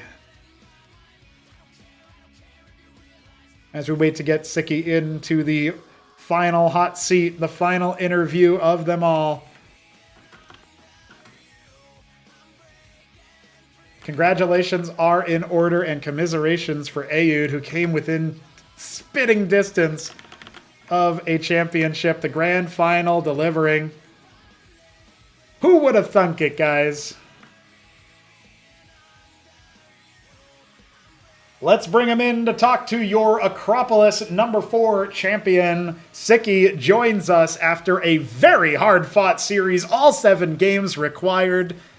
The Hungarian Starcraft Remastered Pro and Age of Empires True Pro, let's throw that in there, has just won his first championship in Cosmonarchy, a Royal Roader, the debutant. Sziky, tell me how you're feeling. Hello. Well, I feel great, of course, but it was very hard. It was close, serious. Yeah, very close series indeed. There were moments, especially in that 7th game, I thought maybe you were beaten, when you had those units in your natural in your main base. I thought I will lose, honestly, so I don't know how I won after all. That must have been that 3rd base, right? No 3rd for the Protoss, and then you ended up counterattacking to kill the Nexus. An economic game. I assume his macro was not perfect in game 7. Well, there was a lot of pressure on the line, right? You even went for an aggressive 7-pool strat to send those units up a little bit sooner. I know you had spent some time to really consider what you were going to be doing against his strategy, because it started to pick up some steam. He won 2 in a row in the later stages of that series to force game 7, and I know you must have been thinking, what do I do against this? But you had already made the decision on Macroglia to send some units out earlier to catch that first Protoss idol, the robot that had been doing so much splash damage to you. How are you feeling about your adaptations in the middle of the series? Honestly, I still don't know what is the best opening against this,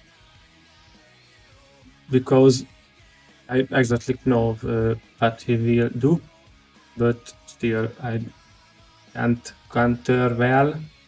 I mean, those 3 games, I know what is he will do, so I don't know. His strategy was good. Took some time to get going, but he did indeed. Was there ever a point? Obviously, Game 7, you obviously had that moment where the units that I called out were in your main, in your nat, and you said, oh, I thought I would lose. Were there other moments where you thought maybe you were in trouble? Because if we remember how this series started, Game 1, you went for a Hydrith first opener, which must have thrown him for a loop. You won that game on Patadia, but you never went back to it. You were sure to stick to the pool the rest of the way. What was the decision-making behind that? And were there ever any moments where you thought you were in trouble strategically? Well, the first game, there is no what to say, so it doesn't matter a lot who win. So that's why I play Hydrid. But because I think in PvZ as Zerg you have to play pool opening. But somehow I won first game. Why not back? I don't know. I just still think pool opening better than Hydrid. Fair enough. You end up I relying. think risky play Hydrid. Willing to take a risk in the early game then. Interesting in the series. I wondered if it would change how AU decided to open, but he ended up sticking to his guns all throughout the set. Punched back immediately on map 2. Quasar Quartet ends up taking it. That game and also on Saberhand, I noticed in particular that the first 2 wins for Ayud, before we got to Saberhand actually, were games where he won based off of an early push around 6 minutes or so before you had been able to get your Hatteras up, your natural. And then you decided to delay your natural, like your first adaptation was to get the Shroud earlier, and your second adaptation was to delay your natural further. But Saberhand was a bit more of a mid-game scuffle. And that was a really compelling game to watch, but you went for the decision to triple expand all at the same time. Was that too much? Did that sell you down the river, so to speak, or do you think that there was something else that went wrong on the Blade Runner game? It's a good question. First, I also skipped the Warnat pond. Yes. Yes, because I just realized I have earlier the Luckies and this stuff, because I lost before the games. They are basically, I think, can money expand. So because you always has more mineral than gas, basically. One thing that I noticed oh, go ahead. Yeah, I don't know. All good. The other question I have for you about your play is that I'm thinking about the Dominator game, Knife's Edge.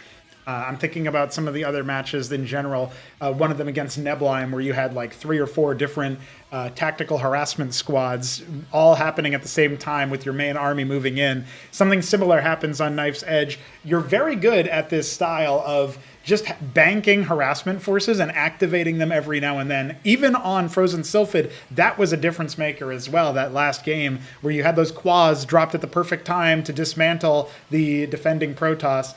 This is your almost trademark style, would you say? The ability to do that multitasking and really try to overstress your opponent? Is that something that you find to be a very compelling way for Zerg to get an advantage? Is that something you feel is necessary, or is that just how you like to play?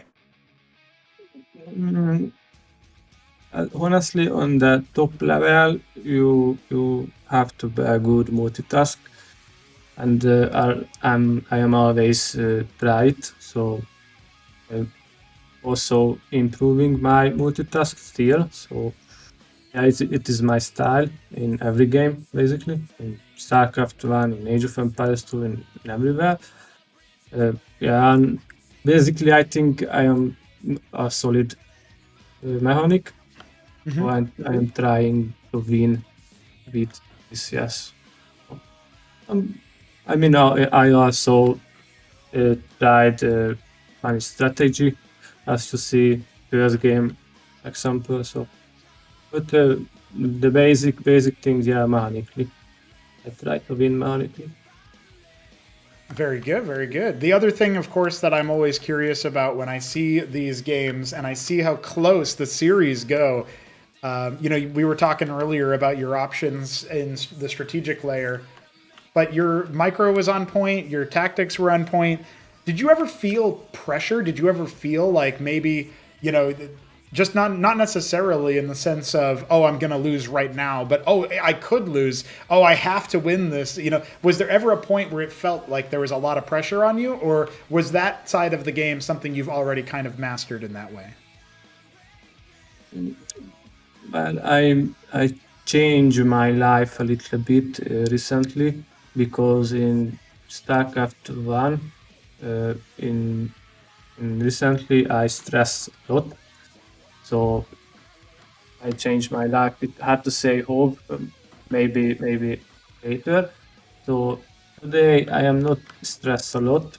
But only the when went 3-3. Yeah, so in game 7 I started to stress. Oh, okay, when it was all on the line. But other than that, even, game 6, you were still fine? Yes, let's say yes. And I saw surprised a little bit of I am lose this game 6. It was maybe, I don't know. I will rewatch later. Right, but it still felt like, okay, I still have this extra play, and then when it started game 7, that's when the pressure started to cook up. Okay, That's why I play 7 pool. Right. I tried to win early as possible, but it's not worked very well. I mean, I don't know. I will rewatch if it was good or not. But, Well, you are the champion of Acropolis 4. You are the one who receives the lion's share of the prize pool. It's a $500 first place, so I'll have that to you soon. Obviously, this is your first time coming in for an Acropolis. As soon as you qualified to the upper final after defeating Nebline, you had locked in an invite into Acropolis 5. And that will be played in September. Will we see you there, Sziky? Will you have time for us to continue competing in Cosmonarchy? I think yes. Maybe not 100%, but yeah, probably yes. All right, a most likely yes. We'll take that to the bank. Thank you, Sziky, for your Thank you. wonderful performance, your interview afterwards. Do you have any final words, anything you want to say at the end of this stream? Like maybe you want to tell Shambler that he should stop typing, for example? Well, we'll see in the Showmatch. That's right. Who has right? Yeah, who has the right opinion? We'll see. Okay. Yeah. If I win, we'll see. He can say sorry. If we win, I will say sorry to him. So There we'll you see. go. We'll see. Yeah, And- honorable show match. And congrats to Out because he played well. It was close. It was really close. And thank you for hosting Of course, of course. Acropolis and working on this game. Yeah, so thank you. GG's, And Sziky. thanks for everyone who is cheering for me. Hell yeah! All of the Sziky fans, you know that Scion in the chat as well. He was talking about stuff too. So pretty cool to see your community get behind you in that way. And obviously, we got a lot more Cosmonarchy in the future. But for now, you are the champ, and we will see you for the next tournament as well. Thank you, Sziky. GG. Thank you. Hello. All right. With all that said, I think it's probably a good time to reach out to Aoud and see if he's cool to talk with us.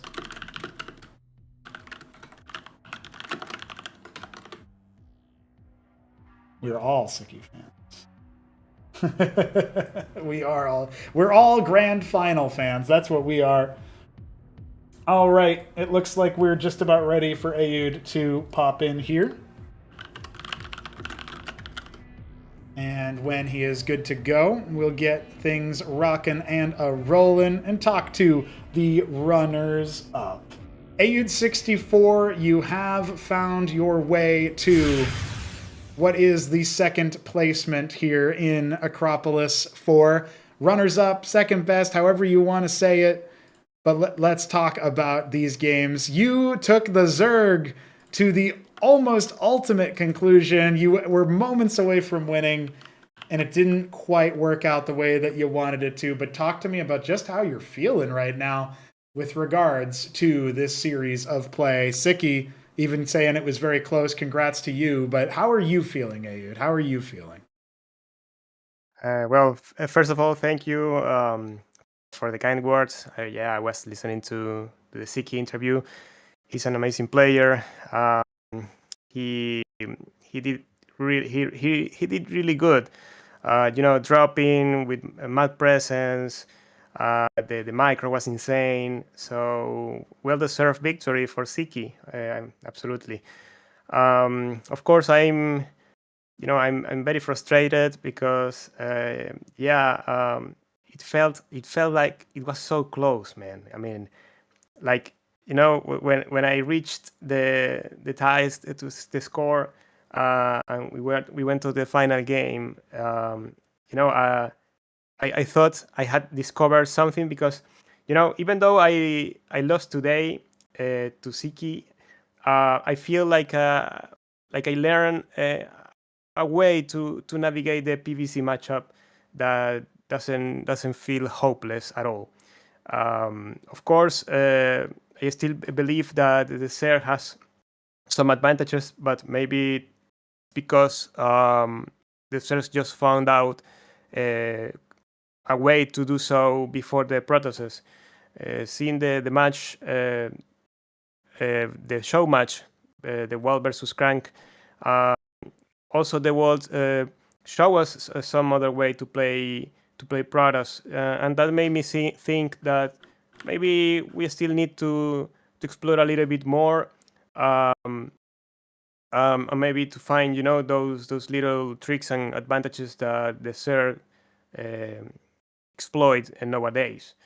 But yeah, man, I just I feel a bit disappointed, a bit frustrated, but at least I have that that positive stuff I believe I found a way to play the PVC matchup, or at least at a starting point to do so.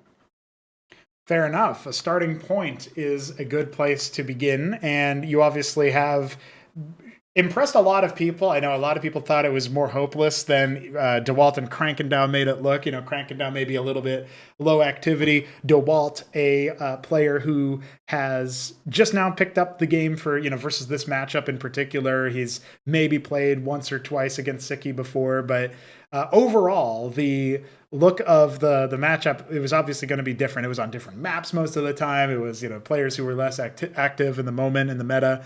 Sziky was always going to be a hard-fought beast, and I know you must have felt like you were moments away from victory in that 7th game.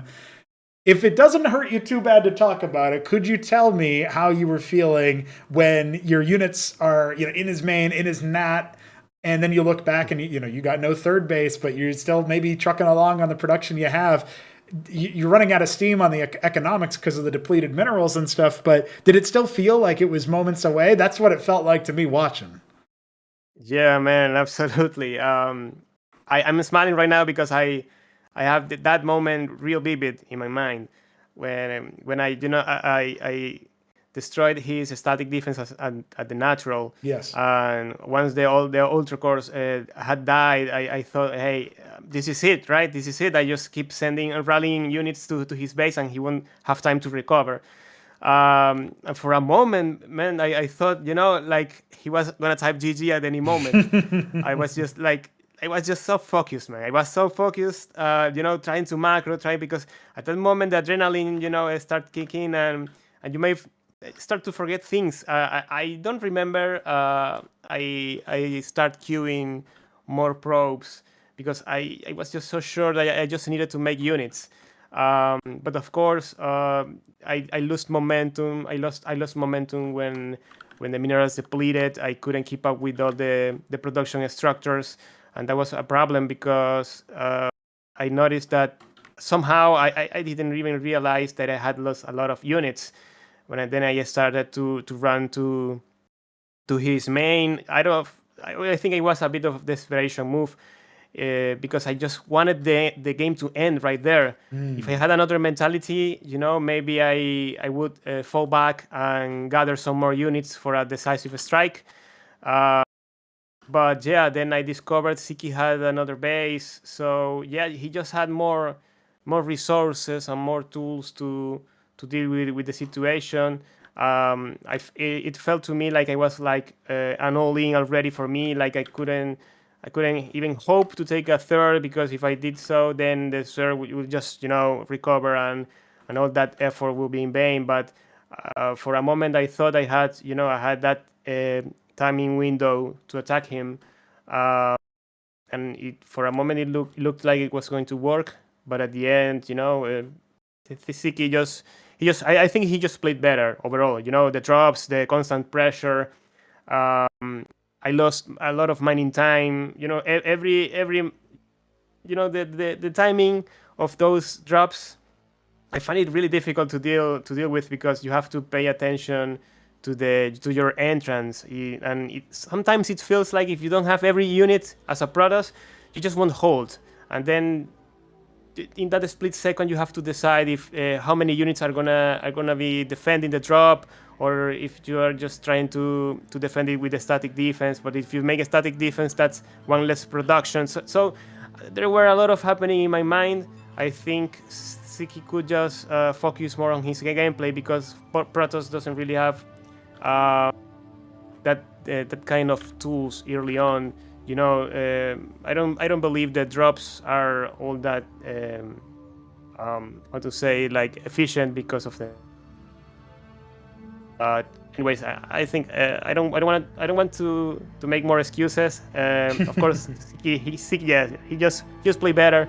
I thought I had a chance. It's painful, but at the end, the better player won. So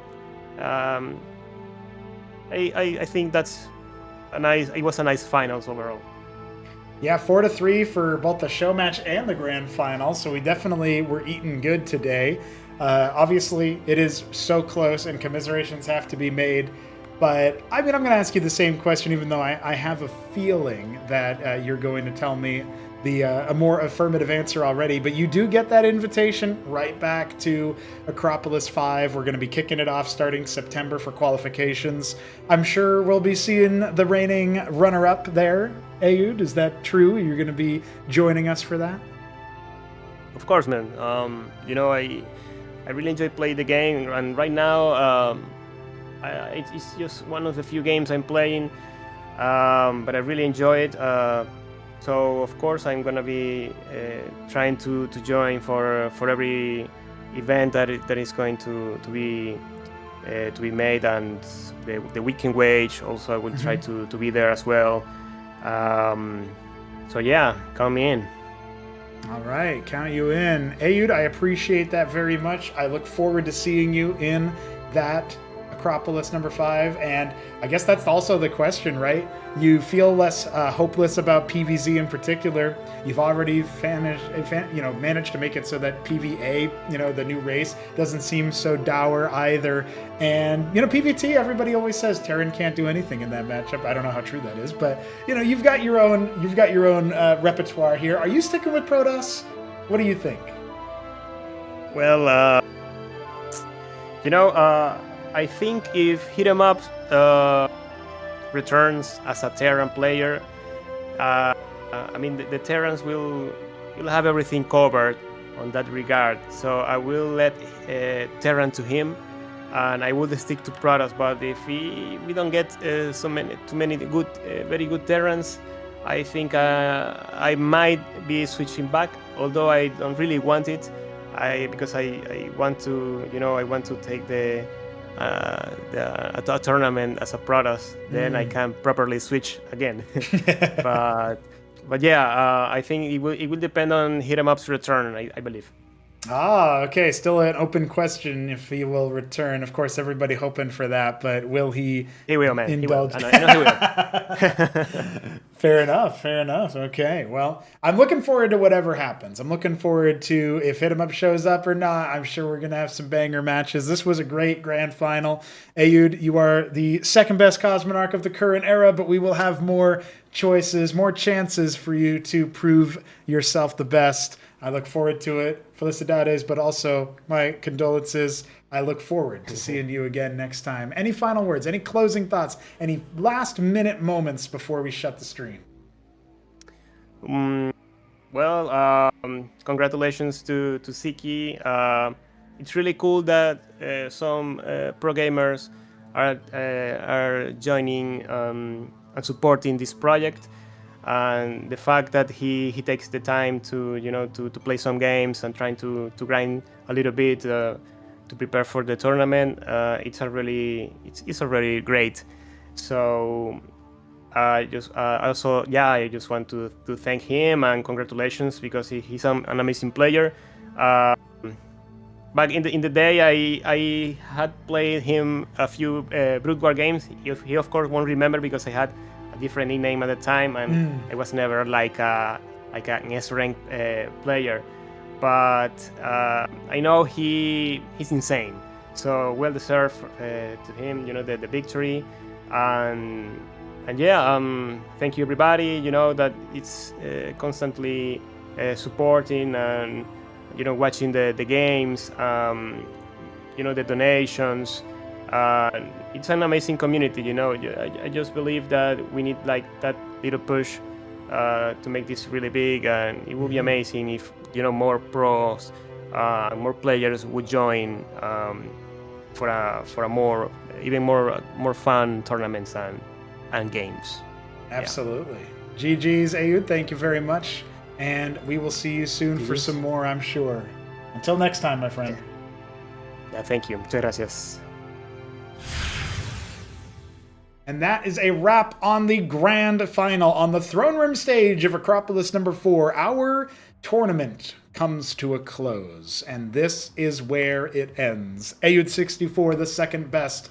Sziky, the grand champion. And there's so much more Cosmonarchy to come, but for now we must rest. We must recuperate. We must enjoy how the throne room stage, how Acropolis 4 has gone.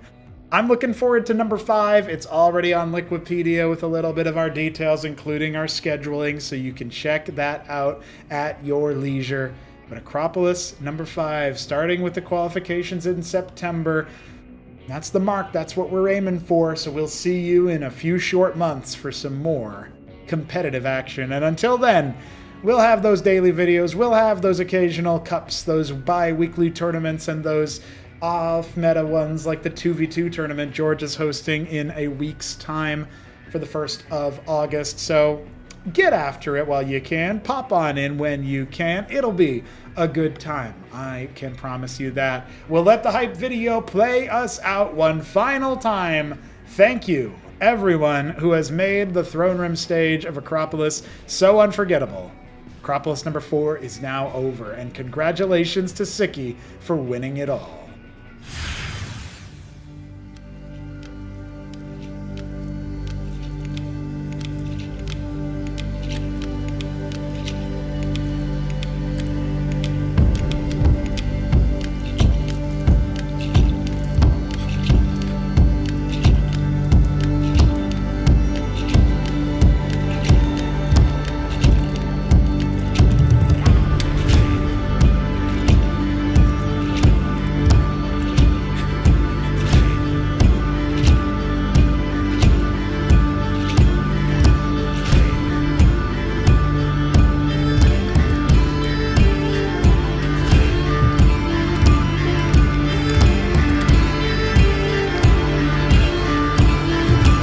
Pariah continues to try to carve things up. The Cantor's already been shellacked. The Envoy can't help out. The Matrix is trying to shield sustain, but there's so many more Lakers where that came from, and no more splash damage available for the Protoss. I think Sziky is looking ahead towards series point, grand final point, killable for the rest of the front line coming in. We have more Ultra Cores where that came from. Really only we have one. More static defense coming online. Another Pariah, but can he possibly make it out of the chokehold that has been formed around this natural? One of the Pariahs goes down. The Ultra Cores just refusing to relent. The Zealots coming on in, and AU taps out. GG. Yeah, I think this one is just about wrapped up. Insurance are coming, but how do they deal with everything that's on the front here? Ayud will finally send the rest of his forces in. The drop to even further destabilize things. Oh, it's so ugly. GG. One silver soul will surely not be enough. The Jordan get cleared immediately, but the Aphorists, they're splashing themselves because of the analogs. You can't counter it when you're dealing with yourself the whole damn time. And now the Unars are in such a dominant position. The third base will once again be shut down. This is the last chance for Shopkeeper Dog to do much of anything, but his agonists pop immediately. GG! Ayud is on grand final point.